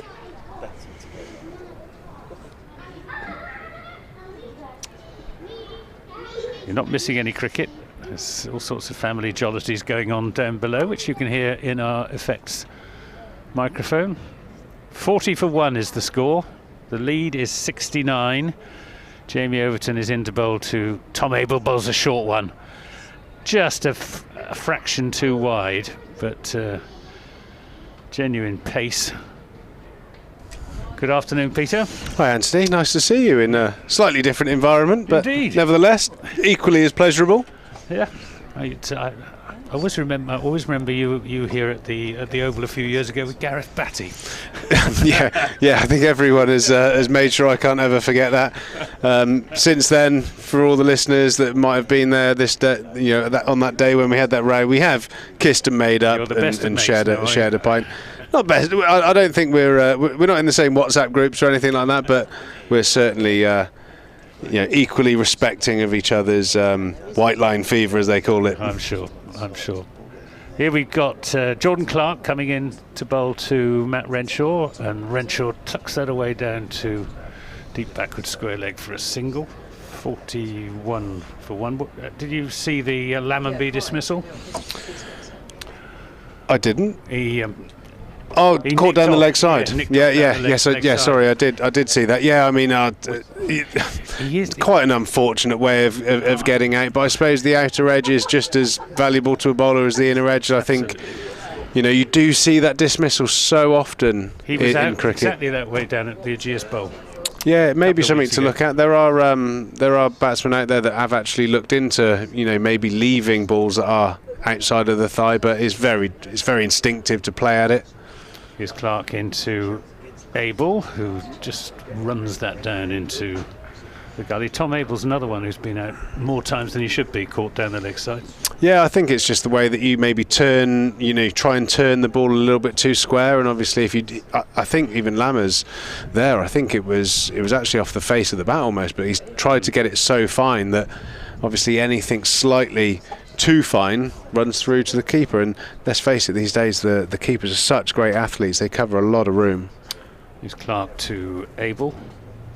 Abel defends. It was a shame though, because he was batting really nicely. I thought Tom Lammonby a little bit more positive than he has been sometimes in recent games in red ball cricket. Yeah, I thought he batted really well against Essex in the first innings, really hard fought 48, I believe, and even the second innings was looking really solid, and it took a very good delivery to dismiss him. So I think he's been playing really well, but it's we all know that the Somerset batting lineup have had a tough time of it. Here's Clark to Abel, shoulders, arms, lets that go through. But they seem to bat well together, Lammonby and Renshaw.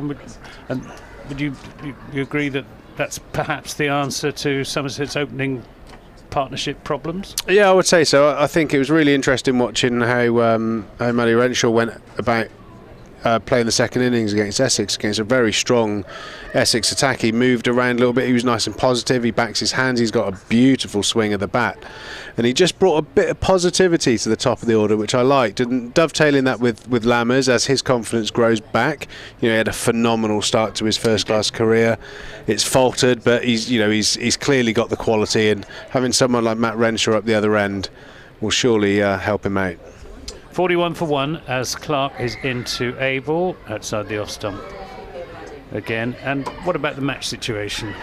Well, it's poised, isn't it? I mean, I suppose the Somerset of old would say, we're in a really strong position, a couple of really positive knocks here, and you could maybe have a little dart at them at some stage tomorrow, a bit of a speculative one. But there's a bit of scar tissue there from 4 bad innings so far this season. So I don't think that's in the forethought of the mind at the moment. And some batting form, that could be a great thing to take away from the Oval.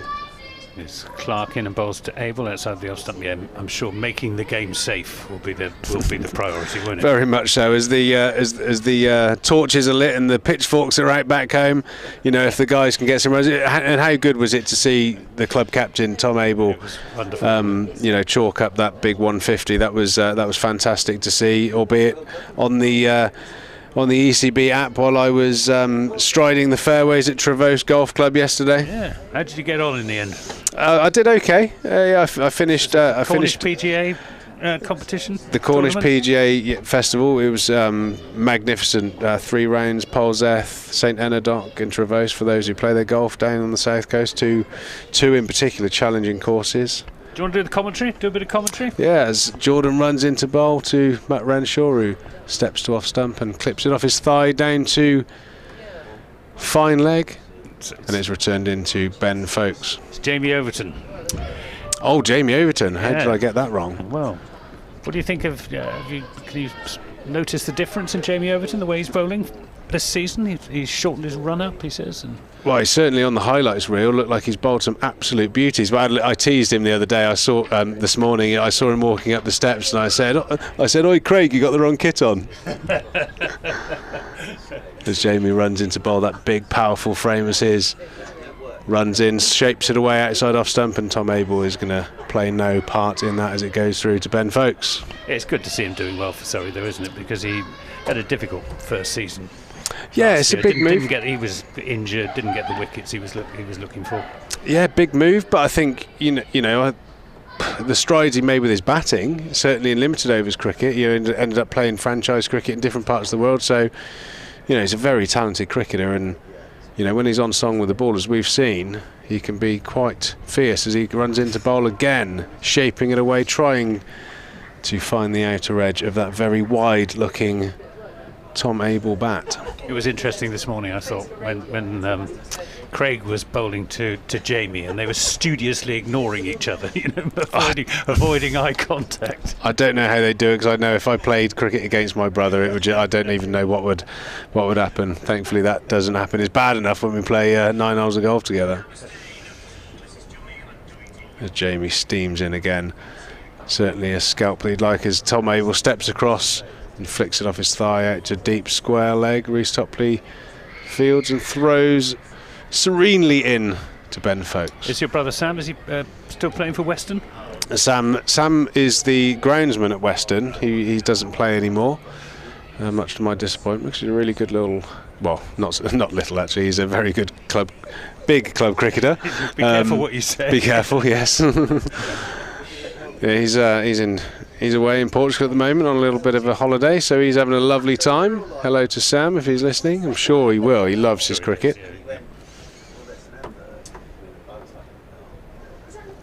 As Jamie Overton pounds in and bowls the other length to Matty Renshaw, and I'm sure there'll be a little bit of a wink and a smile. Former teammates here. It must be a very strange feeling for the Overton boys to be playing against each other, and Jamie to be playing against Somerset. The Devon boys, very much part of the club. Their upbringing's been very much Somerset orientated, so moving to the big city where you trade tractors for actual traffic and all these kind of things that we enjoy. Yeah. In the West Country, as Jamie again steams into bowl from the pavilion end to Matt Renshaw. Oh no! And there are two kinds of leave as Jamie Overton hoops one back, and the off stump goes cartwheeling. Oh dear. Oh dear. Good piece of bowling, mind. It was a brilliant piece of bowling. Jamie Overton there, he's bowled a couple away from Matt Renshaw, but this time he's gone full, stood the seam up perfectly, it swung back sharply and clattered into off stump. Every batter's worst nightmare when you shoulder arms. It must be the worst possible way of getting out. What a waste of a run-scoring opportunity leaving the ball was. That's what I always used to say to me, coach. I don't remember you getting out without playing a shot very often. I don't think I left many, Anthony, which is why I nicked them so many times, I think. I've seen James Hildreth get out a few times, including here last year when he got the century, which sort of guaranteed Somerset's progress to Division 1, and then he played no shot to a ball. I think it was from Ricky Clark probably, and lost his off stump. Yeah, it's one of those sort of, I think they call it a brain fart, don't they? Is that the scientific terminology for those sort of things?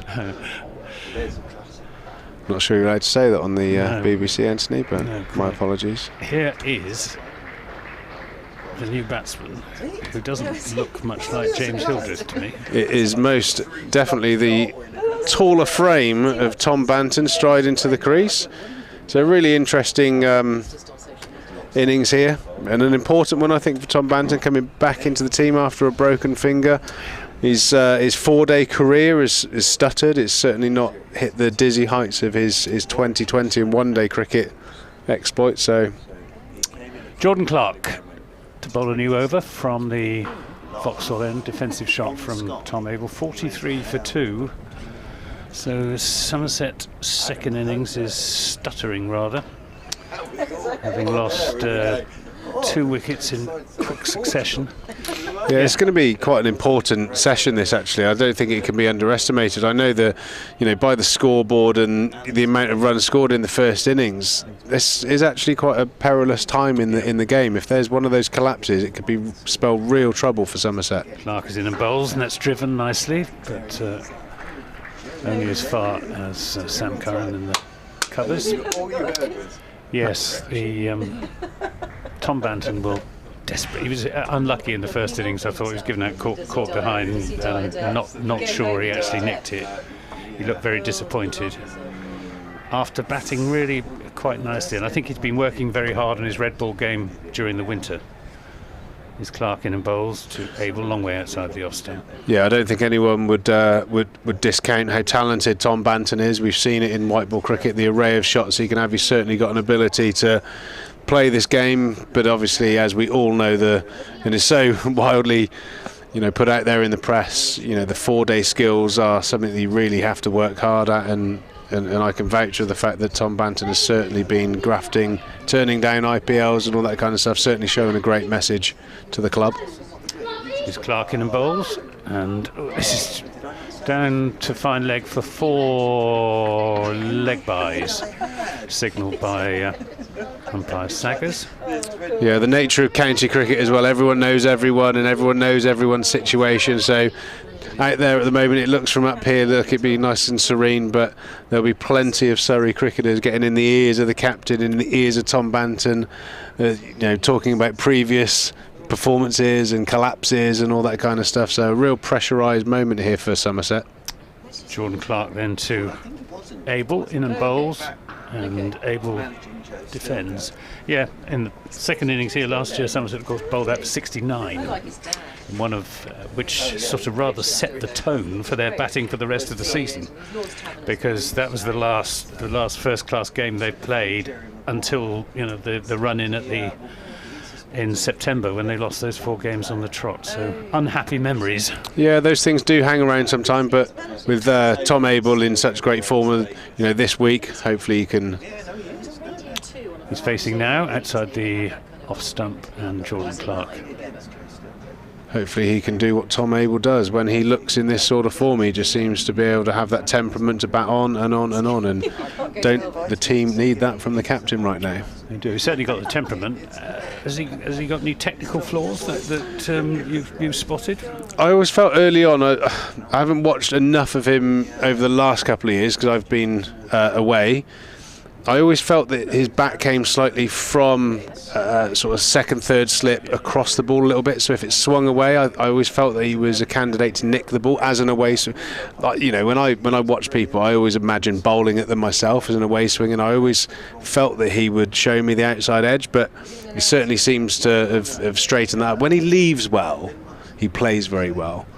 I think that's always something that is synonymous for me with Abes. Those balls that just shape away, though, I think there's a little bit more work in, you know, if him to do. But like I said, when he's in this sort of form and leaving the ball well, he's very hard to bowl at.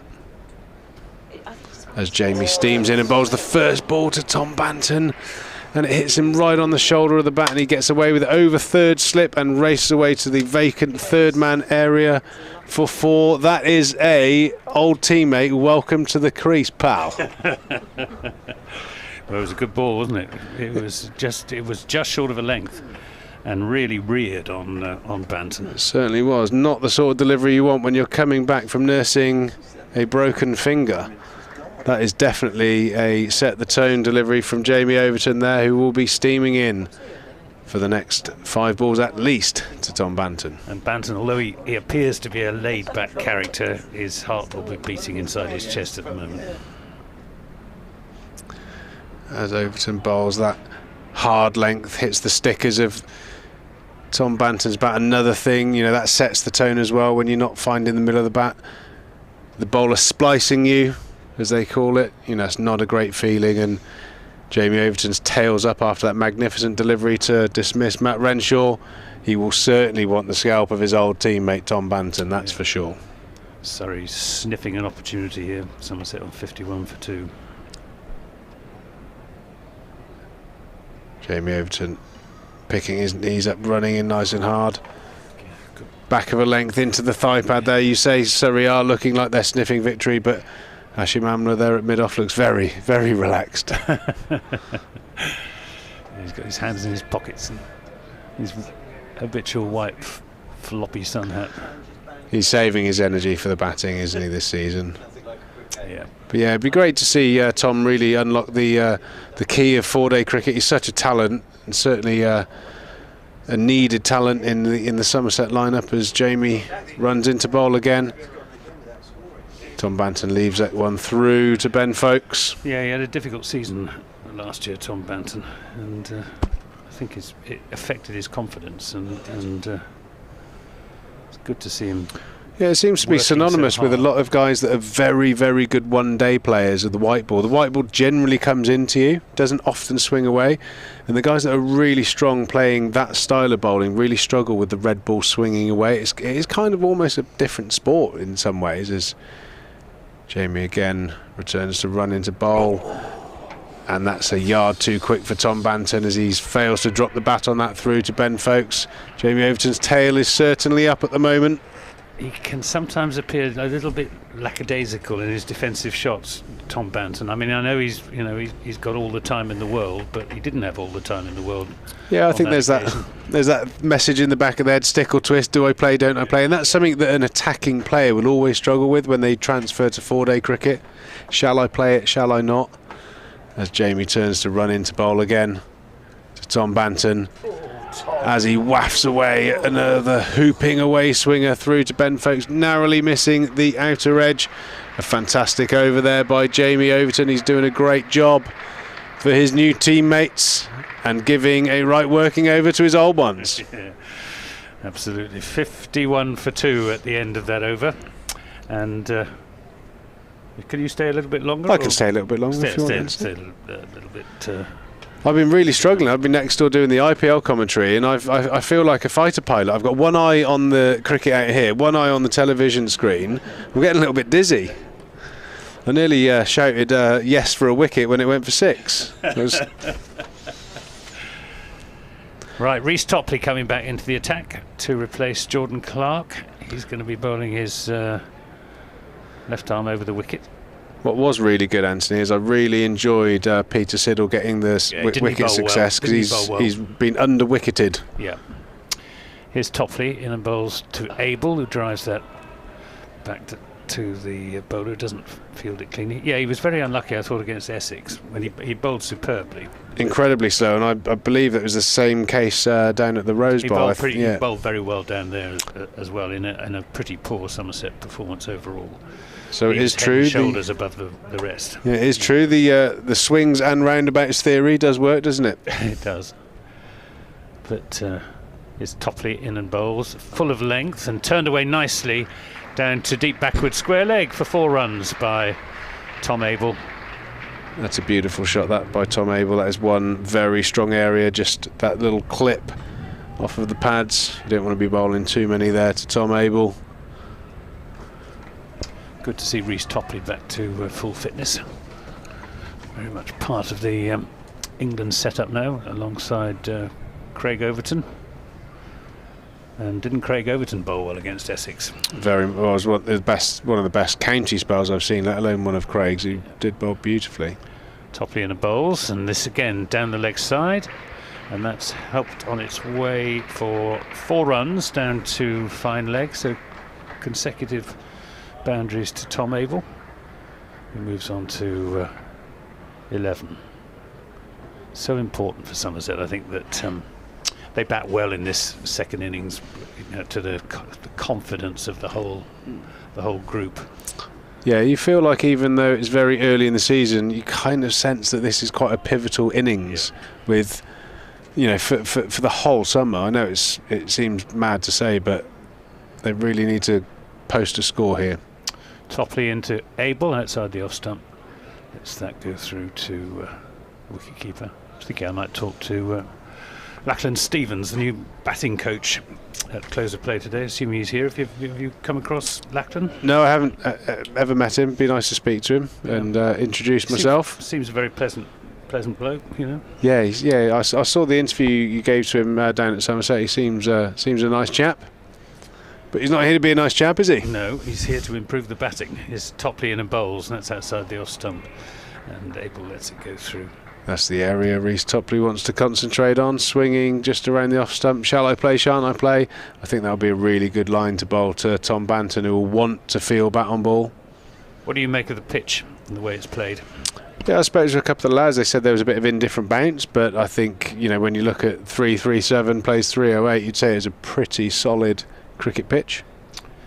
Here's Topley in and bowls to Abel, who again turns this down. He won't get 4 runs this time as it goes straight down to long leg for a single. 60 for 2. So, thank you, Peter. Are you going to do one more over, or do you want to? Absolute pleasure. I think I might have to get back and do a little bit of IPL cricket. Well, it's entirely up to you. You can either do another over, or you can go and do the IPL, and I'll see if I can find a co-commentator. Well, I think I will. It's all right. Isabel's here. Yeah, you go off and do. Thank you, Anthony. I will come back later. Yeah, do. It's. I will be keeping my one eye on this game. Don't worry. That's Peter Trigo. Great all-rounder for Somerset over very many years. And Isabel Duncan will come in to join the commentary as Jamie Overton is in to bowl to Tom Abel, and Abel defends Jamie Overton, who's it's not Jamie Overton, it's Jordan Clark. I beg your pardon. Slightly surprised they've taken Jamie Overton off because he was bowling so well, particularly to Tom Banton. He was having Banton in all sorts of bother with the pace and bounce that he was generating. Terrific piece of fast bowling. Perhaps they're going to bring him back from the Vauxhall end. But it's Jordan Clark now in and bowls to Abel, who will get a run here as that goes out to the right of the substitute fielder, who is Isabel Duncan. As you were on commentary when he was out here previously, I think his number is 30. Number 30, let's have a look. Let's see. He's a sub. Oh, reefer. We talking No, about? it's not reefer. Oh, okay. No, there was a time when there were 2 subs. 2 subs on for. A little bit foxed by that one. Yeah. Oh well. Sorry about that. Here comes Clark again, and this is driven back by Tom Banton to Jordan Clark. 3 slips, a short extra cover, deep backward point, mid off, mid on, and a fine leg, who is Sam Curran, who's doing some maybe warm-up exercises down there. Here comes Clark bowls outside the off stump to Banton. Well, you just get the feeling that Rory Burns has got to be inventive here, hasn't he, with his bowlers. We've seen a lot of Jordan Clark. He's worked at both ends, bowled at both ends, and he's back at the pavilion end again. And we haven't seen anything of Sam Curran yet. We've talked about him being protected, only bowling 10 overs in that first inning, so I'd imagine he'll do the same in the second. And have we seen anything of James Taylor? He's still not back on the pitch, I don't think, is he? No. So we're minus I'm a seam hoping bowler that Mark for Surrey. Church might have some news of him. Here's just a push into the offside, runs off the open face of the bat, maybe a hint of thick edge about it, but it brings Banton another run, his 5th, but none of them have been particularly convincing.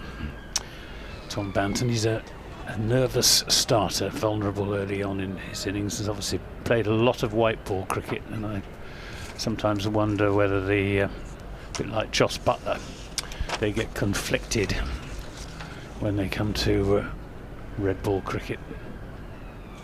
As Clark is in and bowls to Abel, who drives away through the offside, and that will be 4 handsome runs for Tom Abel, over pitch from Jordan Clark, who's not been at his best in this innings so far, and Tom Abel stroking it away through the offside. Score moves on to 66, the lead to 95. And Tom Abel on to 17 to go with his 150 in the first innings. End of that over from Jordan Clark. And Mark Church is signalling to take over, and Mark can enlighten us as to the mystery of James Taylor. No, who's the fielder with the sub fielder with the floppy white sun hat on? Tom Laws. Tom Laws, there we are. Ah, so we have 2 subs on the pitch, I think, then, don't we? With Reefer as well. Yeah, so that's James Taylor off, and somebody else. Was it Will Jacks who went off? I know he went off earlier. There's been a lot of toing and froing and doing the hokey-cokey, hasn't there, on this cricket pitch today? Right, well, Topley, here we are at the Vauxhall end. I usually get Topley. A lot of his tattoos on display. Here he is in his bright whites. He thunders in and bowls left arm, and that's left alone there by Banton. Tom Banton at the other end. He's a flamboyant player, Tom Banton, and has rather nervy starts, as Anthony was just describing. And we're going to be joined by Mark Church in a moment, and wondered if he's been beavering away and finding out information for us in his spare time. No, he probably I've been went and had putting made a coffee. laptop in a cardboard box. Have you? Yes, That's and exciting. trying to pack it. And it's not gone very well. Topley again, pounds in and bowls, and has to take his bottom hand off the bat here, Banton, as the ball rears up into his chest, but he keeps it down with soft hands. 66 for 2. Now Somerset and a lead of 95. Yeah, it's interesting this, in that I was sort of going along the lines of a bowler and a half, because no James Taylor, but at the moment it doesn't look like Sam Curran's actually getting anywhere near to bowling in this second innings. No, he was doing a little warm-up, wasn't he? But I don't know. Yeah, doesn't look imminent, does it? Topley. That's on middle stump, worked into the onside, no run. There's only one fielder, that's Hashim Amli in on the single there on the leg side at mid-on. So yes, it's interesting this for Rory Burns. He's going to have to manoeuvre his numbers very cleverly here. He really is. Hashim Amla's hat's almost blown off as well because the wind's got up. But yeah, Sam Curran stood down there at mid-off. Obviously bowled 10 overs in the first innings. Got 80 with the bat, but we haven't seen him yet in the second innings. Topley again. Bowls. It's just outside the off stump there, left well alone by Tom Banton. The 2 Toms out there, Tom Abel, Tom Banton. But you're right, it's got to be inventive and imaginative here, Rory Burns. Well, he short has on bowlers. in as well. I don't think Jamie Overton's out there at the moment either. So that's why Tom Laws is out there. So Jordan Clark is out there sweeping on the cover rope. But I think at the moment he's missing a Jay Overton, a Jay Taylor. Unless Curran hasn't had a bowlers yet. A lot of work for Topley then. He's in, bowls, and left alone again. I must Similar say, looking though, ball. as quick bowlers go, that dismissal of Renshaw from Jamie Overton was tremendous. Now, don't get me wrong, everybody. I'm not saying, but the short ball smashed him on the helmet. Now that would, and it took a while, and quite rightly, concussion, change helmet, all that stuff, and then the big booming in swinger at pace to knock his off stump out the ground. Lovely bit of quick bowling that. And very satisfying as a bowler. It's the best wicket to get. There's a drive off the back foot there, using his crease, Tom Banton, but he finds the other fielder in the floppy hat, who is called again. That's Tom Laws. Tom Laws. So Tom Laws is there. The other sub, the second sub. Nico Reefer is 12th, 13th manning. We had a bit of this when Kemar Roach against Hampshire. So at the moment, as I say, for Rory Burns, he's wandering across towards Jordan Clark. So he hasn't got James Taylor out there. At the moment, JV Overton's off the field of play. And Sam Curran we haven't seen bowl yet in this second innings. So in a way at the moment, whether Sam is going to bowl or not in this second innings, we'll have to wait to see. But at the moment, he's got two quick bowlers out there.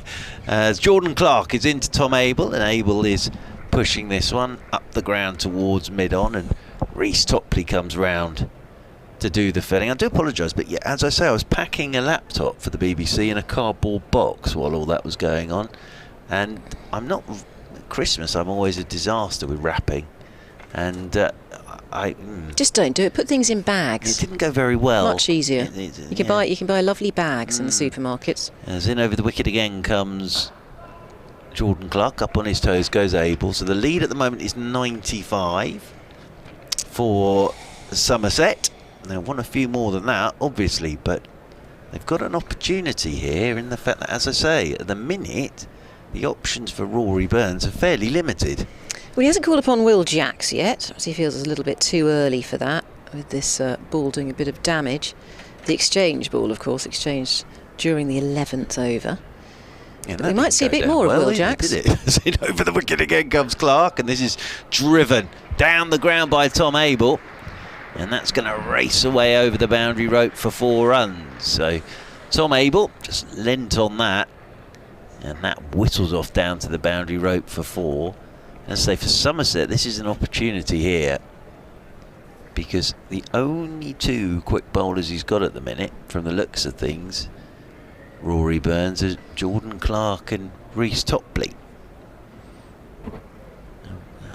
He'll be keeping an eye out to see when Jay Overton comes back out and down the steps. I would have thought. As in over the wicket again comes Jordan Clark. Sun's out now, and Abel's forward, pushing this one out towards Nico Reefer, sweeping out there on the cover boundary rope, and they'll pick up another single.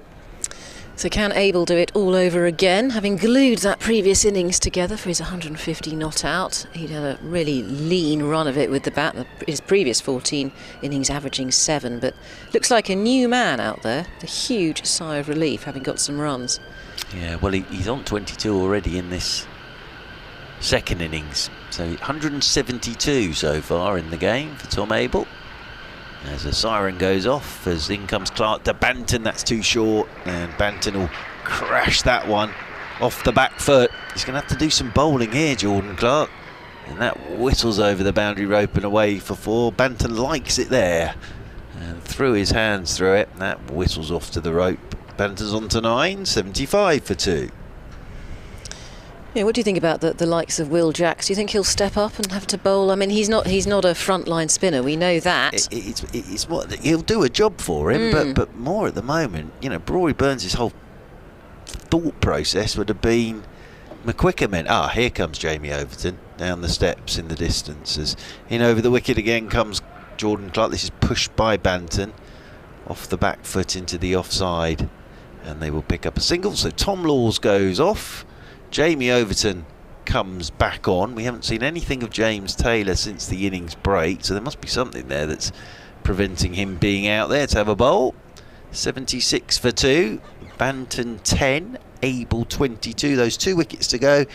Lammonby caught down the leg side of Jordan Clark for 30, and then a wonderful piece of bowling from Jamie Overton to knock out Matt Renshaw's off stump in spectacular fashion.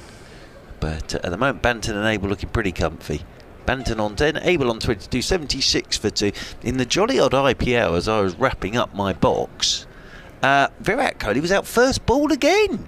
Oh, really? Yes. He's struggling a bit at the moment, isn't he? The great man. Yeah, so, yes. So that game... Was there a lot of noise from the IPL box down the corridor?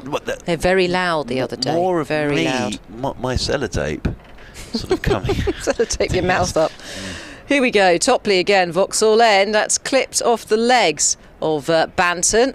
They'll think about the second. No, they won't, as it's cut off down there at deep cover. 76, sorry, not deep cover, deep square leg, 77 for 2. And the other reason that Wheeljacks might get a bit of a bowl here is to just give one of these quicker men a bit of a rest as well, because they're going to have to do a fair amount of bowling. He'll be delighted to see Jamie Overton back out there. Rory Burns stood up there at mid-off.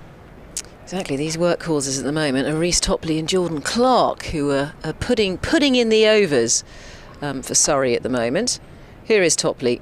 He hurtles in and bowls. It's on the stumps. Oh, it takes his bottom hand off the bat there.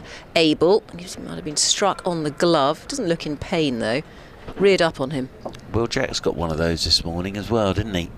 And it just gets big on the batter and hits. He played it very, very well, Tom Abel, because it went down. But again, that length, that makes it interesting. When you see the odd one doing that, that does keep everybody interested, doesn't it? And it's a good lead this for Somerset at the moment, 106. Here is Abel with his open stance, shuffles across the crease and just plays that back along the carpet there. He has hurt his hand because he's wringing it out now. That. I think the vibration off the bat after playing that off the toe end of the bat, 77 for 2, Somerset. And Reece Topley causing a few problems out there. 0 for 29 into his 8th over now, Reece Topley. Here's the fast man, 6'7", wants to hit the deck. Here he is and bowls. I was getting down the leg side again. The bottom hand comes off the bat here from Abel. He's just protecting himself really, but they go through for a single. Lovely to have Mr. Drigo up here as well. He's in fine fettle at the moment. He's looking magnificent. Does look good. Nice tan, isn't he? He's sort of matured, hasn't he? With his glasses on, his flicky hair. It's great. He said he modelled himself on you. No, I don't think that's and that's his tan's true. not good enough. It doesn't match yours. I like the hair and glasses. Look, longish hair. He's doing well on the old golf as well. Is he? Yeah. Topley. Elbows jutting out as he runs it. Oh, and that's leapt off a length. It's a good leave in the end from Banton. Rather took him by surprise. Almost shaved the hairs off his chest. 78 for 2. Terrific cricketer, Peter Drigo. Absolutely terrific cricketer. From Weston-super-Mare. Always made things happen as well. Scored his runs, took his wickets, and yeah, great. And very good friends with John Cleese. Is he really? He is. Yeah, we had this because John Cleese is from Weston-super-Mare, isn't he, Anthony? Yes. Left arm, he's in, and there's a very good stop there from Reece Topley, one-handed with his left hand, as the ball is just hit back very fast, very hard by Banton, and he cuts it off. 78 for 2 now. Somerset in their second innings with a lead of 107 runs. Yep, and we've got 10 overs to go till the tea break, so still a bit of time until tea on this third day. Could be a late old finish tonight, but we've had change of innings and concussions and all sorts of things, so we've had a few delays. Change of balls. That always takes a while. Blow to the bonds. Yes, indeed. As it's going to be Jordan Clark to continue down there in the distance from the pavilion end of the ground, coming into Tom Abel, and Abel is forward. Good shot that from Tom Abel, getting fully forward on top of the bounce, just pops that one out into the offside. They'll pick up a single, one more to Abel, he's on to 24, and Somerset move on to 79 for 2. Yes, Peter Drigo was saying for his benefit year that John Cleese sat on, I think he might have been chairman of it or something, but he said he didn't do an awful lot, but it was great to have his name on it. Absolutely, absolutely. And there was that wonderful story about Chris Gale, wasn't there, just going down to a club game during the Trigo benefit test. That's right, and the phone went in the bar, and Chris Gale picked it up and did a live interview, I believe, because he just picked the phone up in the bar. And Universe Boss, fantastic. As over the wicket once again comes Jordan Clark's good leave from Banton, just nipping that one back, and that's into the gloves again of keeper Folks, moving away to his left hand side. But yes, and I remember that time with Chris Gale, because he scored lots and lots of runs for Somerset. They kept banging the ball in the river. There was that gentleman who dived into the river and retrieved the ball and one of the hundreds from Chris Gale. And then I remember getting there and thinking this is going to be fun for the Surrey game, and it rained, and then we drove back, as In comes Jordan Clark once again, and Banton's letting this good length ball go again outside his off stump. But yeah, the Gale was magnificent. But Peter Trigo as well, fantastic record. Peter Trigo, and now doing his golf, and that's all going very well. What's he playing off with his golf? So he's doing that professionally, is he, his golf? Yeah, he's doing all right, yeah. He's an all-round sportsman. Yeah. +3, yeah. +3. Terrific all-round sportsman. As in over the wicket once again is Jordan Clark. Forward goes Banton, and looking a little like a philosopher at the moment, as this one's pushed back up the pitch. Peter Trigo. Do you think it's the glasses and the hair? Yes. And the slightly sort of lefty look, because with the long sleeve shirt and everything. He could have his own TV show just discussing certain issues while he walks around the golf course. That would be good, wouldn't it? As in comes Clark again to Banton, who's letting this one go outside his off stump. Just probing away. Philosophers playing golf, like the philosophers playing football. There's the Monty Python sketch. I watched that. Is that what you're thinking of? I watched that only last week. Did you? It's one of my favourite Python sketches of all time. Lots of contemplating, and then suddenly sun burst into life, into an action. Explosion. Yes, of action. I think it may have been in the FA Cup, wasn't it? Fourth round tie between the philosophers. As in over the wicket once again is Jordan Clark. This is worked off his pads by Banton. That's a nice shot. Just clips it in front of square through the leg side. And that whistles off. And Amar Verdi, he's doing some drinks duties down there, does the fielding. And lobs the ball back to Hashim Amla. End of the over. 83 for 2 Somerset. So the lead is 112. Banton on to 15. Abel on to 24. This partnership is worth 40. Yeah, just rebuilding really after the loss of Lammonby and Renshaw. And Renshaw really in the battles there with body blows, followed by a hit to the helmet, but he's okay. And then ripping out the off stump by Overton, who hurtled his body in. True aggression. Very hostile. So Rory Burns is out there having a chat at the moment with Reece Topley, who is going to stay on the Vauxhall end. This will be his 9th over, 0 for 30. Big discussions going on. Abel will be facing the right-hander, the skipper for Somerset, 150 not out in his first innings. He's on 24. A few adjustments to the field here. I'm going to stick with, is it one slip and a gully? No, 2 slips. A leg gully now, catching. We've got long legs going to have to move because he's directly behind the leg gully. He's going a bit fine and long leg. And also deep mid-wickets out there as well. Mid-off, mid-on and extra cover on the single as he comes around the wicket. Reece Topley to the right-hander, and that's just dabbed into the offside. He knows where the gaps are. That's well played there by Tom Abel. He'll go on to 25 with that. And the score now at 84 for 2 and a lead of 113 runs, Somerset. Yeah, this has become quite the fashion in recent years, the left arm round the wicket to the right-hander. Just try and tuck him up for room if he can here, Reece Topley, because Will Jacks is sort of lurking in that leg gully position. So he's going to, on that angle, try and get something happening. Here he is, Topley once again up to the crease, bowls. Oh, and it's happening out there. There's a big shout for LBW, just as you described, Matt Church. That ball just coming in at an angle to the right-hander from the left arm around, but inside edge. Well, I think Anthony Gibson thinks it might be an inside edge, possibly going down leg. He's given it as a run. He's given it as a run. Interesting, because he sort of locks slightly on the crease, mainly I think because of that man just behind square on the leg side. He's expecting the short one, Banton, so he didn't really get forward there at all. 85 for 2. Here is Topley, he's in and bowls, and that's clipped into the leg side, just backward of square, where it'll be fielded by the sweeper out there. Is that still Reefer out there?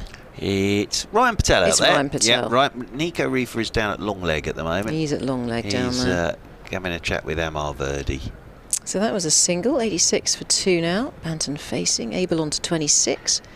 We're in the 23rd over of this Somerset second innings.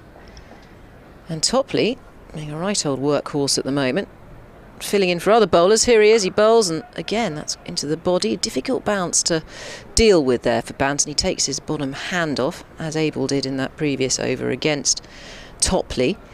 Just off a length, getting that awkward bounce into the ribs. 86 for 2. And just using the crease a bit as well, Topley, to get that angle into the right-hander. Here is Topley, once more, 24 on his shirt. Vauxhall end. Left arm around. Oh, and a late withdrawal of the bat. That's the angle. And we wondered if we got a sniff of the bat there, but no, got the bat out of the way, Banton. That's exactly what he's looking for, that delivery there. And the problem for Banton is he knows that Will Jacks is just off his left shoulder. So it's just roaring back at him. And it's a cracking delivery, that, from Reece Topley. That's that left arm round angle, though. It's horrible for the right-hander if you get it right. Here he goes again, Topley. Ooh, and he's got it through, past the wicket-keeper. And Will Jacks, who is there in the leg gully position. It's gone in the air initially, but he bisects them beautifully. But I think that could have really gone anywhere. And there are runs there. So Banton on to 17 now. And the score, 87 for 2, and Banton steals the strike. Interesting. Hasn't stopped him playing that shot off his hip. Not too far away from Will Jacks. Fair enough from Tom Banton. He gets a single, but Jacks was sort of moving to his right a touch there. But Banton keeps the strikes. Shaped up very nicely so far here is Tom Banton on 17. And hugely gifted player, Tom Banton. A couple of tweets to Johnny Barron is mentioned in one of them by Jason Hiscox, has been in touch. Here comes Jordan Clark in over the wicket from the pavilion end. Banton's using his feet there, comes a couple of paces down towards Jordan Clark and then lets the ball go outside his off stump. Oh, as a compliment to you here, I think, Churchy. It says, great to hear Antkin fine glance, and Tregs 140, that's his Twitter handle, on the airways today. The man can do it all. Play, comment, do charity works.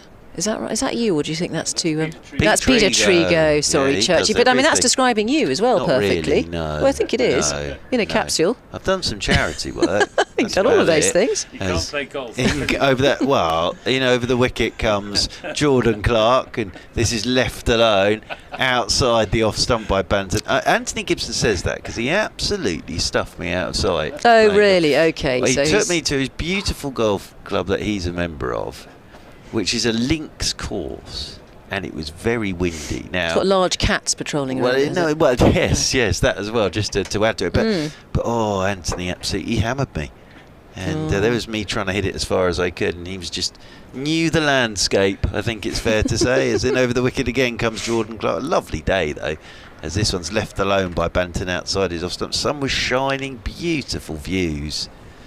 I saw a lot of the bushes, I have to say, but bit of a hack going on, was there? Magical afternoon, that it really was. Well, Dave Downing's been in touch. He says Peter Trigo sometimes refers to his hometown as Western Super Vegas. Western Super Vegas, excellent. Yes, quite right too. Good things do come out of Western Super Vegas. As in over the wicket once again comes Jordan Clark, and Banton's looking to drive through the offside, thickish inside edge. That rolls up towards Hashim Amla, and there's no run. So, yes, Jason Hiscox again says, lovely as it is to hear fine glance, that's me. I'm wondering about your usual partner in crime, Lord Baron, i.e. Churchy's partner in crime. Have you locked him in his castle, or is he improving his permatan, commenting on some franchise cricket elsewhere? Well, I think he's doing the last thing that you said there.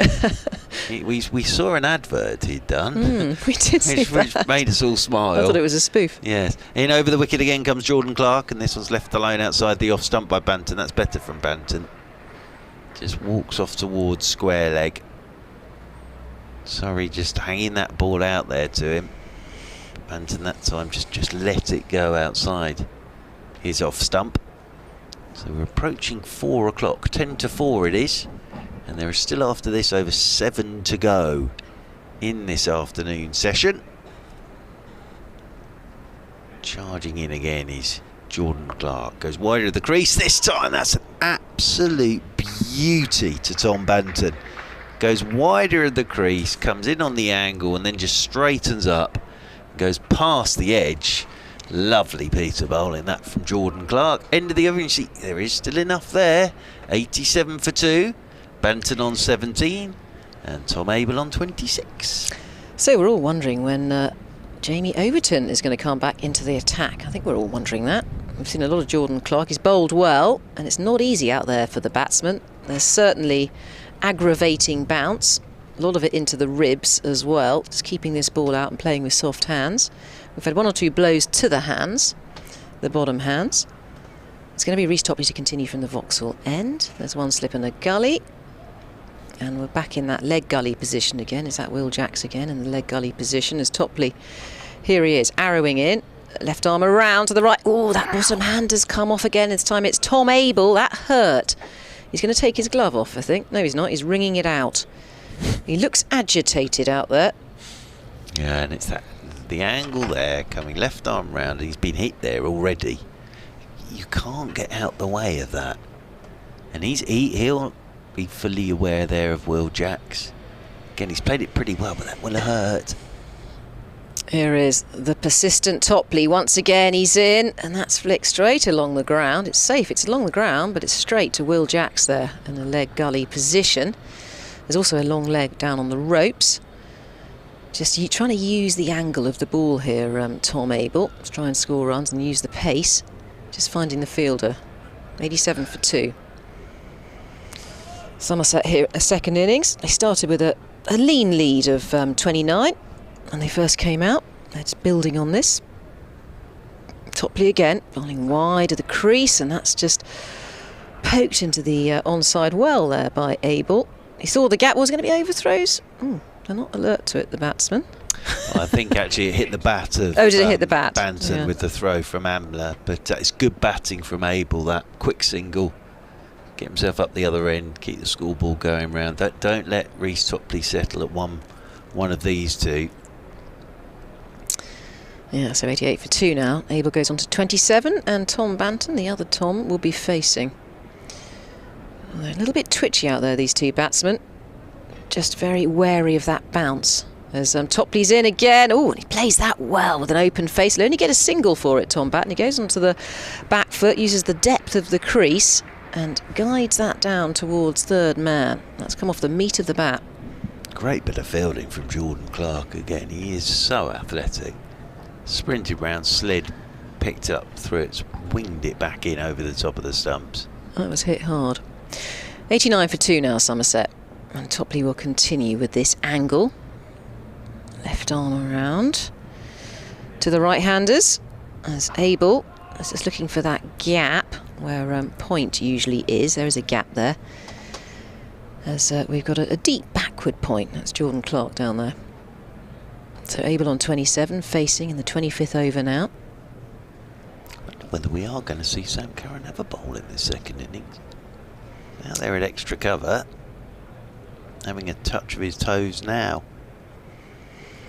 Well, they need him, that's for sure, as Clark bowls. And that's clipped off the legs. That's very well timed there. That was drifting down the leg side and has bisected those fielders on the leg side. Long leg and deep square leg. And that's a beautiful 4 runs there for, was that Tom Abel, wasn't it? He's on 31 now and 93 for 2. And that was a classy shot from him. Yeah, he just got that one wrong. Reece Topley. And all Abel had to do was get bat on that.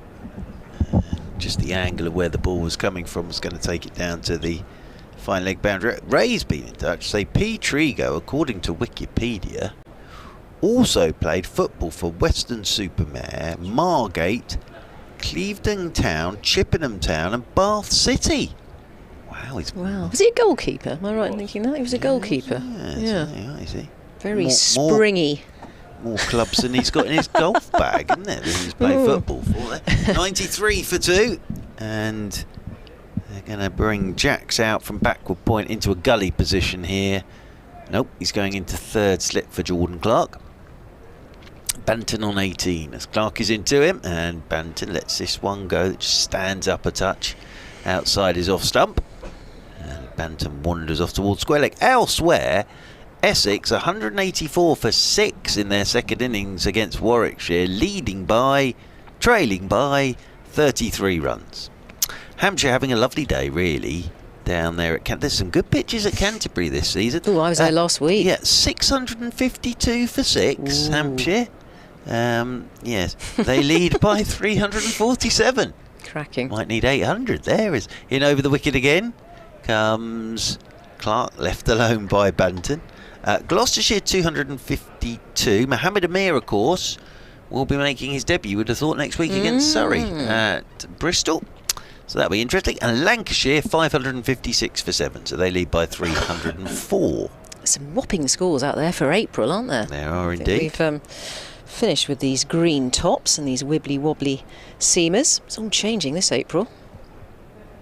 Over the wicket once again is Jordan Clark. Banton again lets this go, that just stands up and goes away from him outside his off stump. We were looking yesterday, actually. Mohammed Amir's last red ball game of cricket was 2019. So he hasn't played with the red ball since 2019. Yorkshire 360 for 3. I need my glasses, but I can't remember where I put them. They're on your head, love. Oh, are they? Yeah. Thank you. Thanks, Isabel. Yorkshire, Where's Nanny? 306. I need one of those things those round your neck, necklace type things on the end. Panic button. Yes, as this one's left alone outside the off stump again from Banton. And well taken by Ben Folks because it swung late at him. And he takes it away to his right. So, Yorkshire at tea, 360 for 3. Lead Northamptonshire in their second innings by the small matter of 452. Durham, 61 for 2 in their second innings, trailing Nottinghamshire still by 197. Middlesex have already beaten Glamorgan by an innings and 82 runs. At Cardiff, as Clark is in and left alone again by Tom Banton outside his off stump. Leicestershire and Derbyshire. Leicestershire in their second innings 65 for 3. Still trailing by 253. Worcestershire 49 for 1. Sussex following on after being all out for 269, 81 for 5. So that game could be over today. And in the jolly old IPL, which you can have a listen to on BBC Radio 5 Sports Extra, although I think that might be Grand Prix qualifying now. In the first game, the Gujarat Titans are still at winning ways. They beat the Calcutta Knight Riders as pushed into the offside by Banton. That rolls away to extra cover and there's no run. Now they say, so the Titans beating the Knight Riders by 8 runs. There is an expression, quick game's a good game, Isabel. And the Royal Challengers Bangalore against Sunrisers Hyderabad. The Royal Challengers Bangalore in their 10th over are 49 for 7. Yes. So you're going to get your money's worth out of that. They were at one point about 5 for 3. Because I had it on, sort of on the TV at the corner of my eye. I was wrapping up the laptop. And with a bow. Yes. So yes, Duplessis, Kohli went first ball, then Anuj Rawat, and they were 8 for 3. But yes, not going terribly well that. So 49 for 7, and we're going to get some spin in the shape of Will Jacks. Oh, I've been waiting for Will Jacks to come on. He's wanting to prove himself with his off spin. He's had a bit of a winter away playing white ball cricket around the world, hasn't he? Abu Dhabi in the T10. He's been to Bangladesh. Yes. Bangladesh Premier League. Indeed. And now he's got the red ball in hand. Wants to play more red ball cricket. Here he is, Will Jacks. Right arm tweakers. He's in and bowls and just playing with a spin there. Nicely able into the leg side. They scamper through for 1. There is a square leg on the single, and that's Jordan Clark. He's doing a lot of work out there in the field. 94 now for 2. Abel skips on to 32. Banton facing. Will Jacks continues. 9 on his back, Will Jacks. Skipping in and bowling. And goes onto the back foot and plays that into the offside with a lovely straight bat, Banton. Rotating it nicely at the moment, these two for Somerset. This partnership worth 51. Very good. Very good. Jacks again. Bowls. Oh, that's really tossed up and that's driven well. Will it be cut off? Yes, it will. On the ropes there. It's a tumbling stop as the ball is picked up and thrown back in. And that's Reece Topley. He's got a real battering there on that square. It must be a hard fall for that man, 6'7" of him. And the score goes on to 97 for 2 now. It was a good looking drive into the covers there. So Abel just surveying the scene, eyeing up the gaps. And more discussions here. Ben Folkes is having a big discussion with his slip fielder. As once again Jacks is up to the crease and bowls, and that is defended into the offside. This time goes right and deep into his crease there, Abel, using his crease. Still one slip, square leg has dropped right out onto the ropes. As Jacks again, oh, good foot movement there. Good stride forward, just trying to play that ball down towards third man, but it's fielded by Hashim Amla, who's in a sort of fly gully position at the moment. He's really looping that one up, is Will Jacks. Giving it some air. That one's a little bit shorter, and that has been steered down this time. Very well done by Tom Abel, over the ropes, down towards third man. And he was well in control of that, 97 for 2. And, 100's gone up. Sorry, the scoreboard's a little bit slow. 101 for 2 now. 100's gone up for Somerset in their second innings. And Abel goes on to 38 with that shot. He looks like a man in form to me. Oh, absolutely. He coming off the back of 150, not out. Confidence now is high. And 38 not out and 45 deliveries. So ticking along very nicely. I must say thank you to Callum Doyle of Surrey County Cricket Club, who sent me a photo yesterday, and it's one of the great moments of my life, that the hard-hitting expose of the Surrey 2018 winning championship season, entitled Typical Surrey bestseller, is now in the library. Here. I know, it's very exciting. Very exciting. It's Jamie Overton into the attack from the pavilion end, coming in over the wicket to Banton. So Jamie Overton picked up that wicket of Matt Renshaw, knocked his off stump out the ground. And 101 for 2. I think Isabel's going to stay with us till tea, because we're nearly at the tea break. But yes, Jamie Overton would like a repeat here to Tom Banton, because he did it. The one he got Renshaw, I know he's left-handed, but he swung it back really late. I'm sure that's doing the rounds on the old social media, because it looks spectacular. As Jamie Overton is into Banton, and Banton plays this late, trying to play that from the crease, and that's just nipping back, and he's hopping at that. A touch is Tom Banton. He's working up another head of steam here, Jamie Overton. Well, it's great to see him back as well from that pavilion end, having been off the pitch for a little while.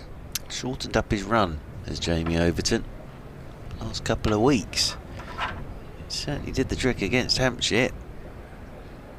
Just waiting on Nico Reefer out there sweeping on the cover rope as Overton is in, and Banton's turning this one into the leg side. Should get a couple, will get a couple. Hashim Amla and Reece Topley come round, and Amla eventually does the fielding. So 2 more to Banton. He's played very sensibly so far. On to 21 he goes. First game back since that broken finger in pre-season for Tom Banton. Waits again. Overton blows into his hand, then charges in once more. Right arm over the wicket, he comes out short, and it's the uppercut from Banton, and that's going to go one bounce down to the third man boundary rope for 4. Deliberate shot from Banton. He was off his feet, bat was going up and over. He arched backwards to get it up and over the top, and off the pace of Jamie Overton, one bounce and away for 4, and Banton moves on to 25, and Somerset move on to 107 for 2. They lead by 136. Rory Burns set to go and retrieve the ball down to our right. Banton settles himself down over his bat once more, knees bent. Jamie Overton is into him, and Banton's pushing this one off the back foot out towards cover. Round comes Ryan Patel, Hashim Amla looks like he's waiting for the bus there. He's just sort of stood with his hands in his pockets up at mid-on. Jamie Overton stomping back to the top of his mark. But yes, Hashim Amla there, as I say, just sort of stood with his hands in his pockets at mid-on. He just looks cold all the time. Well, he does. He's wearing several jumpers. He is. Yes. In comes Overton again, and this is picked up off leg stump, and that's just going to whistle away. It's nothing more than a flick of the wrist. He likes it there, Tom Banton. And that's flown into the boundary boards for 4. So nicely played by Tom Banton. He's done a lot of hard work here and beginning to get his rewards now. He's on to 29, and it's all the ones. 111 for 2. Looks like it'll be Will Jacks to continue from this Vauxhall end. I tried to do a bit of amateur dentistry last night. Oh, your toe. It looked tooth, good yeah. until I drunk a cup of coffee this morning, and my amateur dentistry just fell out. Yes, well, I've got Not a good idea to do it yourself. Well, no, I think you need to cough up the money and go to the dentist. Putty. Yeah, they bought it from well-known chemists. Doesn't generally work, does it? No. Okay, just And that lamb was a bit chewy yesterday. You probably struggled with that, didn't you? Well, I tell you what, I did. Chicken kebabs today. I'm still struggling with my herbal sausages. Your herbal sausages, yeah, they're them. overpowering, those herbal sausages. That's given a lot of flight there from Will Jacks, and almost Yorker lengths from the off spinner. It's dug out by Abel. He'll get a single for it. And on to 38. So 111 for 2. Sorry, that was Banton. He goes on to 29. Abel facing. Just having a look at Banton facing, just having a look at the scene. Jacks bowls. It's a good length ball. And gets to the pitch of the ball, puts it out of its misery, Banton. These two forming quite a partnership here. 69. Yeah, Rory Burns has spotted something here. He's run up to Will Jacks for a bit of a chat. As Rory Burns, I think he's just slowing this all down a little bit because Banton's just ticking a touch now. We're approaching tee, but this will just slow it all down a little bit. Long chat now. You probably won't see a huge change in the field here, but I think this is as much just to slow this all down a bit. And, Martin Saggers is turned around and staring at the two fielders, wondering what's going on. A tactical pause here. Yeah, we're bringing an extra man across to the leg side. Yep, so across comes Ollie Pope from cover to go into the leg side.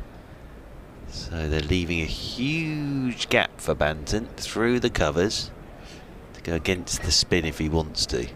Will Jacks again, skipping in with his off breaks and just playing with the spin here into the leg side. There are a lot of men on the leg side, but he still manages to get a single there. Rory Burns' expression there with that delivery was like, oh, what? Set that field out, but one on leg stump. So Banton's just picked up an easy single there. So 1-1-3 for 2 now as Jacks is in again. Gives it plenty of flight and go, a little bit of drift as well. And that's just hit back along the track up to the bowler for no run from Abel. He got Ben Brown against Hampshire just outside the off-stump, spinning it back. Jacks bowls and playing with a spin into the onside for no run. Left cover open and then the perfect off-break really. Right-handed, looking to drive and it just spun back through and hit the top of his off-stump. Jacks again, giving it plenty of air. And there's going to be an easy single here into the offside this time. Plenty of gaps in the offside. Ball just trickles out towards extra cover. They go through for 1. 114 for 2. Get through these spinners overs. PDQ, pretty damn quick. So the lead now, let's have a look if I can read the scoreboard, is 143 for Somerset. You know, I think anything up over 250. That would take a bit of chasing for Surrey. At the moment they look pretty comfy here.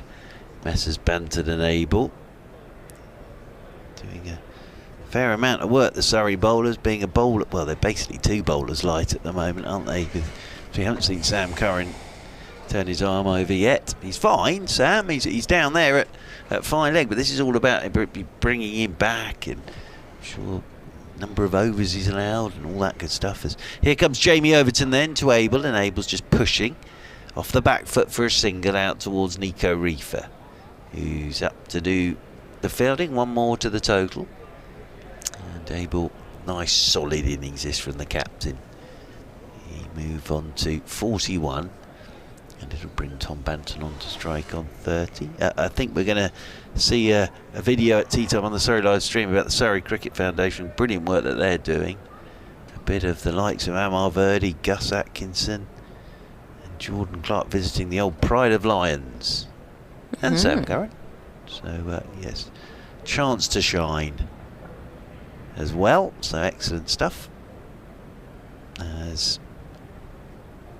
Jamie Overton will come in over the wicket to Banton. Banton is forward, solid looking defensive shot that from Tom Banton, playing that one up towards mid-off, and there is no run. Banton wanders off towards square leg. I suppose we had bad light last night, didn't we? I suppose that could happen again this evening, because these clouds don't look like they're really going anywhere.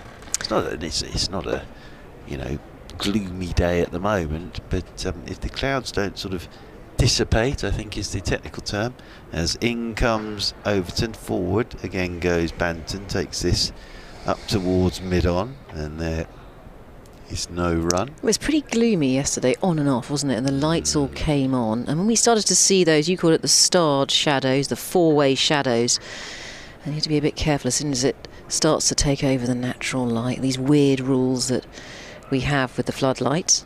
So how many overs did they miss yesterday evening? Oh, we missed a bit, didn't we? Yeah, it was sort of around about 5:30ish, I think. Banton, that's nicely played, just waits for this, opens the face of the bat, just guides it off down to Nico Reifert, who is down below us.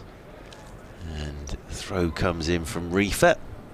We've got 6 balls until the tea break. And Messrs Overton and Banton end up having a chat about life in general as Banton gets to the non-striker's end. Jamie Overton with an arm round Tom Banton's shoulder there. Well, maybe at tea time we can find out what's happened to James Taylor. We might be able to get a report on that. Or we can text somebody in the know. In over the wicket again. Oh, it's Overton. That goes past the outside edge of Tom Abel. He's just had a little fence at that one outside his off stump. Naughty shot that from Tom Abel. Naughty shot. Uncharacteristic, actually, of him, having been so patient in that previous innings and building this one nicely. It's interesting, isn't it? That's the sort of shot. It's a good delivery, but that's the sort of shot of a man who feels in a bit of form now. And he sort of practiced letting it go after that, as in comes Overton. This one's left alone off the front foot by Tom Abel. End of the over, so 1 to go until the tea break. Somerset 116 for 2, Banton 31 and Abel on 41. Yeah, and Rory Burns continues to be inventive with his bowling. Yet to see Sam Curran. There were plenty of kids here today. Delighted that Sam Curran was fielding on the boundary out there in the covers earlier. And he's being very forthcoming with autographs, doing a bit of autograph hunting. He's probably got repetitive strain injury now from signing so many autographs and can't bowl, but I'm just joking, I'm sure that's not the case. 116 for 2. And Will Jacks will continue. We haven't got any frontline spinners, but Will Jacks is holding up an end here. He comes in and bowls, and that's driven, very drivable, but straight to the fielder here from Banton. And there's no run. And lead now of 145 Somerset. Once again, just creeps past the umpire here, Will Jacks, and that's an easy single for Banton as he pushes it into the offside. There are big gaps there, big holes in the offside. There's a man sweeping out there on the boundary. The only two on the singles are backward point, Hashim Amla and mid-off. That's a good-looking drive. Will it go for 4? Will the fielder get there in time? It has gone for 4. I think that's poor old Reece Topley again. That was a lovely drive out towards extra cover off Abel. And poor old Reece Topley took a real tumble there trying to cut it off and didn't win the race with the ball. Probably got a bit of rope burn thrown in for good measure. He did pretty well, actually, to be fair to him, didn't he, to even get round to that. The thing here is there's no turn at the moment. Now the ball's gone in the gutter again, so they're showing it to umpire Saggers. Pick up all sorts in that gutter. So Jacks is in, and that's a solid looking forward defensive there. Stifles the ball, Tom Abel. It's a long way down for Reece Topley when he does put that tumble in. He's 6'7".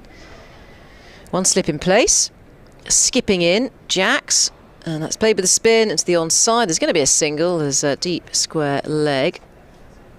Leaps into action. I think it's Patel out there. And throws the ball back in. 122 for 2 now. The Somerset in their second innings. Surrey all out for 308 earlier, trailing by 29 runs. As Jacks again, bowling tightly to the stumps. Oh, and that slashed away. Will it go for 4? It's come off the fielder there at mid-off. That must have been painful. That was hit hard. They've gone through for a single by Tom Abel. And it's tidied up out there on the ropes by Reece Topley. And we will take tea now. So at tea, it's 123 for 2. Banton on 33, Abel on 46. The partnership worth 80 between these two, who are doing staunch work in extending this Somerset lead. It's worth 152 runs. That was the ripple of applause I think we got from the audience, the crowd, who some of them are paying attention. It's good to see. So, Churchy, do we come off air now for a little while? Well, lead of 152, as you say. So, rightly, Isabel Duncan, and on BBC Radio London and on BBC Radio Somerset, we will leave you for the time being. But now on the Surrey live stream, a very interesting video about the Surrey Cricket Foundation. Jordan Clark has visited the Pride of Lions. Amar Verdi has visited Chance to Shine, and Sam Curran and Gus Atkinson visited the Super Ones. So here is the work, the brilliant work of the Surrey Cricket Foundation.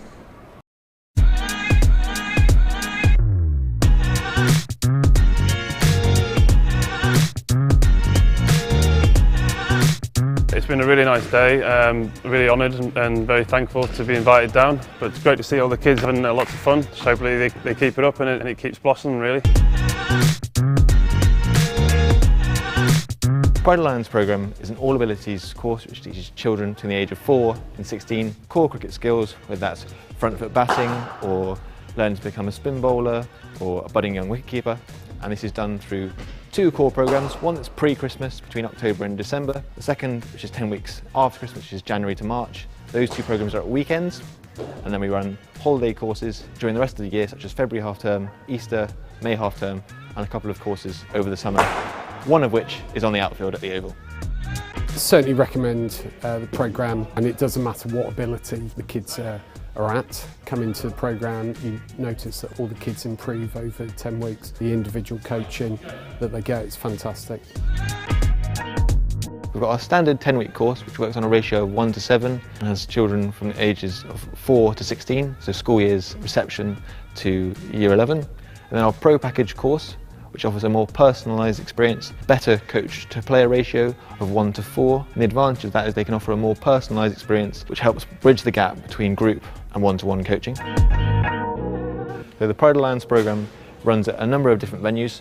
2 are our own venues. One's the Ken Barrington Cricket Centre, which is the indoor centre at the Oval. Another is Surrey Cricket Centre in Guildford. And then we've got schools across Surrey, one of which is here, Felton Fleet School in Cobham.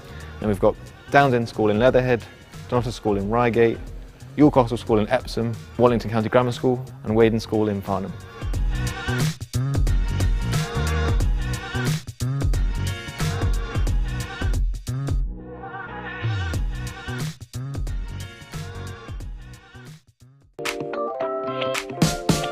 Hi, I'm Tushar. I'm the coach for Saturn Chance to Shine Youth and Young Adult Sessions. I'm a casual coach with Surrey Cricket Foundation. I organize these sessions. These sessions is going on for 3 or 4 years. Different abilities of children with different community backgrounds. 60 to 70% they haven't taken the bat for the first time. So since I have started, they are even brothers and sisters, they feed into the next one and it goes up and up and up. When I was growing up, the opportunities available at clubs like that weren't as big as some of the other clubs, more recognised clubs. So definitely platforms like this will really give that opportunity for kids that maybe don't feel comfortable to go to those bigger, more established clubs. But being at a system like this where they can still get the same opportunities and same opportunity to progress if that's what they want to do in the sport. I started as my own community club's coaching sessions. With the Surrey's help, we transferred this one as a chance to shine. Then I spread the word within my community, my friends, their friends and friends. It just propagates all the time. So we have got, say, registered 140 kids. When they start early, we can have a talent ID program, so as an independent thing, rather than going through all these recommendation or club application session, from Chance to Shine directly to the trials or talent ID sessions, and they can have a look at it and see if there's a potential, and most likely that they can go up with the help of Surrey and further. I think you've got to have trust in the system, and I think that you've got to be willing to put the hours in and do the bit of the hard graft with the travelling, getting to the training centres. But I think the main thing is you've got to invest that time to the training, and I think going to platforms like this and being in maybe county systems and things like that will really help push forward. A lot of my dreams were to play for Surrey. I think when I was growing up, being given that opportunity to play in the first team was really my big dream, and then kind of since I've been there now, it's like, okay, I want to play for England as well. So hopefully, getting a test place at some point in the future would be amazing. But I think for now, it's just doing my best I can for Surrey in the first team, especially in red ball and all the other formats as well. There are more potential that there are few players, good potential to play further up. And I would see them in Surrey hit very soon. That's what my target as well, make sure that they play for Surrey and further up if they can.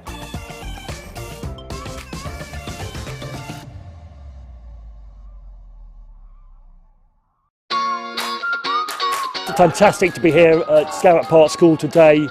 This is one of 9 Super Ones groups that we run across the county. The groups are aimed at 12 to 25-year-olds. This group here is largely young people in their teens. For a lot of young people with additional needs, Super Ones is the entry level. We will adapt the sessions to fit with the requirements of the people who come along. What we aim to do is use cricket as an end in itself, with the social benefits of getting back out there with some friends and also developing some other skills.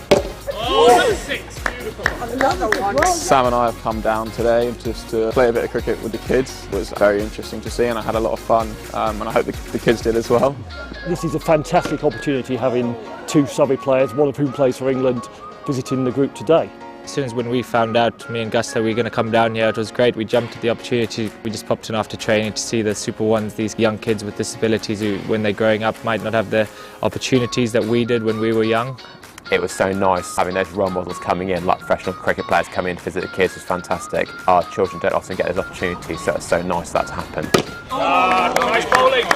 The cricket is so awesome, and we had fun having a turn, bowling and batting. And we had fun playing with the mates and make sure they have fun with each other. We were here for over an hour with the kids, just kind of learning, and you could see their confidence grow. One ball the guy would miss, and the next ball he'd smash it at the net. There was some serious talent on the show. I was very surprised, some proper players. The opportunities are there to play locally with your friends, but also to take it further forward and play representative cricket if that's what you want to do. Hopefully some of them will want to take it further and emulate their heroes.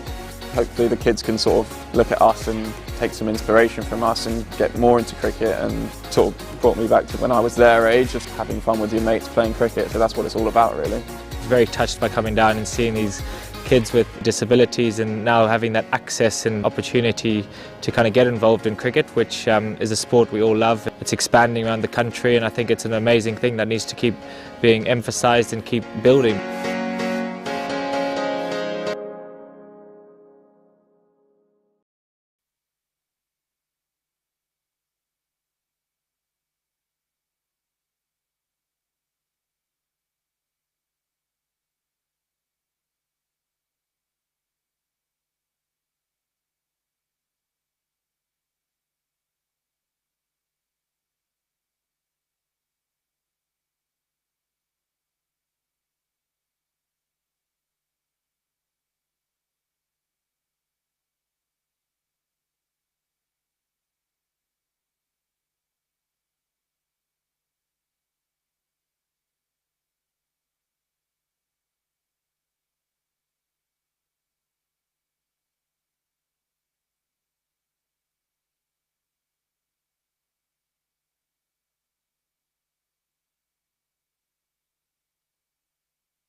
Well, a very warm welcome back to the Kia Oval here on BBC Radio London, BBC Radio Somerset, BBC 5 Sports Extra and the Surrey live stream. Tea break has just come to an end, and at tea, Somerset nicely poised, 123 for 2.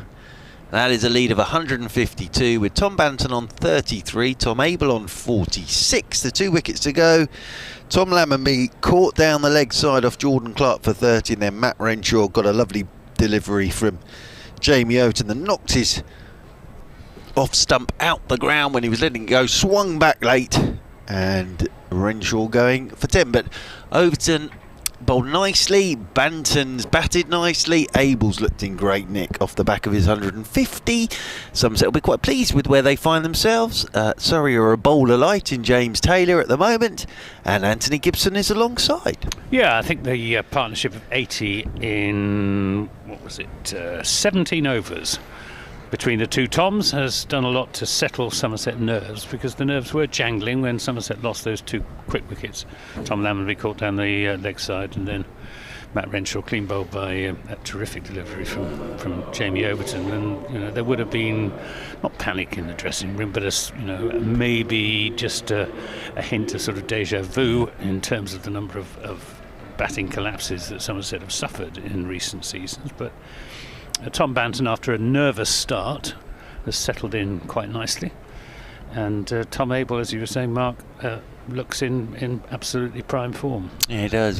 He looks very good, Tom Abel, and yet to be dismissed in the game, and approaching 200 runs in the game now, because 150 and 46, even I know that's 4 away from 200 in the game. And Messrs Banton and Abel have made their way down the steps. Surrey have made their way back out there into the middle. I'm a bit. James Taylor is out there, isn't he? Let me see. Could I borrow somebody's binoculars, please? Yes, I need the binoculars with my eyesight these days. Let me have a look now. Have a little look round. No, Nico Reef is still out there. So Nico Reefer is still out there waving at the moment. Not quite sure who he's waving to, but he is waving. So I think, no, I don't think there is any sign of James Taylor. So he's picked something up, because we haven't seen him at all in this second innings. But he's picked up some sort of injury. It's going to be Ryan Patel to get us started after the tea break. So, yeah, excellent binoculars these, Isabel Duncan. They really are top binoculars.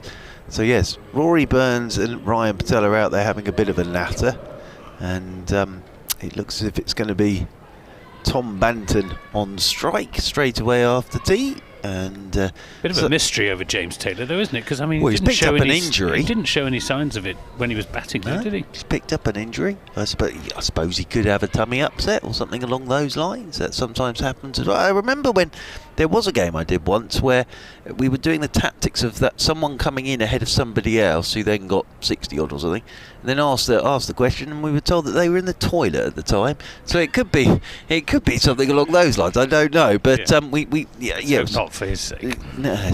Well, it's never fun, is it? So it's going to be Ryan Patel. Well, I had a lot of those herbal sausages during lunch. Here comes Ryan Patel then, over the wicket to Banton, and Banton's up on his toes to his first ball after tea, and punches that one out towards the sweeper on the cover boundary rope, which is Nico Reefer, who is 12th manning for James Taylor. The other one, of course, is we haven't seen Sam Curran have a bowl. He's fine, he's out there, and he made 80 with the bat. He bowled 10 overs in the first innings, but we yet to see him have a bowl in this second. Will that be? Will the ECB be having a say? Something on that along those lines. So, but I just wonder as well whether he sort of played more as a batter here with a few overs up his sleeve. But he did open the bowling. He did, but maybe they were told that he can have X amount of overs, and they thought, well, it's worth giving him the new ball to have a go. As Ryan Patel is in, and this one's left alone by Abel outside his off stump, because he made 80 with the bat. So for sort of that coming in at number 6 role for him, he did his job with the bat, making his 80, but it may be along the lines of he can bowl his 10 and that's it. I don't know, but and they bucked him the new ball, and now he's sort of out there having a field at the moment. But who knows? The mysteries of cricket at times. This gentleman down there in an orange cap. Joss Butler, as in over the wicket comes Patel, and this is turned by Abel. Through the leg side it goes, and that will race away for 4 runs. So and that is his 50. It is, and he's played very nicely indeed for 50 to add to his 150 in the first innings. So nicely done, Tom Abel, leading from the front again. Just a nice crisp flick off his wrists. 57 deliveries for that 50. And 200 runs in the game, yet to be dismissed. Tom Abel, he'll want to add another 100 to the 150 from this position. Will the Somerset captain, but he's back in form, I think it's fair to say. This has been a particularly good inning so far. As Ryan Patel's into him, he's letting this one go. Interesting what Peter Trigo said when he was doing a bit of commentary for us, that it's when Tom Abel is leaving well, he's batting well. Very good point. And he has left well, actually, in both innings. Yeah, his first innings at 150 was at a much slower pace than the 50 he scored off 57 deliveries here, but he did leave the ball very well during the course of that. Over the wicket comes Ryan Patel once again, and Abel's cutting down towards Will Jacks, and Jacks does the fielding as the throw comes in. 1 more to the total, 1 more to Abel. He moves on to 51. 129 for 2. Banton back onto strike on 34. Partnership worth 86. Light might be a factor a bit later. It's still a bit gloomy out there at the moment. No floodlights though. Not as yet, but once we get to sort of the 5:30 hour is when they are normally put on. If it's gloomy, as in over the wicket again comes Ryan Patel. That bounces a touch on Banton. We've seen a couple of those in this game. Banton just dropped his hands then, didn't he, and let the ball pass over the top of his bat. I'd be interested to see it again. It was, thank goodness, it wasn't Jamie Overton who bowled this delivery. He might not have got time. No, he's played at that. He's definitely played at that. Posthumous withdrawal. He's played at that. And thank goodness for Tom Banton, it wasn't Jamie Overton. But we saw, when Ben Folkes was standing up, didn't we? We saw one that did that, hopped a bit from Patel earlier on in the piece. End of the over, and it's going to be Jordan Clark having a go from the Vauxhall end. Is it? I thought it was Reece Topley. No, that's Jordan Clark. Oh, it is. You're quite right. It was the. I tell you, exactly. It's the tattoos. Isabel's just said it. It's the tattoos. It is. People used to confuse you, didn't they, when you had you can get the sleeve out, Anthony Gibson, with the Surrey. I cannot possibly Somerset Wyvern up there. Well, it's Mr. not the Somerset Wyvern. What it's is a it? Blooming dragon. Oh, here we go. Here we go again. Here we go again. I knew it was one of those two. I had to go with Wyvern. It's a dragon. It's a dragon. A Wyvern is a sort of inferior type of dragon. Have you got that anywhere upon your person? I haven't done neither a Wyvern nor a dragon. Yeah. Here's Clark in and bowls to Abel, who pushes that into the onside. I think it's about a single. It might have been a single there, but perhaps wary of Hashim Amla's speed over a short distance. Amla fielding at mid-on. They decided against it. 129 for 2. If you just pass me those papers. Yes, of course. Yes. This is pushed into the offside, and again they think about a run, Those but ones? it's not there as. That's the one. It's quite a lot. I was just having a look to see how many. He's now scored 9 centuries and 29 50s. Tom Abel for Somerset in his first-class career, and he's on strike to Jordan Clark from this Vauxhall end. That's a long way outside off stump, and Abel has nothing to do with it.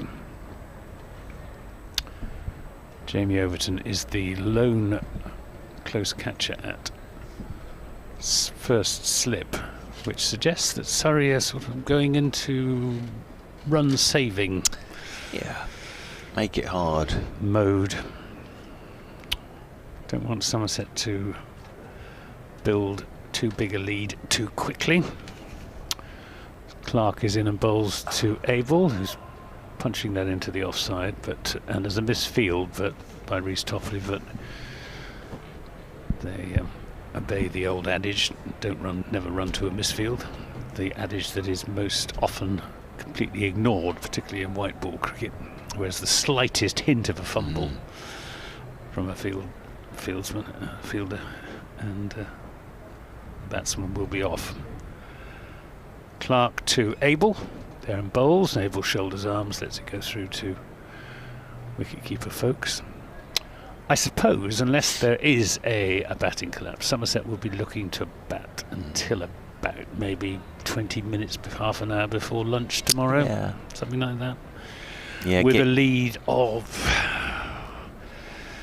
350, something like that. But if they go along at the rate they're going at the moment, they'll be up around another, I don't know, 230 maybe by stumps. Yeah, I can't see them taking many risks though. This is driven by Abel nicely, pleasantly. It's cut off by Sam Curran, who lobs the ball in, and it's a run to Abel, who moves on to 52. Well, they're sort of ticking along at 3.94 at the moment, but Surrey, as you say, are sort of keeping it down to singles at the moment, so they could pick up 3 or 4 and over just doing that. Let's say that they add another 100 from here. 230 by stumps tonight, lead of 259 by stumps tonight. They'll want to put the game beyond Surrey's grasp. I guarantee you that. They'll want to make it safe. Back till tea tomorrow then. Ryan Patel is coming in from the pavilion end, and Tom Abel is playing this one off the back foot, looking to run it down to third man. Round comes Jamie Overton from slip, and there is no run. He's just rehearsing, opening up the face of the bat there and running that off down to third man. Nico Reef has just nipped off to sign an autograph away there in the distance. Ryan Patel is bustling in once again. Over the wicket he comes, and driven in the air, one bounce out towards extra cover by Tom Abel. Just threw it a little bit early there was Tom Abel, and it was Reece Topley flinging himself to his left, but then tipping it round the post, and they'll pick up one more. 131 for 2, that leads 160. He just rehearses the shot there, Tom Abel. It's in the air for quite a long time. Pretty sure P. Siddle will want another go on this, as in over the wicket once again comes Ryan Patel, and nicely left alone by Tom Banton, just coming back at Tom Banton, that one. Of course, Somerset still have the Ryan Patel factor in them. The Ryan Patel 5 wickets and 11 deliveries. Well, if he just does that again this afternoon, that'll make it interesting. Not sure that will happen. I don't think Somerset want it to be very interesting. He's got previous, of course, Patel. As over the wicket he comes again to Banton, and Banton, oh hello, has a flash at this one outside his off stump. It kept a bit low on him. He's trying to get that down towards third man again, and it just kept a bit low. Oh, floodlights are coming on. So the floodlights are being warmed up. So that was a real white ball shot, that one. Didn't move his feet at all. Just trying to, again, he's just rehearsing with that bottom hand. They've left that big gap for him. It's tempting down there towards third man. As Rory Burns is just asking Reece Topley to take a couple of paces to his left. As over the wicket once again comes Ryan Patel. Driving is Banton. Topley has to dive to his right this time. Good stop. Yeah, it was a very good stop, but that was exactly where he stood before that delivery. He's had to fling himself to his right to do the fielding, Reece Topley. And they'll pick up another single, one more to the total. I think that would probably have been 4 if he hadn't cut it off. It was nicely timed by Tom Banton. 132 for 2. As Patel is in, and Abel's gone outside edge, looking to push towards that third man region. Little outside edge. Ryan Patel has the wicket. Tom Abel's very good innings comes to an end on 53, and Tom Abel will leave the piece averaging in this game 203. He's had a terrific match, but he's just had a nibble at that one, and Ryan Patel delighted Abel goes, and it's 132 for 3. He'll be furious with himself, Tom Abel. He didn't need to play that, chasing after a wide one. I think, just as you were saying, Mark, a sign of maybe overconfidence. He's been in such good nick. He was batting so comfortably that just giving it away, really, Tom Abel. And let's hope that isn't the initial breach that opens the floodgates for Surrey. James Hildreth marching out from the players' dressing rooms at the far end of the ground. Yes, James Hildreth 58 in the first innings. But as I say, Tom Abel will get on the bus tomorrow at some point, whatever happens in this game, and he's back in form. 203 runs in the game, dismissed just the once, and whatever happens here, it's very good to see Tom Abel back in the runs. And actually in that second innings he's looked absolutely watertight. And just, I think as well that it's that whole thing of it's Ryan Patel, and they leave the gap down to third man and one slip and a backward point and all that, and he's definitely just looking to just get that off down towards third man and a little thin outside edge. Well, that's one for Ryan Patel, Anthony Gibson. I know. Surely not again. Well, surely I don't know. But what I was thinking is that we've got Stephen Davis next, and then the tail. Clark is in and bowls, and a play and a miss from Tom Banton as he goes for a big drive outside the off stump. He fell right into the trap there that was laid for him, didn't Tom Banton? That is a slightly naughty shot. After losing your skipper the ball before, he's then going for the big booming drive outside the off stump. That was not far away from his outside edge, and if he got a nick on that, that would have been 2 fresh batters at the crease for Surrey to have a little go at. But key thing is, he didn't get a nick on it, Tom Banton. This game's still very much in the balance, as Jordan Clark is in and bowls to Banton, who won't get a single as he plays that up to Hashim Amla at mid-on. Stephen Davis did get 50 against Essex, but played a dreadful shot in the first innings. Here, Craig Overton is not in any sort of form, and then you've got the 4 bowlers. Siddle, Leach, well, put it the other way around. Davey, Siddle, Leach and Brooks, and actually Josh Davey batted pretty well in the first innings. Here's Clark, and this time Banton wisely leaves it and lets it go through to wicketkeeper Folkes. No real change in the field in response to the wicket of Tom Abel. Well, with Banton on strike as well, they'll keep it exactly like it is, because he has played a couple of shots of late that have been as I say, a little naughty. Just needs to settle down after tea and after the loss of his captain. Clark is in and bowls outside the off stump, and Banton happy to let that sail through to Ben Folkes, long way outside the off stump. It's the tempter though, isn't it? And Banton sort of walked off there towards square leg as if to say, oh, I've been tempted once, I'm not going to be tempted again in this over. Yes, he's looking to cement his place in this Somerset middle order. Is Tom Banton being preferred to the likes of George Bartlett, Lewis Goldsworthy? Clark is in and bowls, and Banton lets that go through to Folkes. Again, not sure if George Bartlett is actually fully fit at the moment. He damaged his shoulder on the day before the first game of the season. Oh no, poor lad. He has been playing for the second 11, but whether he's fully fit, I don't know. But another very talented young batsman, ditto Lewis Goldsworthy. And of course there's Ben Green as well, who has been opening the innings with Tom Lammonby. Matt Renshaw moving up from 3 to open in this game. Clark is in, bowls to Banton, short, and it rears up on Banton, who actually plays that pretty well. It wasn't that short of a length, it was just short of a length, and it really bounced. Real vicious lifter. Yeah, good delivery. Well played by Tom Banton as well, because it came back at him. He's got nowhere to go there. And again, he's played it well because it's gone down, but it's one of those get off me shots, isn't it? Where you You just don't want that ball anywhere near you.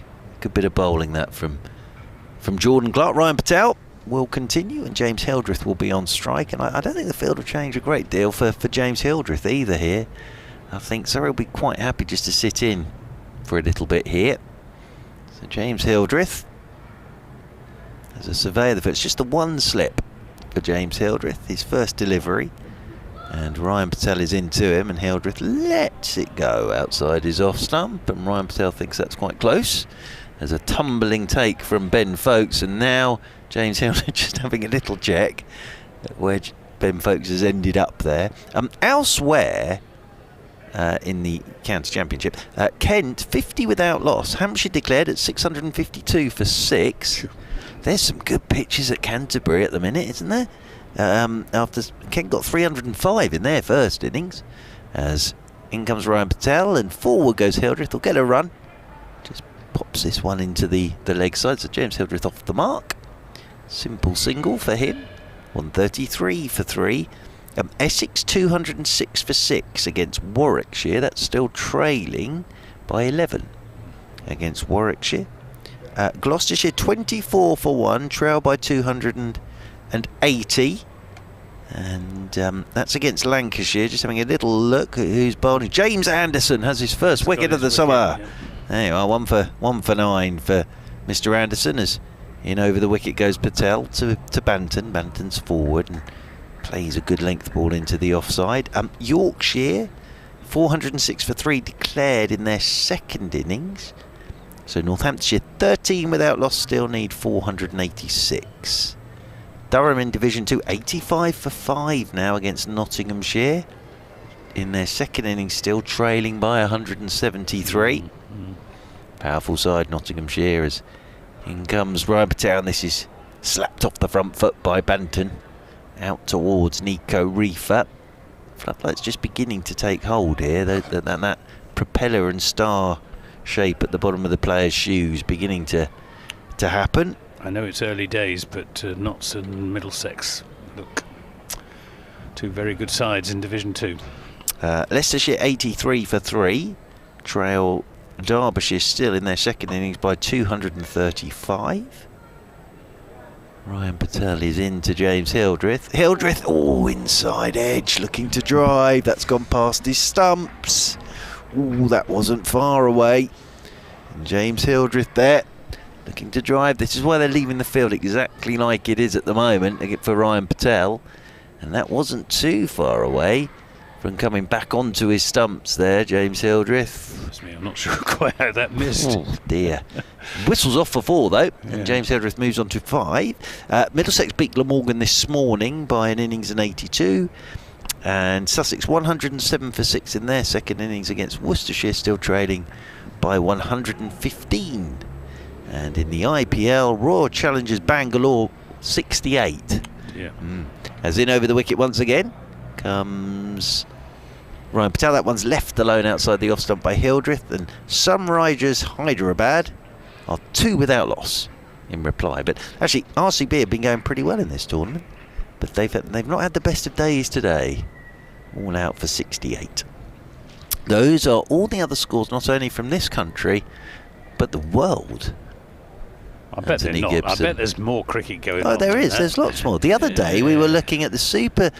I offered my services for it if anybody needed. Cayman Islands against the Bahamas. So I thought that would be a nice little T20 home and away series. Yeah.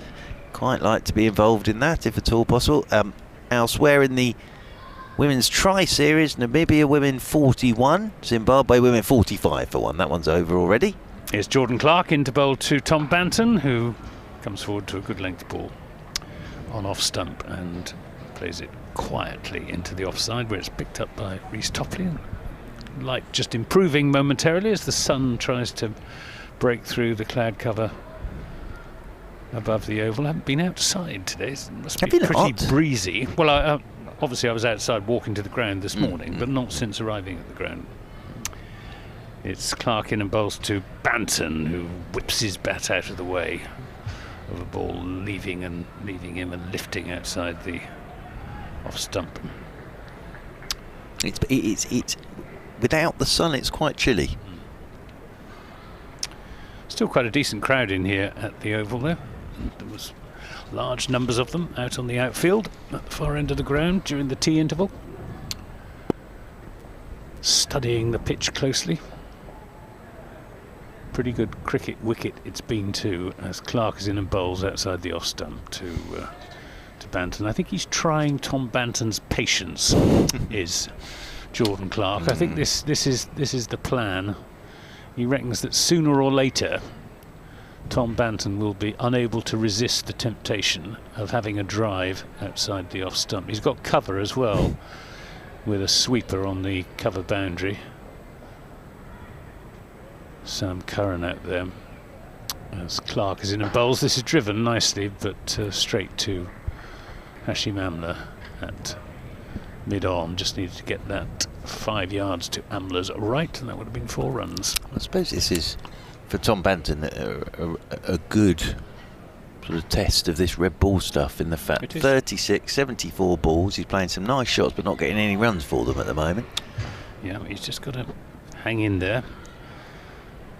As Clark is in and bowls, full of length again, but Banton doesn't time this. The bowlers will tire and the ball will get softer.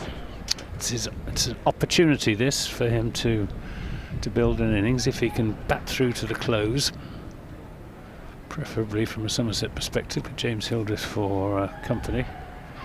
And Somerset won't have made the game safe, but they'll be in a reasonably strong position. On the other hand, if Surrey get amongst the wickets, pick up another 2 or 3, they'll fancy their chances of knocking the runs off tomorrow. Clark is in and bowls. This is driven nicely by Banton, but that man Curran out on the cover boundary does his job, and it's just a single. End of the over, 139 for 3. Banton on 37. You might have a bit of this with Tom Banton. Nice shot for 1. Might be a bit of that for a while. 139 for 3. Ryan Patel to continue from the pavilion end. But yeah, nicely poised this game again. Good game of cricket this. Somerset lead by 168. Whole day to go tomorrow, of course, as Tom Banton adjusts his gloves.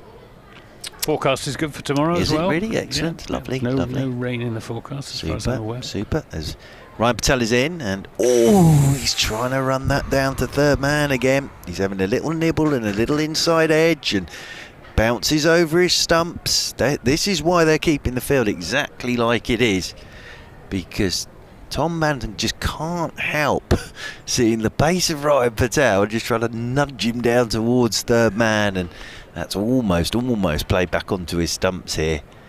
Tom Banton. You really shouldn't give it away now after having done the hard work. Built the platform. Waits with that bat raised as Patel is into him, and Banton's forward, and that's coming back. He's swinging. This is Ryan Patel. That's a thick inside edge. Played that pretty well, Banton. He did. Didn't go after that. Had he gone after that, he could have been in trouble, but he's actually gone fully forward. But he's just getting this to tail back a touch now, is Ryan Patel. And as Somerset know, he does swing it. 140 for 3, although what I do remember about that 5 wickets in 11 balls, it was the ones that didn't swing that caused a lot of trouble in those 11 balls. But it was a pretty flat wicket that at Guildford as well. I mean, and it Ollie came Pope out of nowhere, if you remember. Yeah, it was all sort of not meandering, but it was, and then all of a sudden 5 wickets in 11 balls. As over the wicket he comes to Hildreth, and Hildreth's letting this one go outside his off stump. Isabel Duncan's had to break into an energy bar at this time of the afternoon. Banton 38, Hildreth 5. Saturday afternoon. Hildreth adjusts his bits and pieces, and then James Hildreth won't want to be tied down. He's always looking to score, and Banton is a bit in the same mould. Waits again, does Hildreth. Patel's into him. Hildreth lets this one go outside his off stump, just watches it all the way into the gloves of Ben Folkes. It is something I have concerned myself with last night, and I thought about Hildreth and what they're going to name after him at Taunton. I don't know. They might have to build something. We've named all the gates. Yep. And I think we've named... Well, there is the Somerset stand, which is whether they might sort of divide that up. As in over the wicket. Oh, it's Patel, and Hildreth has had a go after this one. He's just hanging it out there, and James Hildreth laying onto the back foot, looking to cut that away, and it's there is that bit of bounce there as well for Ryan Patel. That wasn't too far away from the outside edge of James Hildreth's bat. They could divide it into 4, and James Hildreth could be the first part, and then they could save the other 3 for future. You can't have then a you could have block.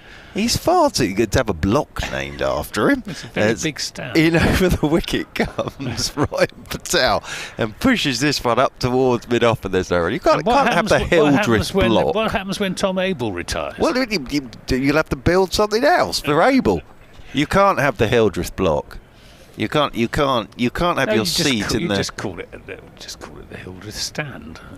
Part of the stand. Yeah. Or I tell you the other one they could, and that's the family stand. In front of the Christopher Ondarchi. There you go. That would do nicely. Yeah, that would be very nice.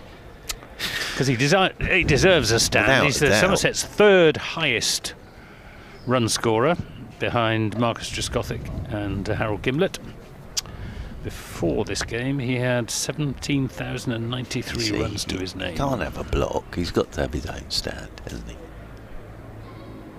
It's Clark in and bowls to Banton, who just pushes that gently into the offside. I rather like it here that every championship winning captain has a gate named after them. I think that's a rather nice touch, isn't it?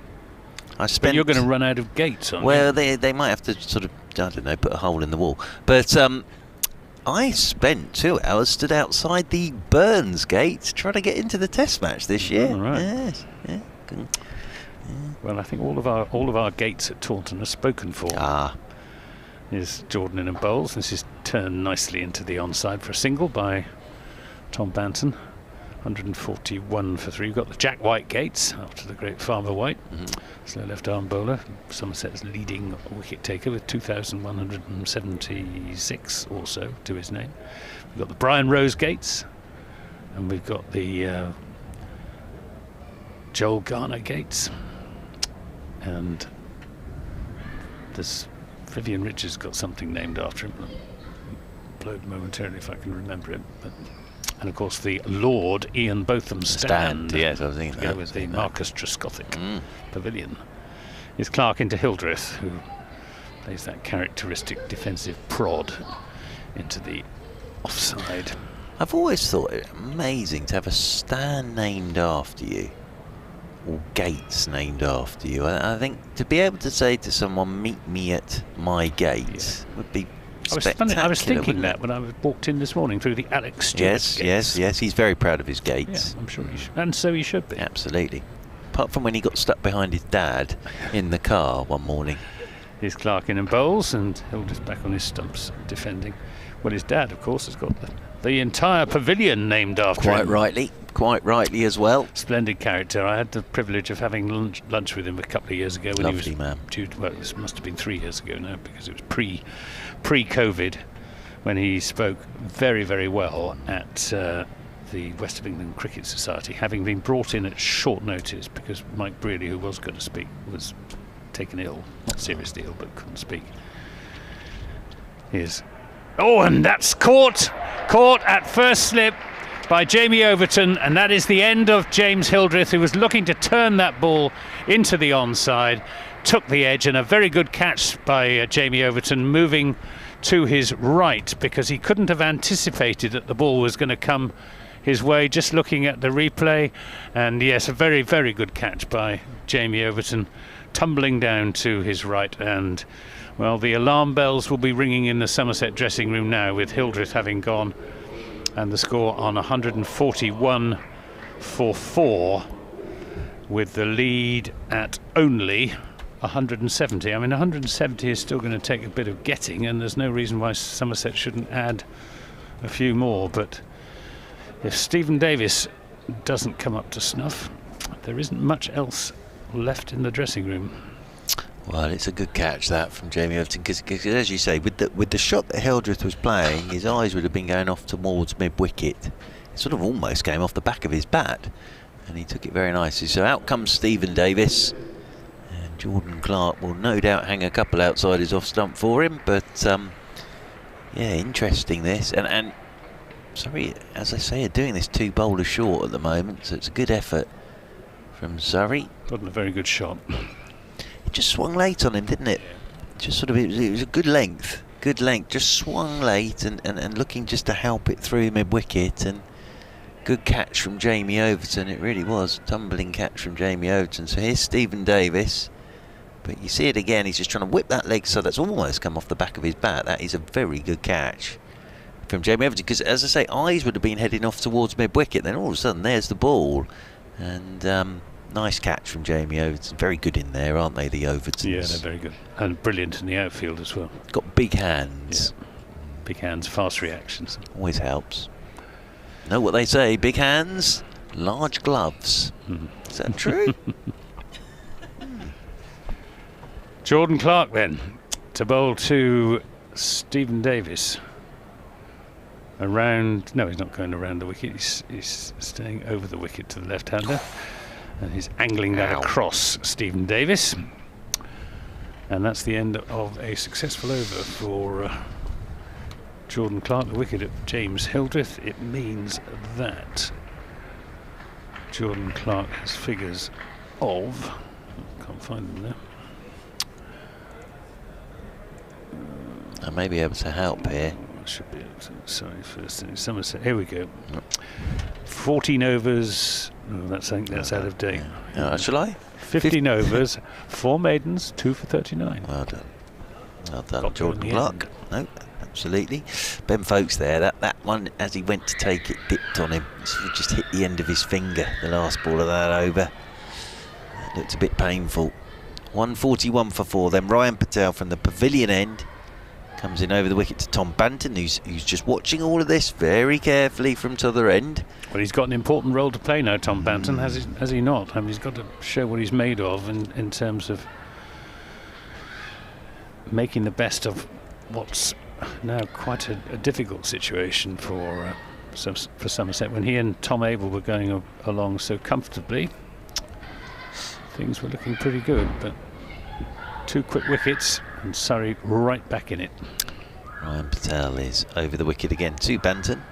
Just again hangs it out there outside the off stump, and Banton's not bothering with that. I'll vacate at the end of the over, bring Isabel Duncan in. But at the moment, interestingly poised, all of this.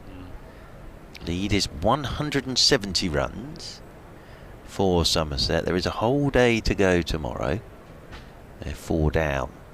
We've still got today 23.4 overs remaining, so still plenty of cricket to go today, as well. As in over the wicket comes Patel, a short ball up on his toes, goes Banton, pushes this one away into the offside, and there's no run. Might have to do a bit more dentistry to myself this evening, I think. I'm going to give it another go tonight. I've got my cement. Give it another go. It looked great last night when I went to bed. Are you going to try and glue the bit of tooth back on? No, that disappeared. Oh right. Yeah, that disappeared with me cereals.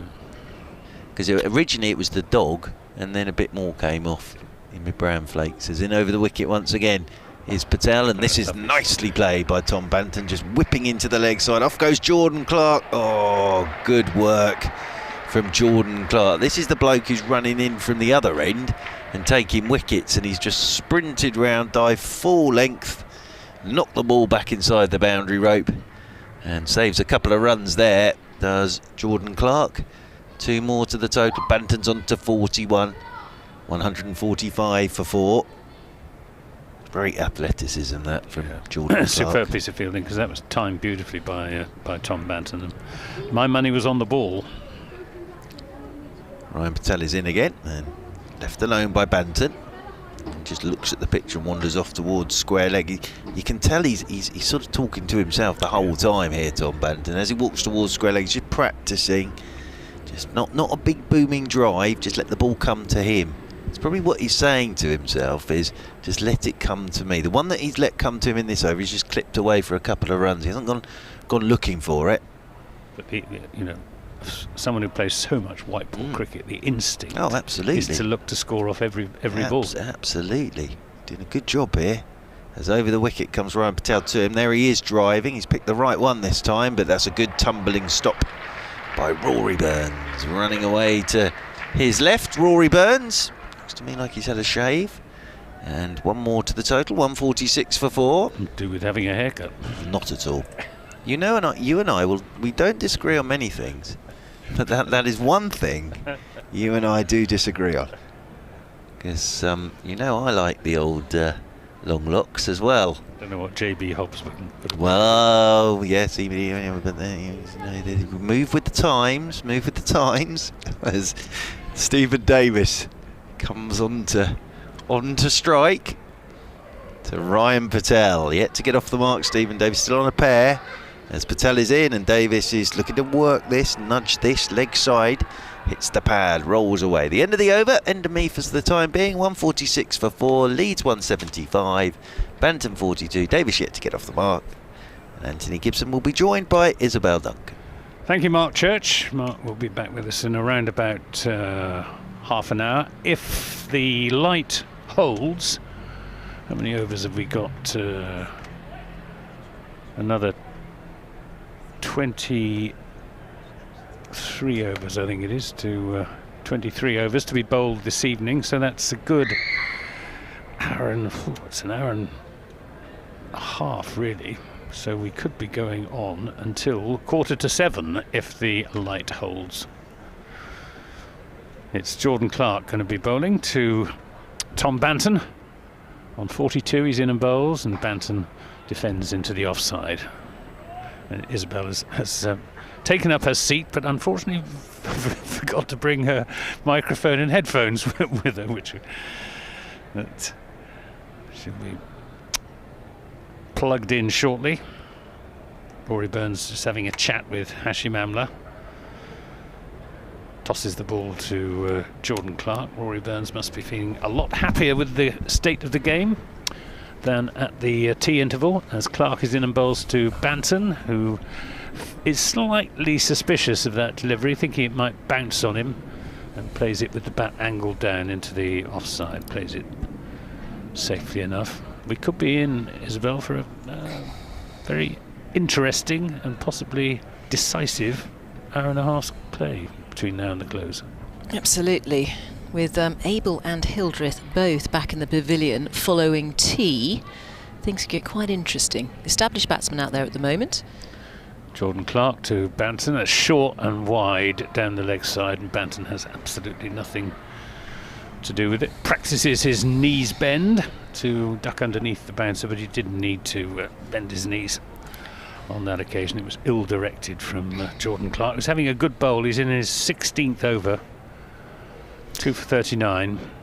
He was a little bit wayward in his first spell to Lammonby and Renshaw when they opened the innings for Somerset, adding 37 in 11 overs. Good start. As Clark is in and bowls to Banton, who thinks about a drive but content to let that go through to Ben Folkes. And then Somerset lost 2 quick wickets, Lammonby and Renshaw, and then a stand of 89 between Abel and Banton, the two Toms, and Somerset looked to be in a strong position. We were talking in terms of a declaration sometime tomorrow morning. Well, a long way away from that at the moment as the sun comes out here at the Oval, and this is turned into the onside by Banton. It sets off quickly. They're thinking about coming back for a second run, and they will come back for a second run as the fielder out there has a long way to travel to pick that up.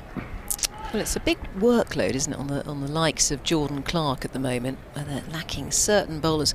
We've seen nothing of Sam Curran. I don't know what's going on there. He bowled his 10 overs in that first innings, but no sign of the left armour in this second innings yet.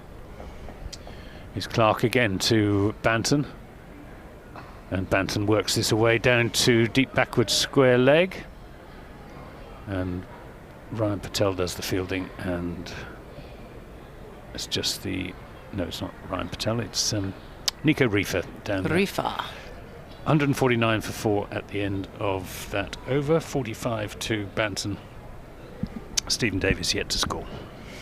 And you're right about Jordan Clark flinging himself around the pitch, and the same goes for Rhys Topley, the two bowlers who've bowled the most overs in this second innings, are really having a bit of a ride out there, and I would imagine tiring a bit, but thank goodness for Patel, who's doing a pretty good job there. A sterling effort from the pavilion end. He's also picked up a wicket, that of Abel, a prize wicket. Abel out for 53, breaking up that third wicket partnership of 89 between Abel and Banton. Here is Patel again. This will be his 6th over, 1 for 20 are his figures. Bowling his medium paces, but a nagging line and length from him. Here he is, right arm over. He bowls, and an attempt to play that off the back foot there from Banton, the tall man. Always inventive with the bat, Banton. Plays a lot of white ball cricket. 149 for 4 here, Somerset, and this lead now 178. And I think it was Churchy who was saying he felt that 250 was a pretty good lead here at the Oval. Here we are in day 3, approaching the end of the day. We've got 22 overs left. One slip in place, Patel. Here he is, storming in and bowling, and that's left alone outside the off stump by the tall man Banton, who goes off for a walk over to square leg, very like Tom Abel does as well. Just relaxing a bit. Says he wants a drink. He's been out there for a while. How many deliveries has he faced? 94 deliveries now, and 5 fours for his 45. As Patel will continue. Tidy run up, Patel. Here he is, up to the crease, bowls, and gets onto his front foot. Well there, Banton. And there's a slight misfield by the captain. It's difficult out towards mid-off. They'll come back for the third, as the ball was just pushed out towards the deep where it's fielded, and they come back for 3, and the 150 has gone up. 152 now for 4 Somerset. And he saved Banton his side 48. a run there, did Rory Burns, because that would certainly have been a nice shot from Banton way through the onside, and Burns just managed to parry it, and it would have gone for 4 otherwise. So here we have Davies. Patel to Davies. Here is Patel. And Davies goes back into his crease and watches that carefully into the offside. 2 slips in place here. And certainly recognised batsman out there. And for Somerset, the others to come, we know that Josh Davey can bat a bit, but beyond that, you're very much into the tail at Somerset. Well, Craig Overton is... he can wheels the batting anger. I mean, he's serious all-rounder when he's in form. Here's Patel again to Davies. Always looks very neat and tidy, Davies, with his cricket. Aesthetically pretty pleasing to watch as a player. He is, yeah. He always seems to have all the time in the world to play his shots as well. Always looks very calculated in the way that he plays. Surrey have got that man in as a sort of fly gully, with Sam Curran waiting for the cut shot that Stephen Davis hits in the air. Patel again sweeps in from the pavilion end and bowls, and that was a little bit more bounce there from the medium pace of Patel, just finding that spot just short of a length, and Davies goes onto the back foot, but he keeps it out well. He's seeing it well, Davies, and that's the end of the over. So we've had 42 overs now, Somerset, and the score 152 for 4. Davies yet to get off the mark, but he's playing cautiously out there. Yeah, it's a good rate of progress for Somerset. Brisk stand between the two Toms, Abel and Banton. Going to have a bowling change at this Vauxhall end. Rhys Topley coming back into the attack with his left arm. He has been bowling left arm around the wicket. It's be interesting to see if he continues with that line of attack to Tom Banton. Looks as if he... No, Stephen Davis is going to stand on the other side, so he's going to be left arm over the wicket to Tom Banton. Just the one slip, backward point. Third man, deep cover, extra cover mid-off. mid-on, deep mid-wicket and long legs. So quite a defensive field as Topley is into Banton. Banton turns this away into the onside. They set off quickly for one. They'll come back for the second, and that is Tom Banton's 50. And he'll be very pleased and a little bit relieved at reaching 50. It's been a good innings as well. Came in with Somerset under a little bit of pressure, having lost 2 quick wickets. It is his 7th 50 for Somerset in what is his 23rd first-class game for them. And a good innings. And I think he's probably done enough already to cement his place at number 4 in this Somerset batting lineup. Topley is in and bowls to him again, and this time he's just dropping that into the offside, and there's a misunderstanding. He set off for what he thought was a single, and was sent back by Stephen Davis quite rightly, and regained his ground in plenty of time. 154 for 4. The lead now is 183. Churchy just having a little rumble in his bag down here, looking for his lipstick, I think, by the looks of things. Not sure what that is. Topley, it's Topley in a bowls. This is just pushed into the onside full-length ball on leg stump. Tom Banton resisting the temptation to whip it away through mid-wicket. Plenty of room on the onside. Topley bowling over the wicket, looking to angle the ball across the bows of the right-handed Banton. Got some children down below as this is Banton dropping it into the offside. There's a family party on the floor below us, and I think that's symptomatic of the family party. Some kids having a good time down there. Absolutely, why not? Party is rocking for the kids. Can't actually see them because there's some scaffolding. They should down be seen below and us. not heard. It's the wrong way round at the moment, isn't it? You can't. That's not the modern approach to parenting. Oh, I know. It's Topley in and bowls to Banton, who gets a full-length ball on off stump and again resists the temptation to go for full-blooded drive. Just plays it back up the offside of the pitch. The light has improved, I think. The clouds have lifted a little bit. I'd still be surprised if we get all of the remaining overs in 20 overs after this. Topley is in a full length, and this is driven but not timed, and it's picked up by the substitute fielder Laws at cover point, and that's the end of that over. 154 for 4. Banton reaching his 50 at the other end. Stephen Davis yet to score. Yes, Topley back on again, and 0 for 42 for him. And these bowlers being shuffled around here by the captain, Rory Burns. And still missing the likes of Sam Curran. And we haven't seen anything of James Taylor either. I think whatever's happened to him, it sounds like it's quite a serious niggle, because he hasn't been seen the entirety of this Somerset innings so far. Screechy little kids below. bit of a playground. We might just slightly turn down the effects mic. There we go. After that squeal. So here we are, Patel.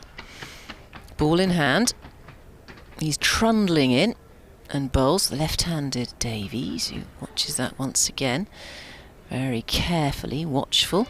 Defensive shot, 154 for 4, with a lead of 183 Somerset. I think the golden number we were looking at was the 250 lead. I think Somerset would feel a lot more comfortable with those runs on the board. Ooh, I think Somerset will want more than 250. I mean, maybe, yeah. Well, more than that, but once they get to that, they'll be feeling comfortable. As Patel bowls, and there's going to be a run here, as that's dabbed into the offside. That's clever cricket there from Stephen Davies. He saw the gap, very square at point. There was a backward point, and that was an easy run for him in the end.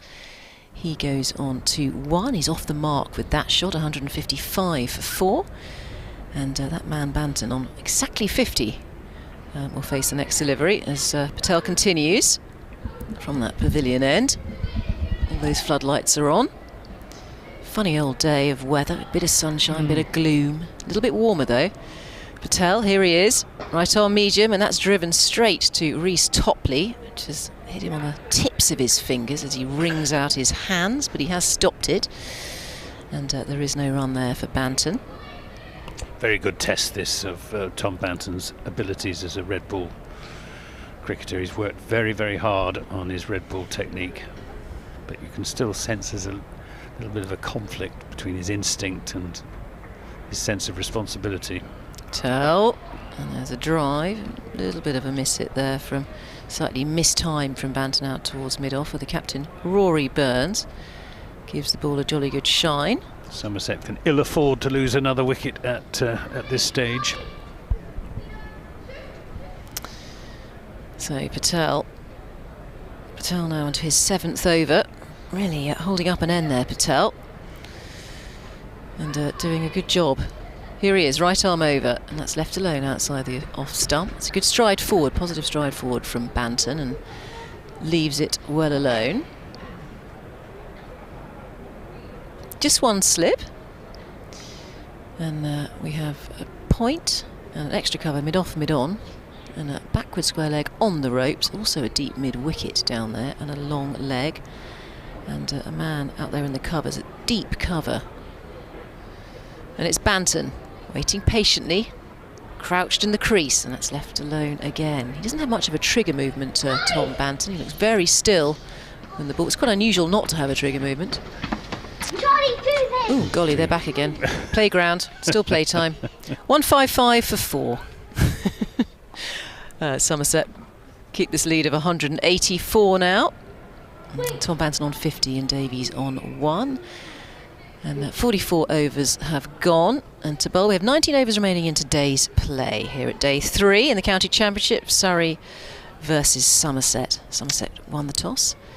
19 overs in theory, I think it's just coming up to 5:30, and we came off early yesterday, the floodlights didn't we? Are on, yeah. And even though the clouds are higher, the light is not brilliant. The players just beginning to cast propeller shadows, and that's caught. That's the end of Stephen Davis. A loose shot to a ball outside the off stump, and Ben Foakes, moving away to his left, takes the catch, and for the second time in this game, Stephen Davis has given it away. Almost identical fashion to the first innings when he was caught behind off Jordan Clark, and well, he's gone again, and this time off Reece Topley, and a very poor shot. 155 for 5. Surrey are right back in this, and Somerset are going to need to dig in, and Craig Overton is going to need to show that he is a genuine all-rounder, which is what we have always thought of him, of course, but just recently he's not been in the runs. And no eye contact between the outgoing and the incoming batsman as Overton makes his way down the steps from the Somerset dressing room out into the middle. Surrey cock a hoop at being gifted a wicket by Stephen Davis, chasing a wide ball outside off stump and giving a catch to Ben Foakes. And as you said, Anthony, very similar to that dismissal of Davies in that first innings, that you'd think he might learn from his mistakes, but just tempted, over-tempted there, and has a nibble of the ball. Well, he's... I hesitate to say he's playing for his place, Stephen Davis. James Rue, very talented young wicketkeeper batsman at King's College in Taunton. I think he's doing his A-levels at the moment, so there's no immediate prospect of James Rue coming into the side, but Stephen Davis will have to look to his laurels. Well, we have an Overton at the crease, and we may well see more Clash of the Titans. Will we see Jamie Overton again bowling? We might well do. We'll just have to wait and see with Craig Overton coming out. He hasn't had a bowl just recently. Exactly, he's had a good break. And we haven't had Jamie to Craig, as Topley is into Craig Overton, who plays a slightly crooked, batted defensive shot. We've had Craig to Jamie, and I think it would be fair to say that Jamie had rather the better of that encounter, finishing not out. Does he get 19 or no more than that? I do him an injustice. 27 not out, Jamie Overton, which was the 4th highest score in that Surrey innings. Here's Topley in again to Craig Overton, who plays with that with his bat quite a long way from his body, out into the gully. Backward point. I'm just wondering how Churchy's tooth is, because he went to do a little bit of a repair kit on the tooth. Took the gear out of his bat. He's shaking his hand. Oh, sorry, he's shaking his head. Didn't work out, Churchy. I'm sorry about that. He was savaged by a cockapoo. Those rather cuddly teddy bear looking doggies. Here's Topley into Craig Overton, taking on the, oh, he's bowled. He's bowled his middle stump at an ugly angle. And that's the 6th Somerset wicket to go down, and Surrey are right back in this game. 155 for 6. The lead is 184. And Surrey are through the batsmen, the Somerset batters, and their all-rounder.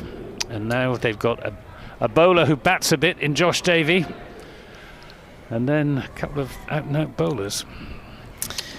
Well done, Reece Topley. In fact, yeah. Having taken a wicket with his first ball of this over and his 4th ball of this over, and they've yet to score runs in this over as well. Yeah, so pitched it right up. Have we seen the replay? I'm sure we have. And that is the end of Craig Overton, who is an authentic all-rounder, but really couldn't do much today to promote Somerset and just lengthen this lead. So 155 for 6 now. The new batsman should be Josh Davey. Yes, it is, as his face flashes up onto the screen. It's the Scotsman Josh Davey, who is striding out to the middle to have a chat with his partner in crime, Banton, who is sitting on 50 runs. 155 for 6. The two batsmen have a bit of a chat out there. And Josh Davey, really, we know he can bat as well. He's another all-rounder. But beyond him, we really are into the tail for Somerset. It'll be Josh Davey to face as well, as Reece Topley looking very sprightly, having taken 2 wickets so far in this over.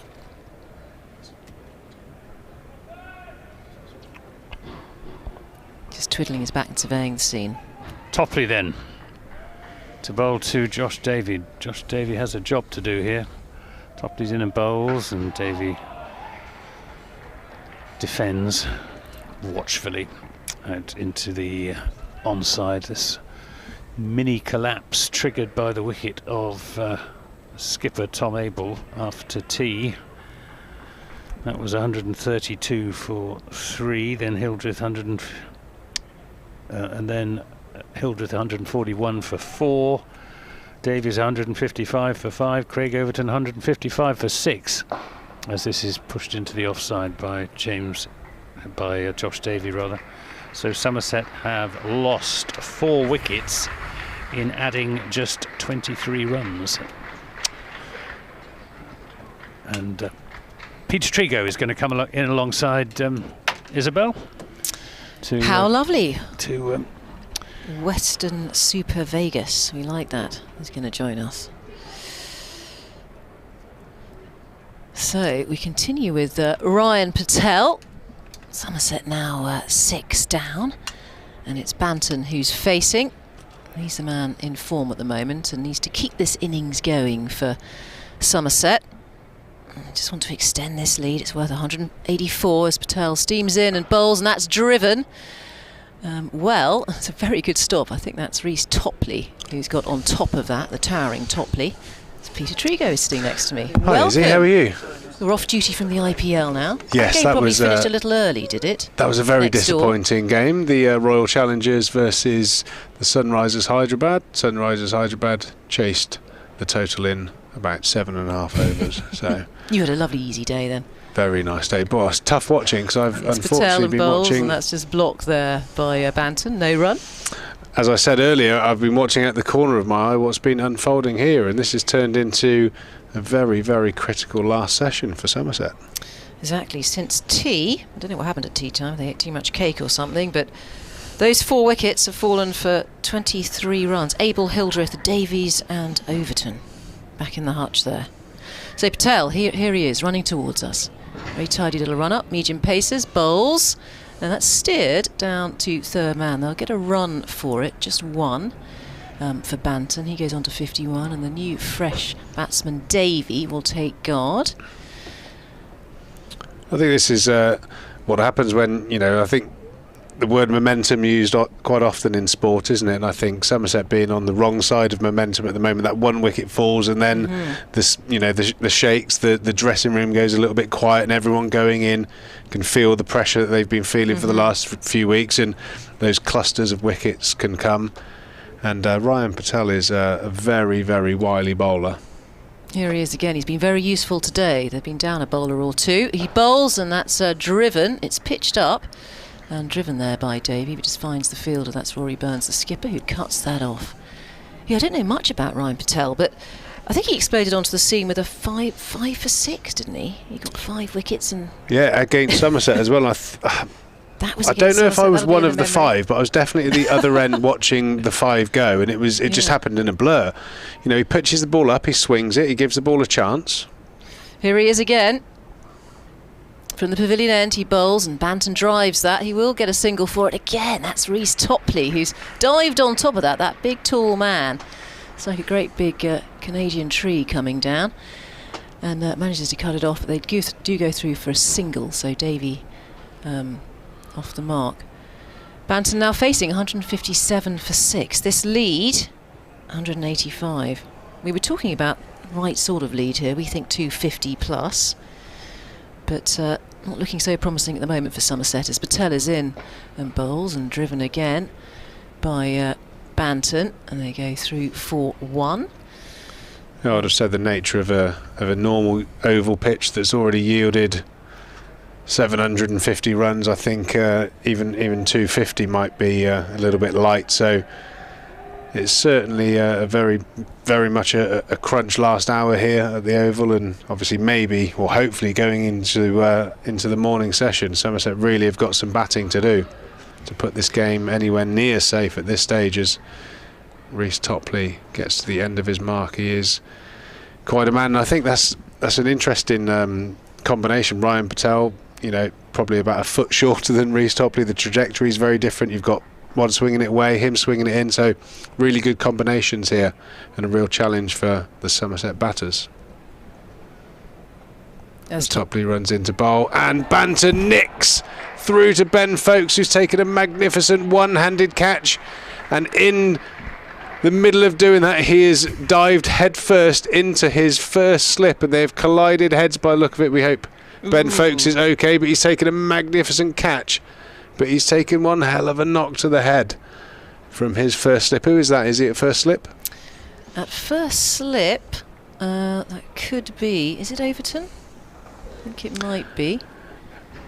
Well, I've played a few warm-up games of football against Jamie Overton. He's not a man you want to clash into. He's quite a size. I know Rhys Topley's a big man, but Jamie Overton is a big fella too, and the wheels are coming off of the Somerset innings at the moment. Rhys Topley has bowled a magnificent spell and has found the edge of the very much set Tom Banton. He's been dismissed. Caught Ben Folkes for 52.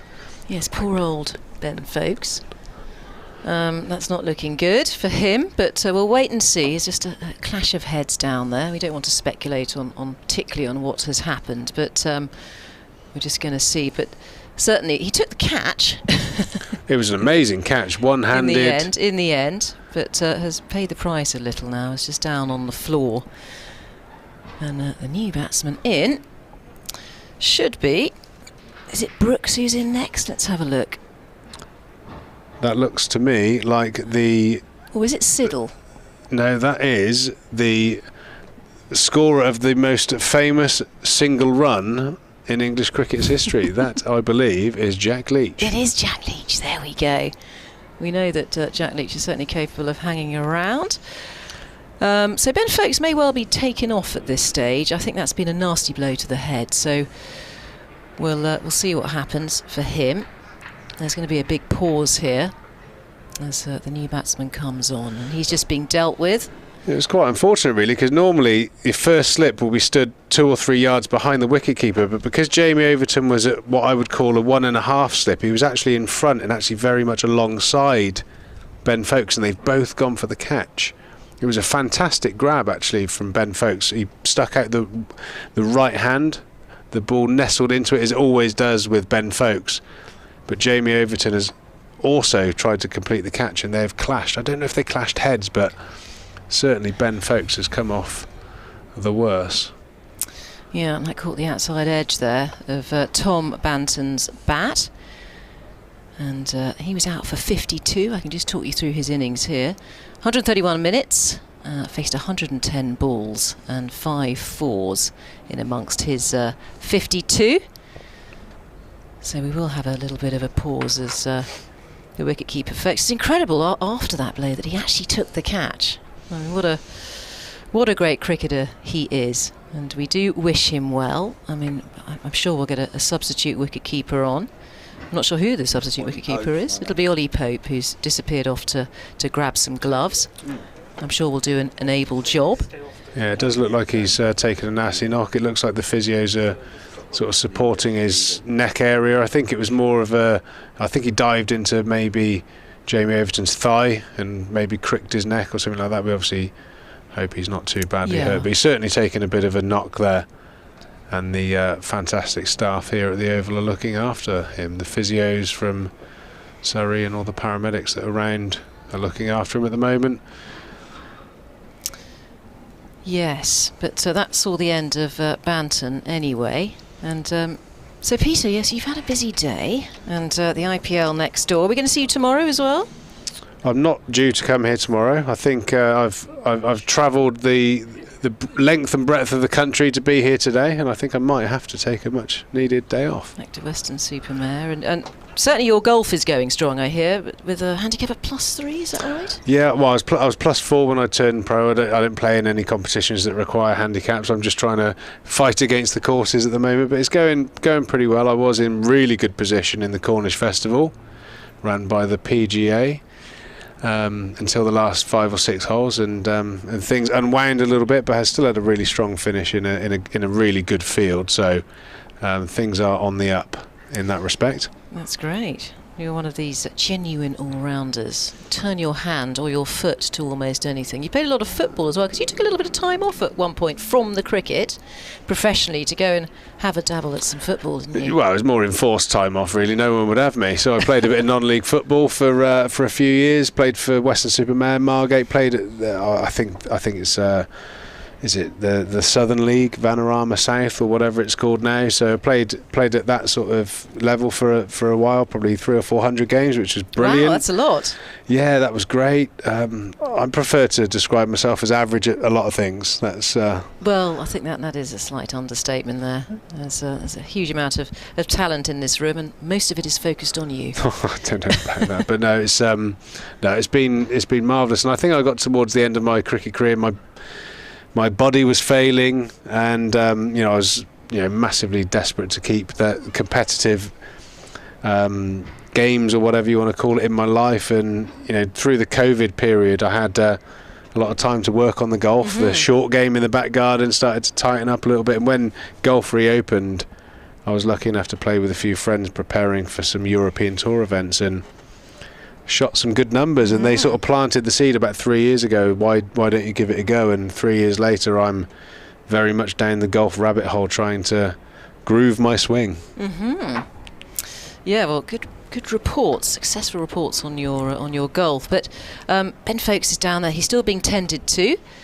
He's just getting up onto his feet. We like the look of that, and that the crowd are pleased. And giving him a rousing round of applause for him back on his feet. He doesn't need the stretcher. The stretcher is out there on the pitch, and he's going to be helped off the pitch and back into the pavilion, where I'm sure he will have further treatment, possibly taken off to hospital. Yeah, that's a really good sign that he's up on his feet and he's walking unaided, so looks like he hasn't done anything serious. Doesn't seem to be any visible signs of any blood or anything like that, so I'm sure he'll be back on the field as soon as possible. But certainly that magnificent catch has put the game very much in the balance in terms of, that's me talking from a Somerset perspective, it's actually very, very much in the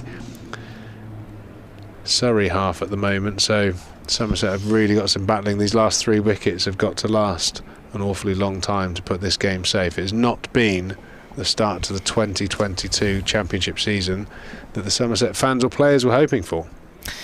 Well, initially they put themselves in a very good position, didn't they, Somerset, with that lead of 30, just to build on it, and you feel that they could just push on and lengthen the lead. But after that collapse, particularly after tea, where they went a-tumbling, we can just put the game into context for you a bit after this break. At tea they were 123 for 2, with Banton on 33 and Abel on 46. And Abel fell 53, caught by Folkes and bowled by Patel, and that really triggered further wickets, that of Hildreth, Davies, Overton and Banton, where only 23 runs were scored during that period. So here is Leach just taking guard. Reece Topley's had to re-warm up. There's been a decent sort of 10-minute break there, so he's just gone through a little bit of a stretching routine. He's got ball in hand, giving it a good shine, looking to run into, as I said, the score of the most famous single run in English cricket. That magnificent one he got at Headingley while Ben Stokes stole all the thunder away from our Jack Leach. Well, let me give you Reece Topley's figures, actually. He's now grabbed 3 wickets, having just taken that of Banton. 3 for 42 off his 12.1 overs so far. As Topley charges into bowl against Jack Leach, who is squared up by an away swinging full delivery. It squirts off the outside edge through to cover, and Sam Curran sets off in chase, and Leach has already surpassed that 1 run and is flying now, and he goes on to 2 runs, Jack Leach, and there is not a sign of a glasses lens cleaner or anything like that. Jack Leach looks very, very unsteamed and comfortable at the crease already. So he doesn't wear glasses anymore when he's bowling, does he? I think he used to wear them when he was bowling. He did used to, yeah. But he hasn't been wearing them in this game. I got the old binocs out. Maybe he's got contact lenses for that. As Topley runs into bowl to Jack Leach, taking that familiar stance we all got used to watching. A shorter away swinging delivery, watchfully left by Jack Leach and through to the new wicketkeeper, Ollie Pope. Well, it's great having you here, Peter Trigo. Just getting the inside knowledge on Somerset. You know, obviously far more than I do. Fresh from the dressing room. Well, I've been outside the dressing room. It's no speculation. 2019 was my last year for Somerset. So but you know a lot of these boys. You know a lot of these Somerset boys. We do stay in touch. As Reece Topley runs into bowl to Jack Leach, who is squared up by an absolute beauty. He's certainly got the ball talking as Ollie Pope takes that away swinging delivery, nearly catches the outside edge of Jack Leach's bat, but luckily through to Ollie Pope. Yes, Ollie Pope, the man who's taken the gloves. We've had quite a few subs today for Surrey. We haven't seen anything of James Taylor. We're waiting to hear reports on him, but he hasn't appeared onto the field for Surrey. Reece Topley turns at the top of his mark, coming into bowl again to Jack Leach, who goes back and across and defends that back to the bowler for a dot ball. It's quite amazing sometimes, Izzy, when I've played in situations like this where you get that little bit of a murky feeling, the floodlights come on, and it does seem to alter the amount the ball does. You can get these little purple patches of movement, often caused by, you know, that last session and the floodlights coming on. As Topley turns at the top of his run, bowling again to Jack Leach, back and across, dabbed into the leg side, and they scamper a quick single to move Jack Leach onto 3 and Somerset onto 161 for 7. Well, we came off yesterday. It's been odd weather. It was very gloomy yesterday. We came off yesterday a little bit early, lost a few overs at the end, and they really are glaring, those lights now. But things are brightening up a bit. Yeah, I don't know if there's any science to back this up, but I've played in a number of games where there is a floodlit ground, where in a 4-day cricket it is a nightmare time to bat when with the red Duke ball. I know a lot spoken about the difference between certain brands of balls, and I know that it is normally perceived as a very bad time to bat when the floodlights come on in red ball cricket. Yeah, that is interesting. See how it affects the ball. We've got Overton back now from that pavilion end. He's just turning his arm over. And it's going to be Jamie Overton. Shame he didn't bowl at his brother. He didn't last very long. His brother Craig Overton out for a duck and was bowled by Topley. Ripped out his stumps. But we had that duel earlier on the other way round. Everybody was looking forward to that. And quite enough fireworks for my liking. They didn't give each other eye contact. So here is Craig. He storms in and bowls, and that's left alone outside the off stump by Leach, studiously. Now, I know the sporting fans would love to see a brother-on-brother sort of contest out there in the middle, but, you know, having spent so much time around the upbringing of the two Overton boys and knowing the parents and how much of a nice family they are, for me, always not seeing them do battle just for their parents' sake is probably a good thing, because I think that could ruin a few Christmases. Absolutely, I'm sure the angst for their parents. Yeah, well said. Here is Overton. He's in and bowls, and that is flashed away by Leach, and he'll get 4 runs for it. Just played that with an open face, and that has absolutely shot down to third man. Good looking shot from him. 165 for 7, and Leach on to 7. You might see a replay actually. Here we go. Just shuffles across, and I'm not sure he quite knew where that was going, but it has gone for 4 runs. A little bit outside edgy, I think, is he? But that's one thing that is synonymous with the oval. You get the ball past the infield, and you normally don't have to do too much running. It's a very, very well mown outfield. All right, there's an adjustment to the field here. We do have an authentic third man in position, and point as well on the single. Moving around, Overton steams in and bowls, and that's left alone by Leach this time outside of his off stump. 165 for 7, and Somerset now leading by 194 runs. What is nice to see, I haven't seen Jamie bowl for a while. It's really nice to see how he's getting the ball through. I know at times where he's bowled not as well, his follow through is taking him off the pitch very quickly. He's running straight through towards the batsman, so it shows that his action's in really good shape. He looks quite tidy out there. Jamie Overton bowls, and that's really pitched up there in the block holes, and is kept out by Leach, the left-hander. He's been working quite hard over the winter, hasn't he? I think on his run-up as well. Looks like he shortened his run-up.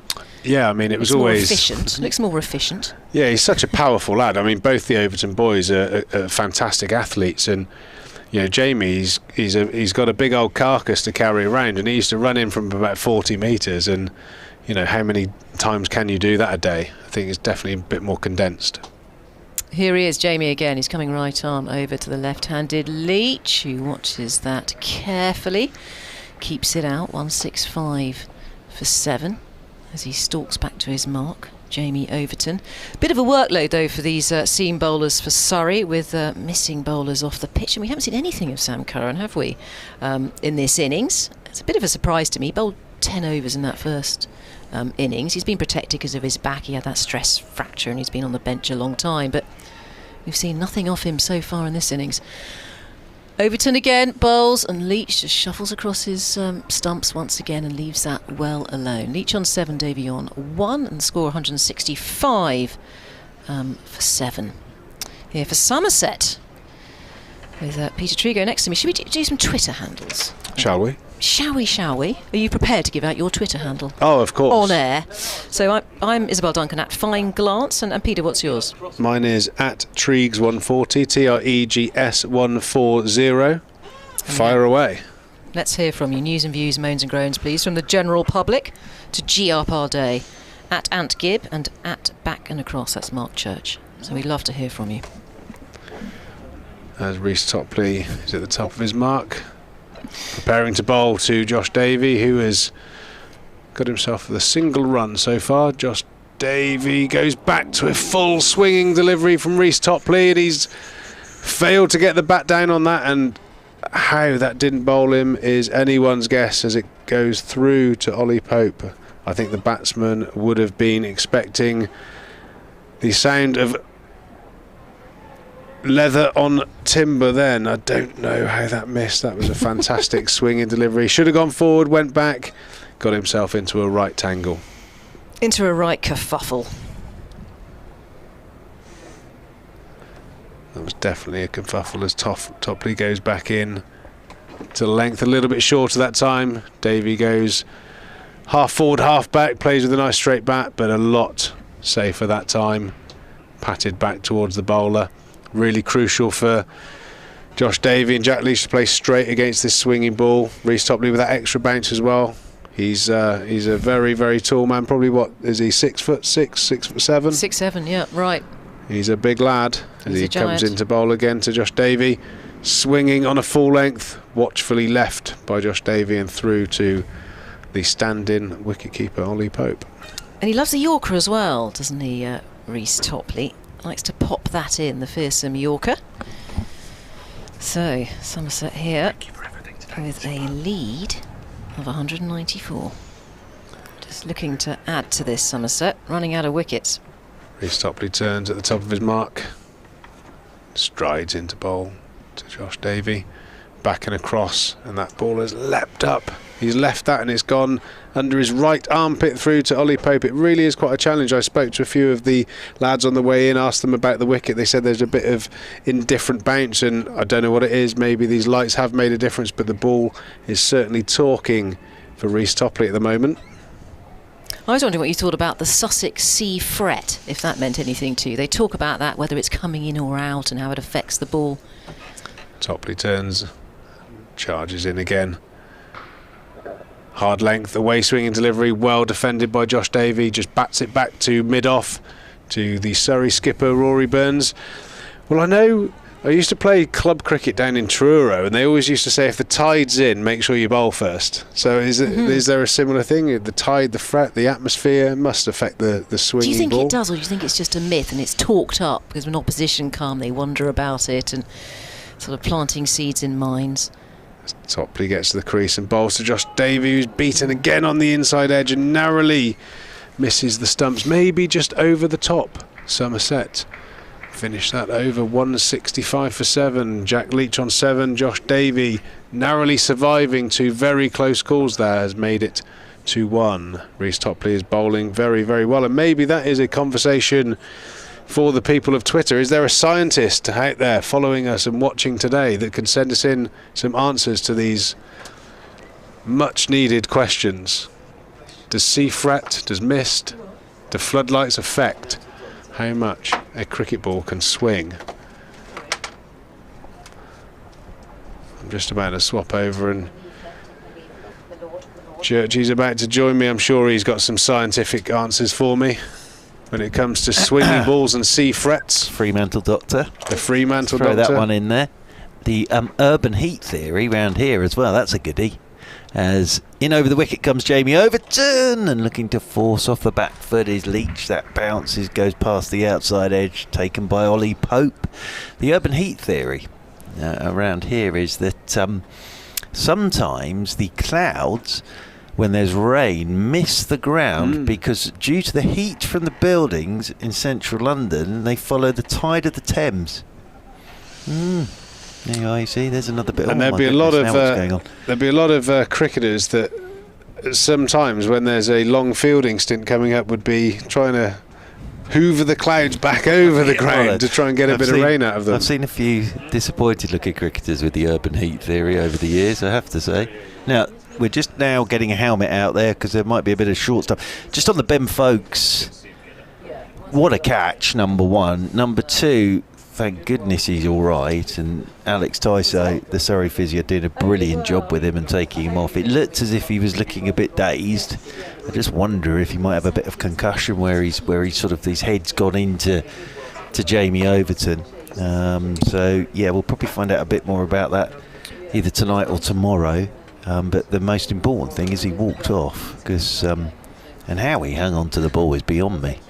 But heck of a catch. As here comes Jamie Overton to Jack Leach, and Leach is on his toes, pushing this one down towards backward point. And there's no what we might find tomorrow as well is if he has got some concussion there as well. I suppose Surrey could concussion substitute. You got Jamie Smith, like for like, keeper batter.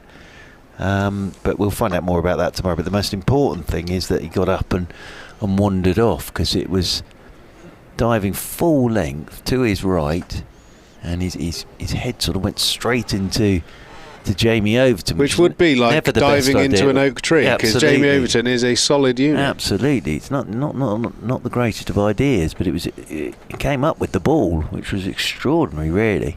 165 for 7.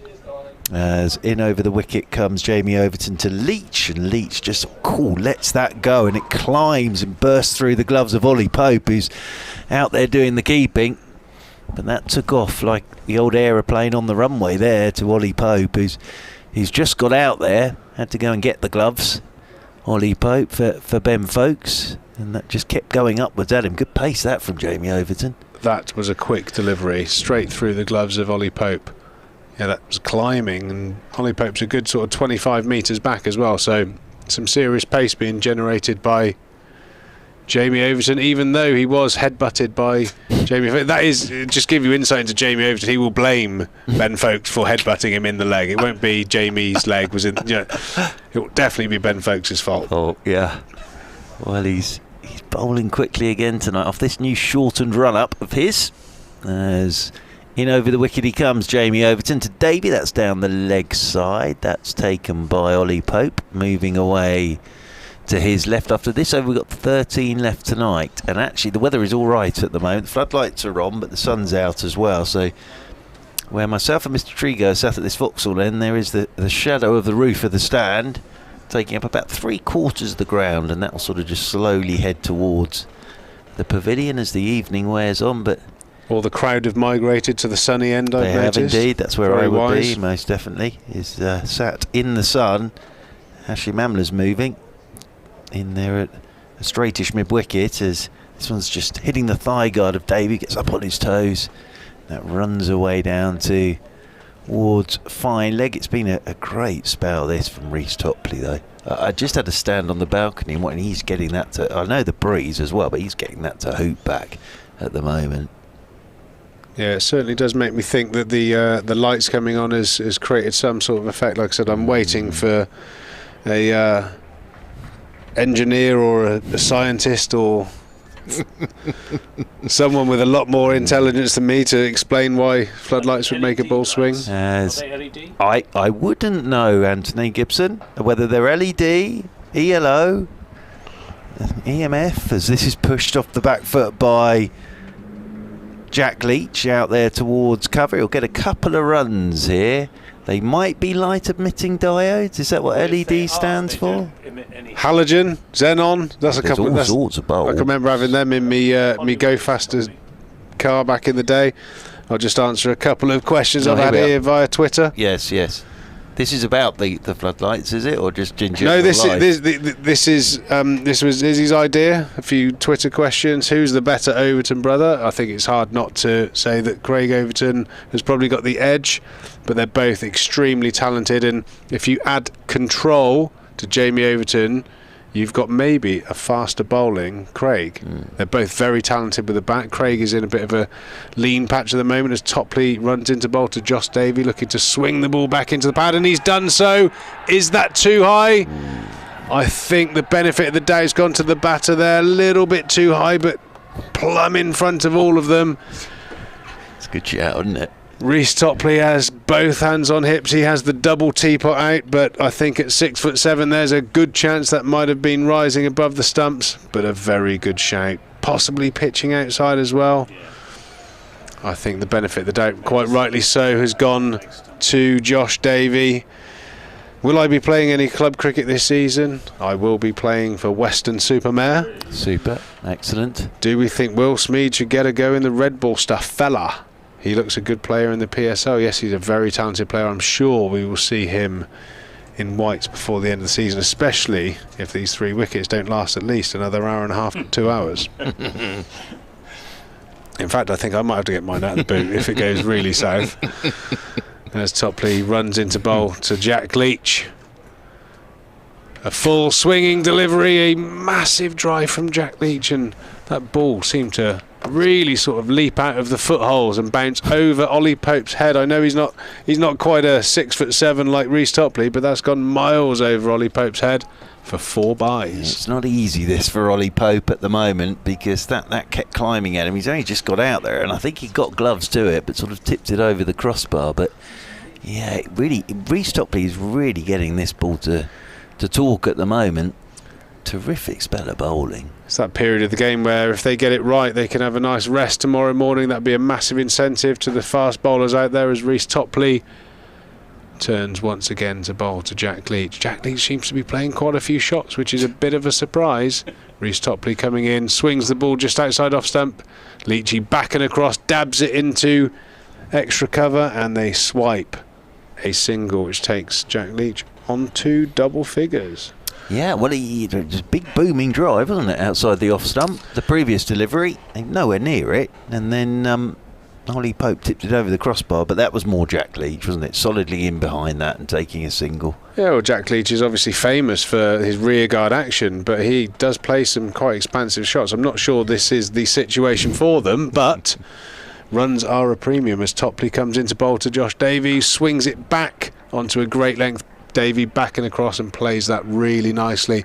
He's asking a lot of questions at the moment, Churchy, isn't he? He is. It's been a really good spell, this, from Reece Topley. And again, I sort of mentioned Surrey are doing this 2 bowlers light at the moment because no James Taylor out there, and Sam Curran hasn't bowled in the second innings, and I don't think that's any more than easing Sam back into it, really, as much as anything. They've probably had an order from somewhere of the number of overs he can bowl, probably 10 in the fact that he bowled 10 in the first innings. Quite possibly, as Reece Topley continues his workload, running into bowl from this immediate end, and Josh Davey again back and across and in behind the ball.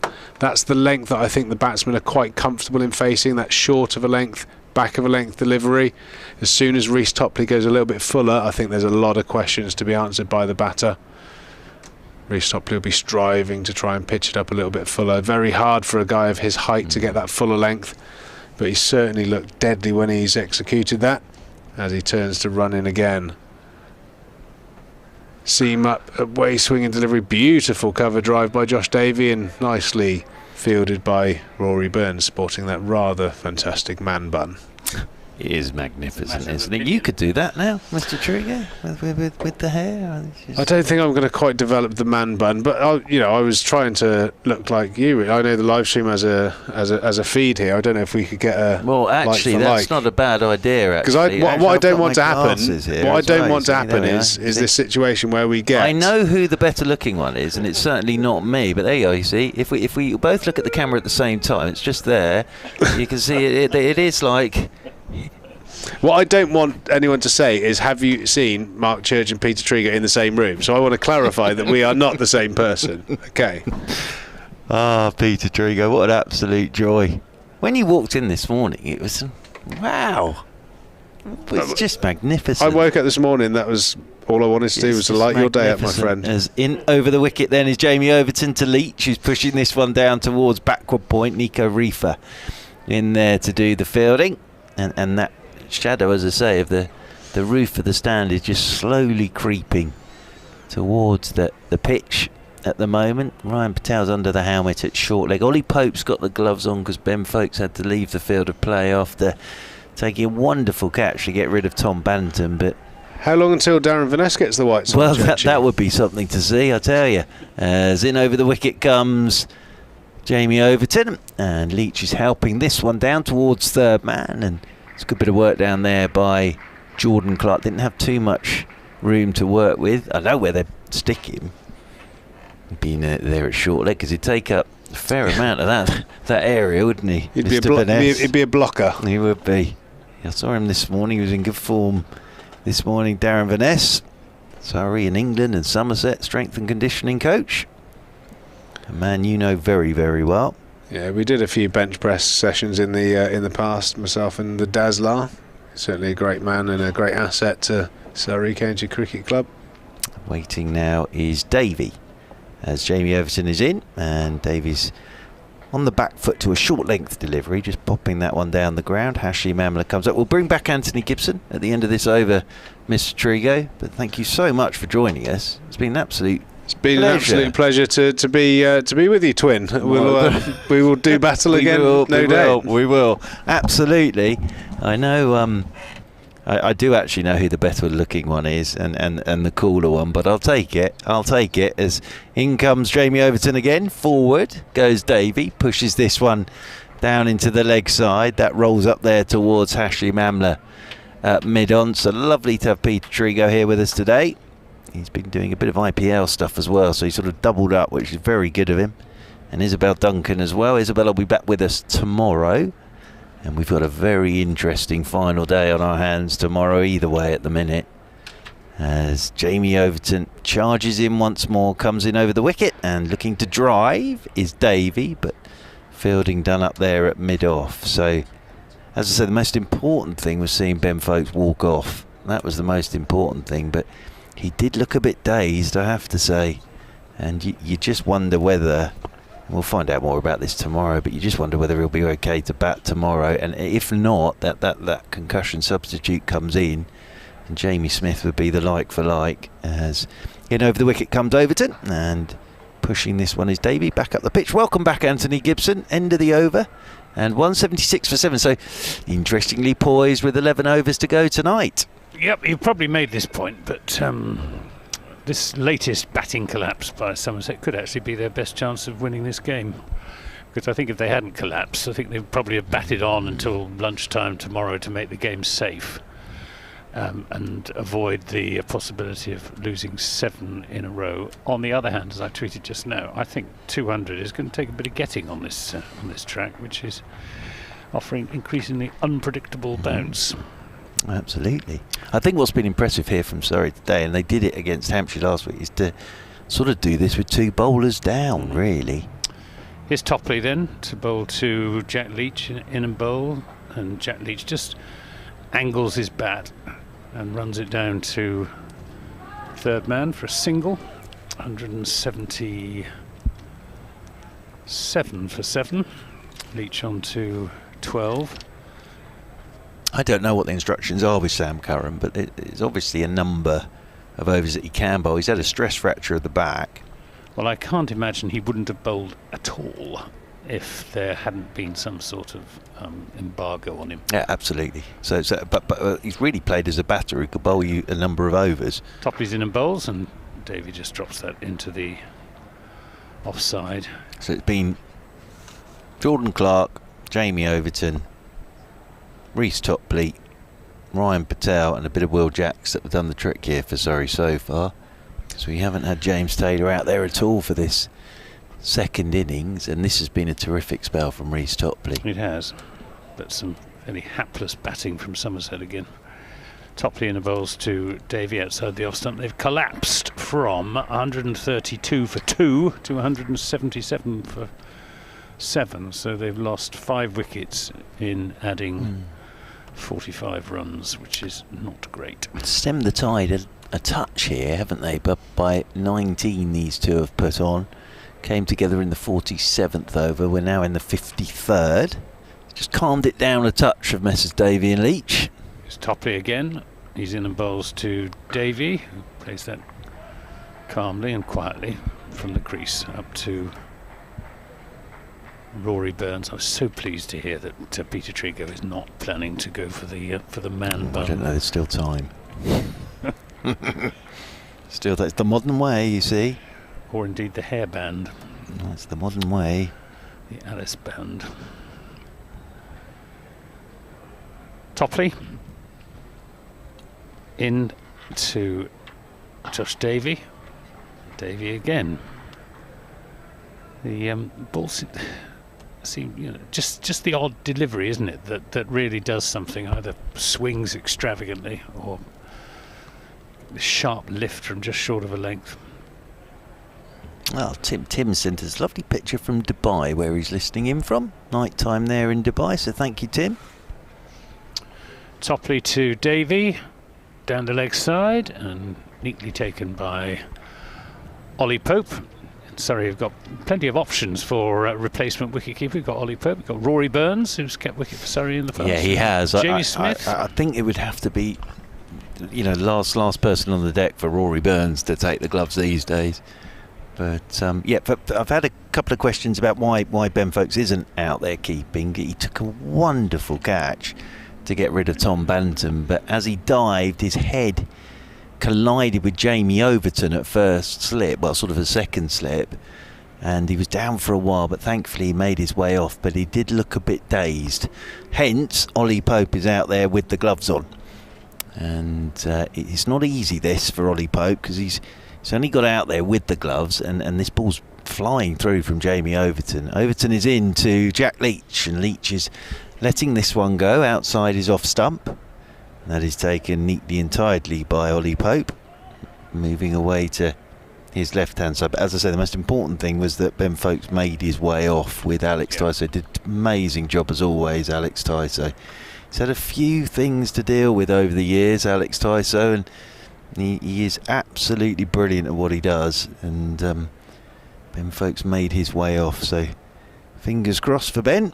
And there's Jamie Overton. Comes in over the wicket again to Leach, who's having a big old drive at this, and again it's beaten Ollie Pope behind the stumps. He's got nothing on it. It's just dipped again on Ollie Pope, and he's had absolutely no practice. He's just been rushed off, got the gloves on, so he's doing his practice while he's behind the stumps here. Ollie Pope doesn't get for a while. Very difficult that take, reaching him virtually on the half volley. And at high pace. Well, the thing is, he's had a couple that have, from Jamie Overton, that have taken off as well. So not easy this for Ollie Pope. 179 for 7. Jamie Overton in once again to Leach, and Leach lets him go outside his off stump. This one ends up in the smack in the middle of the gloves of Ollie Pope. Does Ollie Pope keep in white ball cricket in T20? No. He has now and again. I think he has now and again, but no, not really. That is the Folkes role as well in T20. Kept in a Test match, of course, Ollie Pope. Yeah.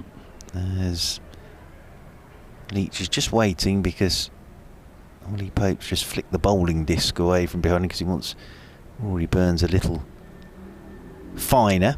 As this is a short ball, nicely played by Jack Leach. Gets up on his toes, plays this one straight back up the pitch, and there's no run. And a nice tweet from Nigel Dalby, who says, question, I own an old Ford Anglia. It turns over and sounds like it will start, coughing optimistically. A few days ago it suddenly fired into life, ran well for 2 days, but now sounds like it's conking out again. Should I attempt major surgery? That doesn't sound good, does it? Well, I said I think probably reconditioning should be tried first, but I will ask the chief mechanic, who is the Somerset batting coach. Well, there you are, you see. Lachlan Stevens, to whom I hope to be talking at the close of play. In round the wicket once more comes Jamie Overton. Short one. Leach is having nothing to do with that. Rory Burns has moved to leg slip now from slip. That was an allegory for Somerset's batting. I see. As I'm sure you appreciated. I did, yes, I did. Rather, well, to be a neat allegory. The gear stick's working. Well, the steering wheel's working very well in Tom Abel. Except now it was that loose shot from Tom Abel that precipitated his latest collapse. He's had quite a good game, though. He has, but He'll be getting on the bus. He will be pretty hard on himself for that shot. As Jamie Overton is in, and this is down the leg side, and Jack Leach has absolutely nothing to do with that whatsoever. End of the over, 179 for 7. Leach 12, Davey 2. Dear Mark behind us has got so many jobs on his hands, but I'm afraid, Mark, I'm getting quite a few messages saying, is there any chance of a screen grab of myself and Peter Trigo? Now this isn't for me, this is just yes. You vain so-and-so. No, not at all. I'm embarrassed to even be in the same photograph as the great man, to be honest with you. But yes, a number of people have said, is there any sort of a bit of a bromance? Getting tattoos next. Oh, I've already got some, Anthony. I'm not telling you where, though. I don't wish to know. It's the front cover of your autobiography. Is Toppy and bowls, and there's an appeal for LBW, and given not out by umpire Saggers, who has been a real not-outer in this match so far. He's given one, hasn't he? But that looked a pretty good shout. Let's have another look at it. Look a good shout. I think again, I think it may just have pitched outside leg stump. I think that's what umpire Saggers must have thought, and because he is bowling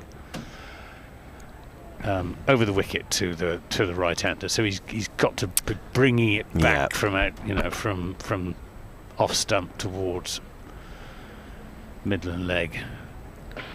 There'd be a single here to Josh Davey out into the onside. Takes Somerset on to 180. All I would say, wouldn't miss another one if I was Josh Davey. That's been a couple of very tight ones now. So you're bringing the umpire into play, but no, it's very interestingly poised, all this at the moment. It is, and these are actually quite useful. Very runs useful for Somerset. runs. I mean, the lead is now 209, and we've still got Siddle and Brooks to come.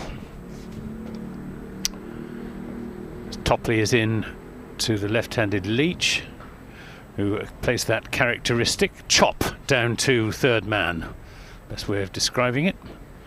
Plays it very nicely, picks up another single, 181 for 7, moves on to 13. But it is disappointing to see these Somerset batting collapses. Tom Abel, poor shot.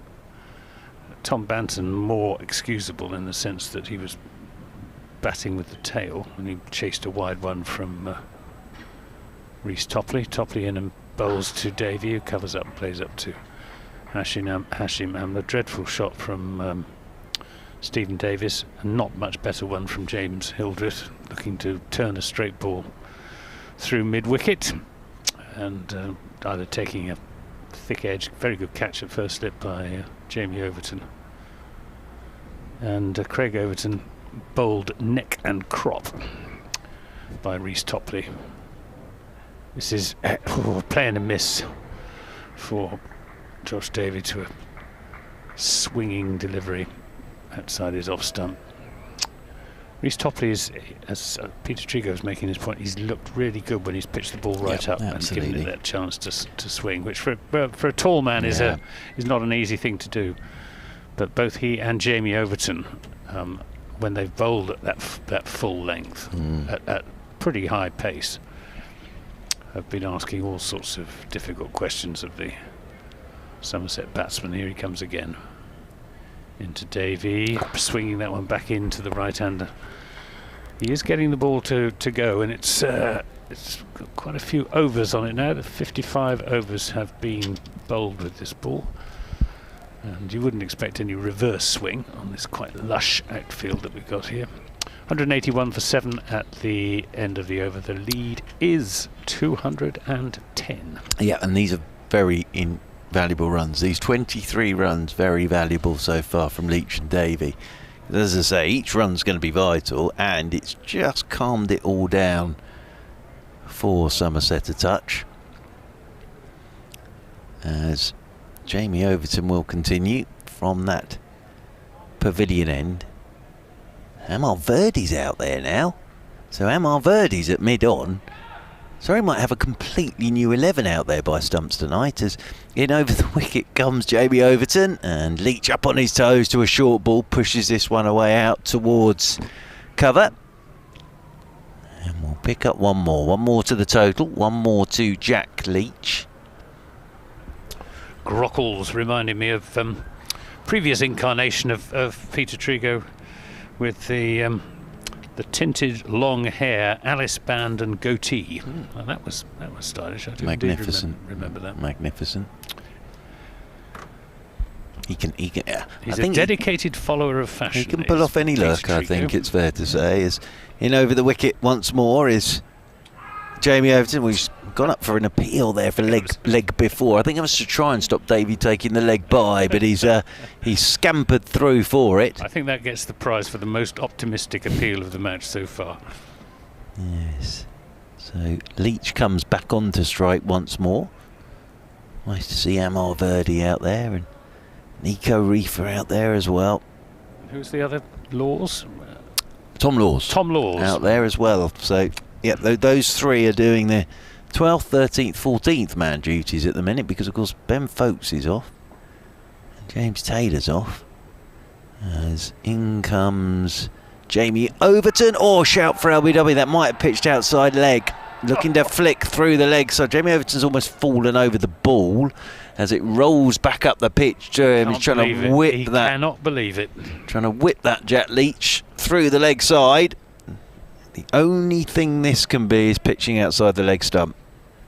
Did Did it? Did, yeah. Your eyes are good decision. Your eyes are much better than mine because I haven't got my glasses on, so I've actually. But not given. So umpires Pollard and Saggers, you've got to do an awful lot to get an LBW affirmative from these two gentlemen. They're consistent, mind. As Jamie Overton calming himself down here a bit, I think. Got it right up there to Jack Leach. Overton is in to Leach, and Leach is forcing down through backward point. Off goes Jordan Clark in hot pursuit and gets round to do the fieldings as Jordan Clark. Throw comes in straight over the top of Ollie Pope, and it's picked up by Ryan Patel. 184 for 7. Overton having a word with umpire Pollard. A friendly word, I hasten to say. Bit of a smile on the face. As turning once more is Jamie Overton. Comes charging in over the wicket to Davey. Short one, always ducked straight into it, and it's almost come back onto his stumps as well. Josh Davey, that's a proper short delivery from Jamie Overton. Davey's taking his eyes off it. It's hit him on the shoulder, but then it's almost rolled back onto his stumps because he lost it. But it was banged in from Jamie Overton. Didn't get up as much as Davey was thinking, but trying to get out the way of that is not straightforward at all. It's a good quick delivery from Jamie Overton. Now the short leg will come in after that one from Jamie Overton. I'm not sure whether he was inquiring kindly after Josh Davies' health after that delivery. Yeah, I think at the moment he's fired up, Yeah, Jamie I think so Overton. too. Good stuff, this. Really is. I think it took Davey on the glove. Here comes Overton once again to Davey. Another short one, that's well played. Gets in behind it, pushes it out into the offside. Very well played that by Josh Davey. And they will pick up a single. So Amar Verdi's going back out there because Sam Curran's just had an over off. So Amar Verdi's off. Sam Curran's back on. Can't keep up with all of this. 185 for 7. And there are 7 overs to bowl this evening. And we might get them as well with the sun out at the moment. It's not fully out. It's sort of milky sunshine. Can't see the shadow of the JM Finn stand stretching out across the ground at the moment, but spectators at the far end, far side, enjoying a bit of early evening sunshine. Jordan Clark coming back into the attack, replacing Rhys Topley from the Vauxhall end. Topley finishing, well, coming to the end of that spell with figures of 17 overs, 4 maidens, 3 for 49s, bowled really very well. Jordan Clark 2 for 42. Jamie Overton 1 for 36 in 12 very hostile overs. Clark's going to be bowling to Josh Davey, who's on 4 from 33 deliveries, but he's hanging in there. Clark is in and bowls, and this is a bouncer, which Ollie Pope takes going down the leg side. Don't know what Josh Davey has done to upset the Surrey fast bowlers, but it was a bouncer in the previous over from Jamie Overton. Jordan Clark opens up with a bouncer. Well, I think number 1, they want to get him out. Number 2, he didn't play that one particularly well from Jamie Overton. And number 3, this is what it's all about, isn't it, at this time of the day? Clark is in and bowls, and that's solidly defended by Josh Davey. Of course, Jamie Overton did rather soften up Matt Renshaw. Oh, it was hitting him on the helmet, and then producing that terrific swinging 90-mile-an-hour Yorker. Yeah, as I said at the time, you never want to see sort of batters being hit on the helmet, but that was the softening up, and then the one that just boomed back and knocked his off stump out. Clark is in and bowls, and this is pushed into the offside, but there won't be a run as it goes straight to backward point. Who is that at backward point? Now then, just 1 second. I think that's Will Jacks out there at backward point. But no, it's a proper fast bowler's wicket, that. And is that Mr. Laws down at deep backward square leg. It is indeed, with the white floppy sun hat on. Here's Clark in and bowls, and this is turned into the onside, and Laws will do the fielding. Keeps them down to just the single. 186 for 7. So yeah, it was a proper bit of old-fashioned fast bowling that from Jamie Overton. Quick one. Bit of a break, quite rightly, for Renshaw with his concussion protocols and all that stuff, and then letting one go that just swung back. And Renshaw rather hoping that it was going to misses. Absolutely. It misses off stump, and he wouldn't have to play at it, which is human nature. But that was an important wicket. But then we had the partnership between the two Toms, which seemed to have put the Somerset ship on an even keel. But since then, they've hit the rocks. But these two doing their best to salvage the situation, or at least give Somerset a serviceable lead. This is Leach playing that back chop of his, but only as far as backward point. Jack Leach just seems to have settled down. He was a bit skittish early on in his innings, went for a couple of big shots. When the situation didn't really demand big shots. The situation demanded the limpet Leach. The they shall not pass Leach. Is Clark in and bowls to Leach, who plays that with a rather crooked bat, but again it runs down to third man for a single. 187 for 7. League goes on to 216. Still 3 wickets to go for Somerset, so they can pick up a few runs from the 9, 10 and Jack, push the lead up to, or the target rather, up to somewhere around 230, 240. Take a bit of getting. Absolutely. Must have been a bit like emergency ward 10 up in that Surrey dressing room for a while there. But as I say, good to see Ben Folkes wandering off with Alex Tyso of his own accord. We haven't seen James Taylor at all in this second innings, so he's obviously got a problem, James Taylor. Not sure what it is, but he's obviously got a problem, and he hasn't bowled at all in this, hasn't been out there in this Somerset second innings. So other bowlers have had to do a job again here for Surrey. They lost Kemar Roach 6.2 overs in against Hampshire and still managed to work out their way of picking up the 20 wickets to win that game. Here they're just trying to work out a way of picking up these Somerset 10 wickets in the second innings, and then, well, Surrey will be having a bit of a chase. Well, we're going to get a result, aren't we? Absolutely, either way. As in over the wicket comes Jamie Overton to Leach, who's looking to flick leg side, that hits the thigh guard, rolls away to backward point, and there's no run. I think on here, on a last day, anything under 250, Surrey would think we should get that. Anything up above 250, you're always in the game. You're always in the game here on the last day. Well, especially if Siddle bowls in the second innings. Absolutely. As he did in the Absolutely. First. Craig Overton is in great form with the ball as well. Should be a good battle. As Jamie Overton is into Leach, bouncer. Leach ducks underneath it. But what Surrey, from a bowling point of view, have to pick up these last 3 wickets. Somerset just have to eke out as many as they can. So all they have to do is just eke out as many as they can. Keep building that lead up and up and up. 187. The other thing is that takes a bit of time out the game as well. So it sort of, what's the word I'm looking for, compresses that chase for Surrey tomorrow. So Surrey would dearly love to finish this tonight, but these two are doing a great job as Jamie Overton is in. Oh, and Leach is looking to force off the back foot. Inside edge, always going for the single. Sam Curran hits. He's miles out. And Sam Curran's throw misses the stumps. Took aim, fired. Did Sam Curran. And Ollie Pope was never going to get up to the stumps. He had to go for the direct hit, Sam Curran. And if that had hit, Jack Leach wasn't even in the picture.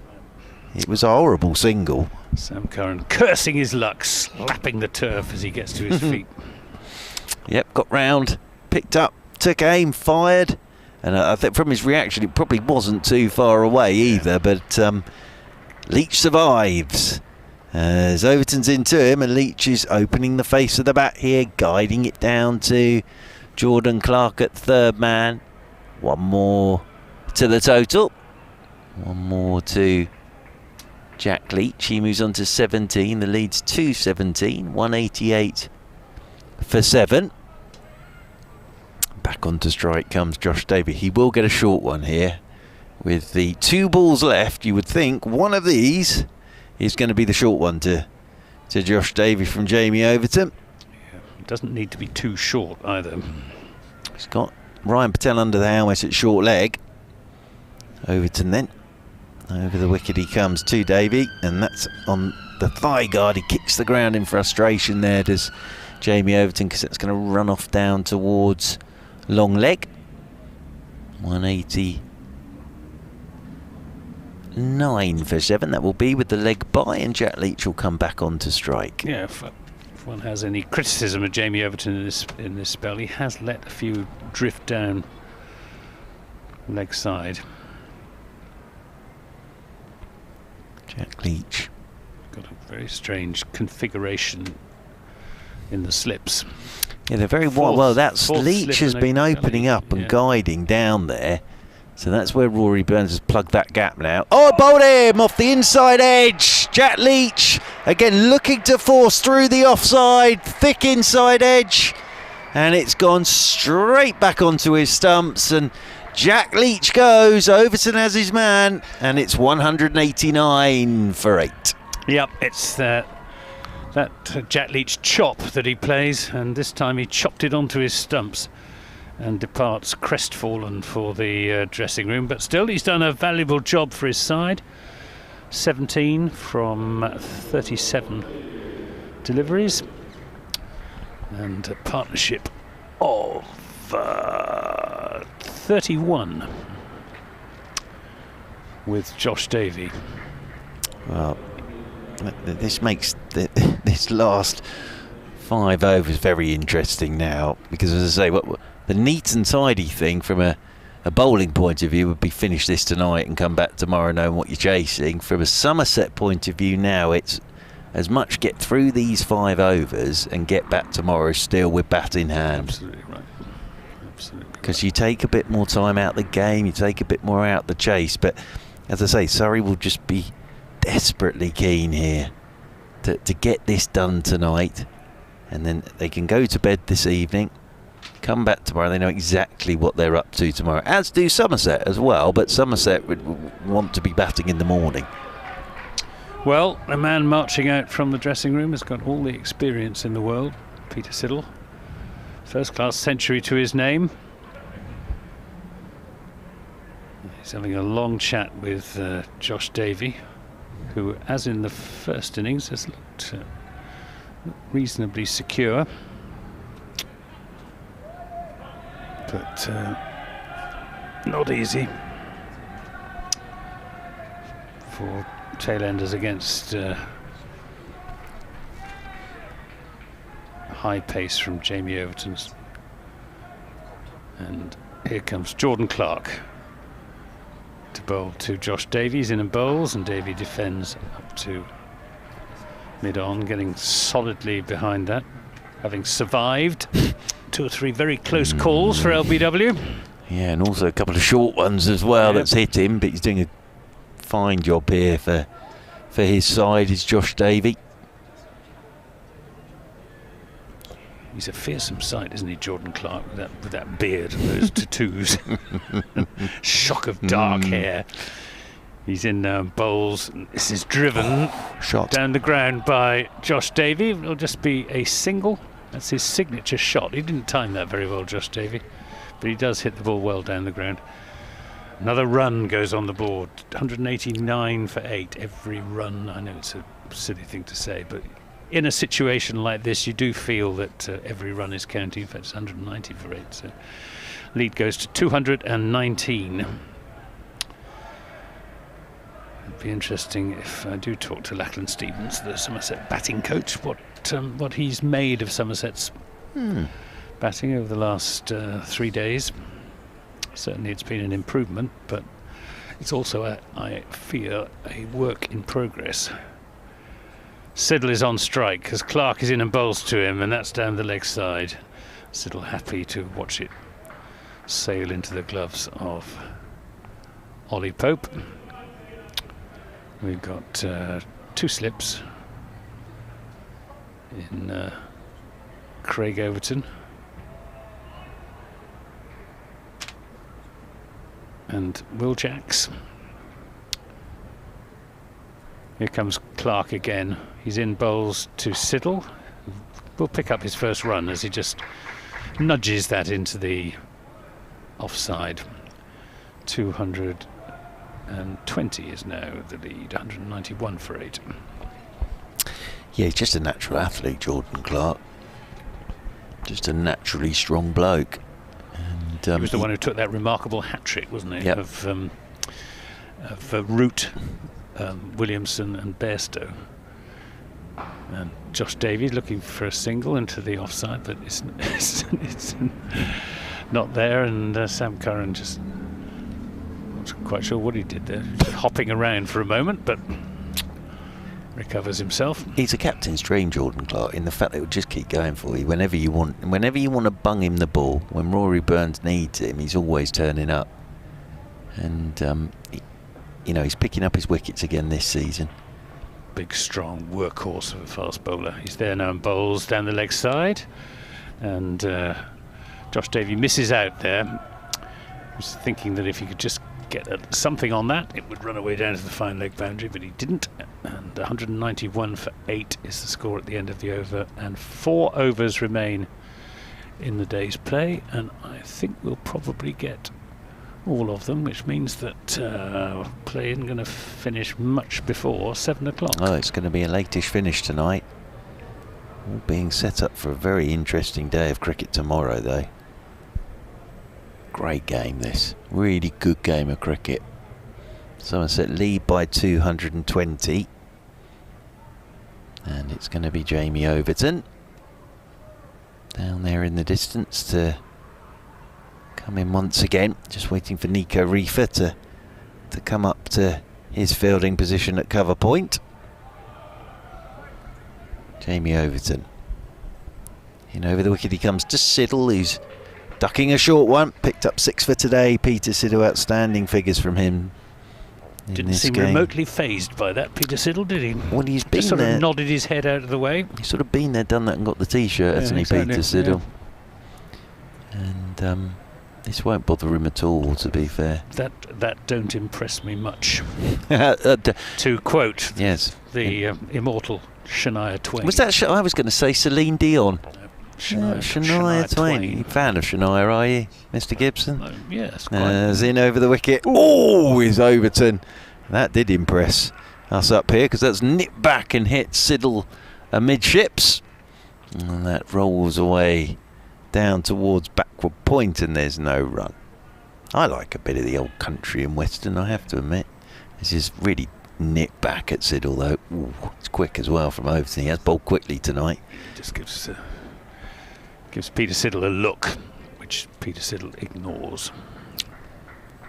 Waits over his bat once more, the right-handed Siddle. Jamie Overton. In he comes to him, and has he got something on that? Well, Sam Curran thinks so, because Sam Curran is appealing away from extra cover, but there was not a squeak from anybody else. Pushing forward was Siddle, and it was taken by Ollie Pope, but Sam Curran came charging in. And there wasn't a squeak from anybody else. But on the replay, if you're watching on the Surrey live stream, Sam Curran will come into shot at him. Here he is. He thought it was out, but not a squeak from anybody else. Out there at extra cover, 191 for 8. Another quick delivery, wasn't it? It was sharp. It hit the gloves of Ollie Pope as Overton's in again to Siddle. Looks for the Yorker, dug out by Peter Siddle. He's really giving it everything he's got, Jamie Overton, just for this last couple of overs. Great. And as I say, he sort of, against Hampshire, got it right. He's got it right this afternoon as well. 2 for 37 in his 14th. And again, I'll say, I know I've said it a few times, but they had to do this against Hampshire without Kemar H. They haven't got James Taylor.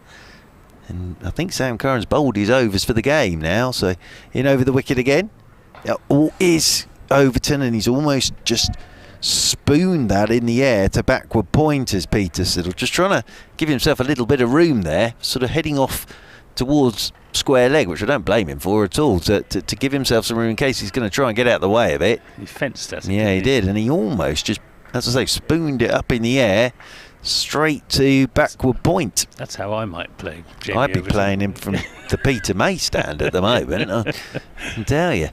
As Jamie Overton's in once more, and Siddle hits the thigh guard, just tucks this one away down to fine leg. Leg by will be the signal, and it's one more to the total. End of the over, one more to the lead. We've got 3 to go today.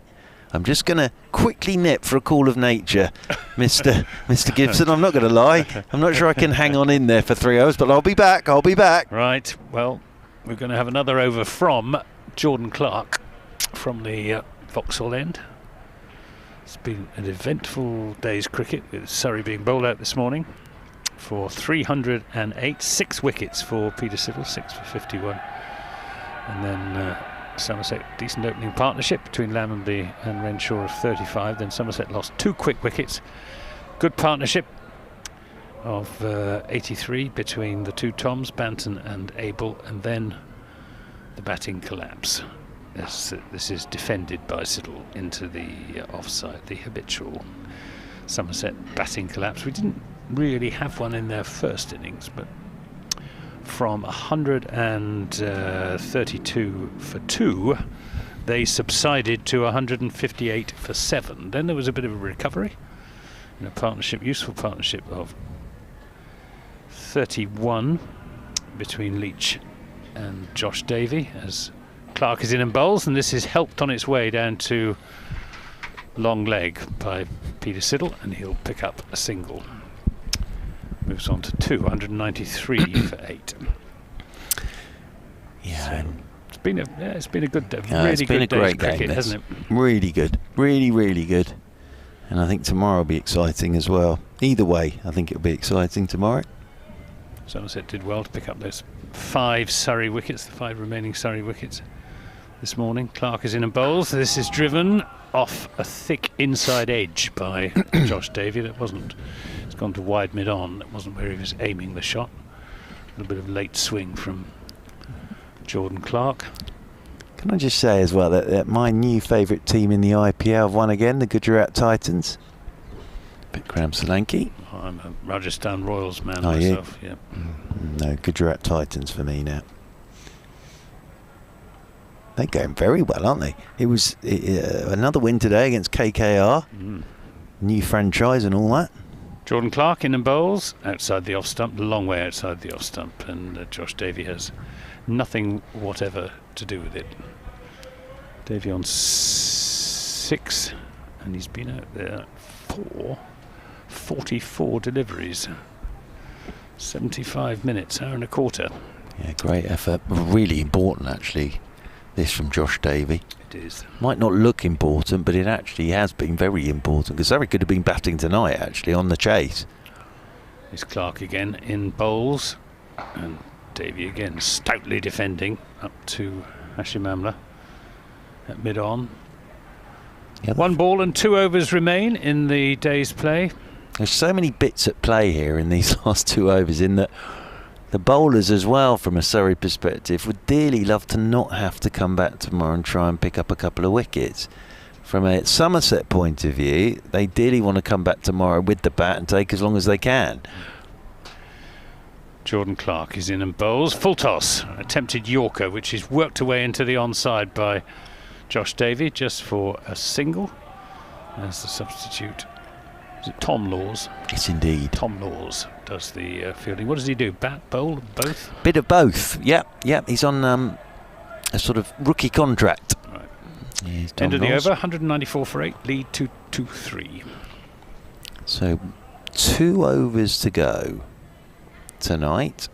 Jamie Overton is going to steam in from the pavilion end. But yeah, as I say, these 2 overs in themselves are interesting. because psychologically as well, sort of as I say, from a Surrey perspective, if they could get these last 2 wickets tonight, then they know, right, feet up for the bowlers tomorrow morning and we start our run chase at 11 o'clock. But from a Somerset psychological point of view, if they can get through tonight, they can come back tomorrow, and Jamie Overton is in and looking to drive here is Davey up towards mid-off, and there's no run. And how many times do you see it as well that sort of in those situations getting those last 2 wickets take a bit of time, and every run becomes frustrating, etc, etc, etc. So yeah, There's 11 balls to go. Momentum, isn't there? You know, if Surrey knock these 2 wickets over quickly, the momentum will be with them, and if Somerset hang around. Jamie Overton's in. This is flipped in the air by Josh Davey. Off goes Hashim Amla. His hat's fallen off, and they'll pick up 2. 2 more to the total. 2 more to Josh Davey. He's got a sort of upside down head, hasn't he? He moves on to that. Well, I think when it tends to blow off is when he hasn't got his woolly hat on underneath. So when it's cold, he wears a woolly hat as well. But now it's warmed up a bit, he's got rid of the woolly hat, and then his hat blows off. 196 for 8. But when he's got the woolly hat on, it tends to stay on his head. 2-5 is the lead for Somerset. Jamie Overton is in once again to Davey. Short one, and Davey again is thinking, do I duck, do I sway, and sort of does mid of both, and it wasn't far away from his gloves actually. If that had been a couple of feet straighter, that would have been a really, really vicious delivery. As it was just outside off stump, and Josh Davey could get out of the way of it. It didn't follow him as it might have done. Waiting again. Over his bat once more is Josh Davey, but then now Rory Burns going to keep him waiting by changing the field. And Rory Burns himself is going to jog across to leg slip now. So leg slip comes into play for Jamie Overton here. And the short leg. And he's going to come round the wicket. So he's going to try and tuck Mr. Davey up for room. Rory Burns again just taking his time just to stroll around to a leg gully now. Here is Overton then, round the wicket, and that's outside the off stump, and again it's just swung after it's been let go and hits the gloves of Ollie Pope. This really has not been an easy hour for Ollie Pope behind the stumps. No. When Ben Folkes, if you're just joining us, wonderful catch to get rid of Tom Banton, diving away to his right, but his head struck Jamie Overton, and he was down for quite a while, and then thankfully made his way off with Alex Tyso. So then, Ollie Pope had to stick the gloves on. Jamie Overton is in. And this one's down the leg side. David did have a nibble at that. Then he puts the bat high up in the air. He was tempted with that one just to help down towards fine leg. And he's got to remember that Rory Burns is stood there at leg gully as Josh Davey. Overton goes stomping back again. I've enjoyed watching Jamie Overton tonight. Yeah, he's bowled well today. Twiddles the bat in his hands, does Josh Davey. He's Surrey's enforcer. He is indeed. As in over the wicket he comes, Jamie Overton. And that's in the air from Davey. It wasn't too far away from Ryan Patel at short leg. And a converging Hashim Amla. But he's got through the over, and we've got 1 to go today. And Somerset at 196 for 8. That is a lead of 225. And as I've said before, 226 as it would be. Would take a little bit of getting. Somerset will hope to push the target up to, I don't know, somewhere near a 240, 250. That would be ideal. I think that's asking quite a lot, with only Jack Brooks to come, who's not in the in his batting form of old. But Peter Siddle is on strike as Jordan Clark will bowl the final over of what's been a very eventful, very interesting day's county cricket. As Clark is in, no, he's not in and bowls because he just loses his run up. It's been a classic day of hard-fought county cricket, hasn't it? Yeah, it's been a classic 3 days of that. I mean, great game of cricket, this. And that's what you want. You want to go into the last day with all sorts of results possible. That's what you want. Clark is in and bowls to Siddle, who's forward defensively. I think the draw is out of the equation. Yeah, it is. Unless Surrey don't pick up these 2 wickets tonight and they bat for an hour and a half tomorrow morning. Slightly implausible. But well, strange things happen. Strange things do happen. That was certainly the Somerset game plan when the 2 Toms were together to bat Surrey out of the game and then give themselves maybe 2 sessions to bowl Surrey out. Yeah, I think understandably game plan would have been back till lunchtime tomorrow. Yeah, that's gone. It's Clark to Siddle. He's there and bowls, and Siddle has taken on the pad, but that was going down the leg side. So nothing doing.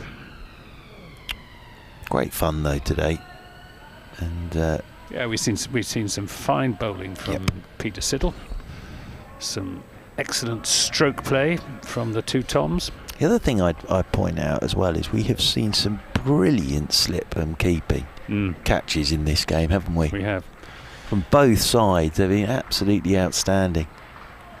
Well, fielding standards are so high now, aren't they? Here comes Clark in and bowls to Siddle, who reaches for that and just lands short of second slip. Crowd are enjoying this. The crowd that are left have started the old slow hand clap now as well when the bowler's running in and then it quickens up. Oh, here we go. It's like Jonathan Edwards at the long jump, isn't it? 3 balls remain in the day's play.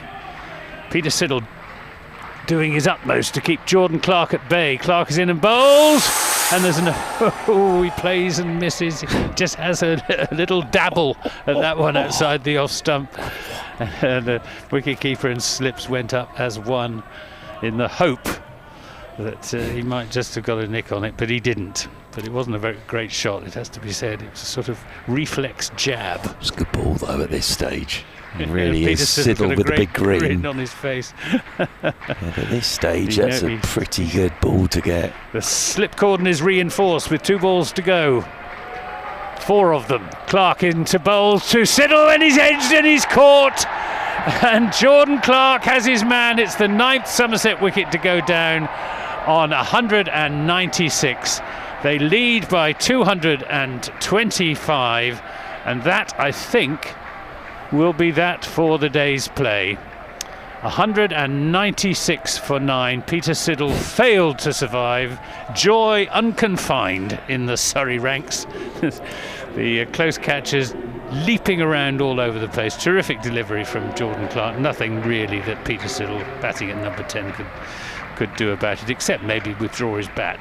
But it was a rather convulsive jab at a ball leaving him outside the off stump, and he paid the price. Well, 2 things with that. That's why, as I said, you want Jordan Clark in your team as a captain, because he just will go in for you time after time after time. And well done, Ollie Pope, as well, because that was going up at him again, and he hung on. But that's a great end to the day, just from an atmosphere point of view as well, because as I say, the crowd were getting into that, and that sets it up very interestingly for tomorrow, because Surrey will need 1 more wicket, then they'll be on the chase. But that was a pretty good last over from Jordan Clark. What a great day, what a great day. We're sending best wishes to Ben Folkes. Fingers crossed B Folkes is okay, and well bowled Peter Siddle.